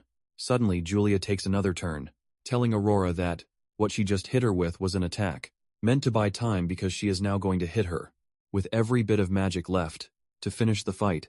Aurora reminds Julia that an explosion occurs when lightning and fire collide, which means Julia is in the most danger, since she is inside the Phoenix tornado. As the attack hits, it leaves a big explosion that sends Julia tumbling down the distance, with her bunny falling out of her hand. While she coughs up blood, Julia lies down, exhausted, wondering if her plan worked, but the smoke clears off, and she can see a wounded Aurora in the distance. Aurora admits that it was close, and she is impressed that Julia is even ready to throw her life away. Just like that, showing how insane she is, Aurora gets back on her feet and unleashes a powerful fire attack aimed at Julia to finish the job. Even Lucas freaks out when he sees this, because he believes that it is over. As the fire travels toward Julia's direction, she is left wondering if she is really going to die, after how hard she worked. Suddenly, the bunny's eyes glow bright, while asking Julia if she wants to win. Just as the attack is about to hit, a surge of lightning emerges, hitting it halfway, resulting in an explosion. Aurora believes that it is over, until she sees Julia standing at a distance, with lightning surging through her body. Aurora is left totally shocked, as she can't believe what is happening. Right in front of her just then, Julia casts a really powerful, advanced spell without even chanting anything. This releases an overwhelming amount of lightning magic that hits Aurora so hard that it almost shreds her down to her bones. Even those who are outside the arena are left in complete shock at how crazy Julia's power is. The principals have no choice but to admit that the three contestants actually showed strength far beyond what they expected. Sylvan says they might have to delay the award ceremony because of the level of destruction, and Reca tells the two that he has a proposal. He suggests that they grant the trio the right to an audience with the goddess, since it appears that the trio will be the pillar of the empire. In the future, some hours later, the students gather in the hall for the ceremony. Reca reveals that Julia has set a new record as the youngest winner in the history of the goddess. Memorial Diane is forced to admit Julia's strength, even though he lost, but he promises that he is not going to lose next time. Aurora teases him, saying he is already talking about next time. Aurora drags Julia closer, hugging her, while telling her that she can always call on her if she needs a sparring partner. Instead of DN, Aurora is amazed by Julia's brilliance, because not many girls surpass her in every way. However, Julia is not about to let Dion hold any grudge, as she finds a way to taunt him. Before the trio knows it, they are already getting along. Not long after this, the prize presentation takes place, and the principal of each school is asked to come to the stage. Surprisingly, the prize given to the trio contains the emblem that lets one enter, the Temple of the Goddess of Wisdom. This is unusual, since the emblem is only given to the champion. Reca says all three of them showed exceptional performances, and after careful discussion, they decided to grant the trio the right to an audience with the goddess. The other two principals are stunned that Reca, the winning principal, is the one who suggested this, but since they don't know what he is planning, and they can't throw away a golden opportunity, they gladly take it. Julia tells Aurora and DN that they have to get along together, since they will now be companions, visiting the temple together. Kai soon notices that Lucas looks worried. Even though his sister just won, he challenges him on this, and Lucas claims that he is only lost in thought, because he was thinking of what to give Julia. As a reward, Iowa scolds Lucas, saying he should call it compensation, and not a reward, because thanks to him, Julia almost died before the main event. Lucas then says he plans to give Julia good food, and after this, he is going to let her soak and recover slowly. In a spirit spring, Collins reminds Lucas that the closest spirit spring to Dacktown is a full day's round trip, and Lucas admits that this is going to be a problem. Lucas wishes that there was somewhere with good food, in a spirit spring. Just then, Kai replies that there actually is, and he reveals that at House Taro, they have an incredibly effective spirit spring. An excellent chef, in fact. His estate is big enough to invite the whole class. Kai immediately suggests that they all come to his house, and he dashes off to tell Tashi. While Kai and Teshi are busy discussing, Lucas is left wondering, just when the two became so close. Soon afterward, the group arrives at the Taro estate, and they are welcomed by the maids. Collins and the others are blown away. Because the house is so big, it looks like a castle. Kai boastfully tells them to chill out, while urging them to soak in the spirit spring. Before dinner, the group is LED to where the spring is, but Lucas notices something strange in the hall. There is a portrait on the wall that feels like someone is watching them. Before Kai can join them, he learns that his parents are calling for him. Later on, the maid mixed up Julia and Iowa's bathrobe, giving Iowa a hot look, while Julia looked like she was thrown into the robe. As Kai steps into his father's office, he can perceive cigarettes everywhere, and he figures out that something has happened. His father then tells him that his grades at school are pretty okay. But this is not the reason why he called him. He tells Kai to inform his friends, not to cause any trouble, because they might be receiving an important guest. Later, Kai acknowledges this, and deep down, he is relieved that his father didn't call him, and to scold him about the mess he caused at school. At the same time, he doesn't understand why his father and mother are worried, when his friends are just there to soak in the spirit spring. Meanwhile, the purple-headed maid who mixed up the robes is already thanking Julia and Iowa for forgiving her. She knows that she would have been fired if her master had found out about what happened. Julia urges her not to worry about it, and then asks Iowa when she plans to enter the spring. Iowa claims she is only going to enter when the maid leaves, because she doesn't like anyone nearby in the bath, unless it is someone she really trusts. Just then, Mina and the squad show up on the scene. Without prior notice, Julia jumps in excitement when she sees them, and Iowa immediately jumps into the pool. She stays beside Julia, while wondering if they rushed over to grab the spot next to her. They all get in the pool to soak, and the maid even brings snacks for them. It turns out that Julia was the one who invited them, and while discussing with her friends, she makes mention of her big brother Lucas. The maid then asks Julia if she has a big brother, and she confirms this, saying he is the kindest big brother in the whole world. IWA disagrees with her, saying Lucas just put her through some hellish training. Some days before, Julia forces Maya to say something, and Maya has no choice but to say, Lucas is a wonderful person. Even though Maya is praising him, Iowa still doesn't want to agree that Lucas is cool. Mina cuts in saying, Lucas is not a bad person whatsoever, but he is overprotective of his sister. While the group is busy arguing about what nots, the purple-headed maid stands in the distance, staring at them intently. Tashi is the first to get out of the spring to change, and just after changing, she runs into Kai. Kai almost dies from blushing when Tashi moves closer to him, telling him to take her to where he usually trains. With his face red like a tomato, he tells her to follow him. Kai is left wondering what Tashi wants to know about him, but little does he know that Tashi is just curious about the estate's training ground. Meanwhile, on the boys' side, they are also having fun. Everyone except Lucas soon leaves the spring to play cards. Being in the pool reminds Lucas of his past life, and how he was bullied every time by his colleagues. Just remembering this causes Lucas to punch the spring's floor, leaving a crack in it. The purple-headed maid rushes into the room, asking Lucas if everything is fine, because she heard a loud noise. Lucas suddenly replies, lying that his hand only slipped. The maid then rushes into the pool, telling Lucas that she is going to help him with his injuries. Before Lucas can tell her that this is not necessary, she is already in the pool with him, saying she is going to be fired if she doesn't do her job properly. This leaves Lucas wondering if the Tiroy house is really strict with its servants, since she is already in the spring. Lucas tells her to do whatever she wants to. The maid then grabs Lucas from behind and starts saying gibberish. She massages his arm while talking about how good they are, because he is a martial artist.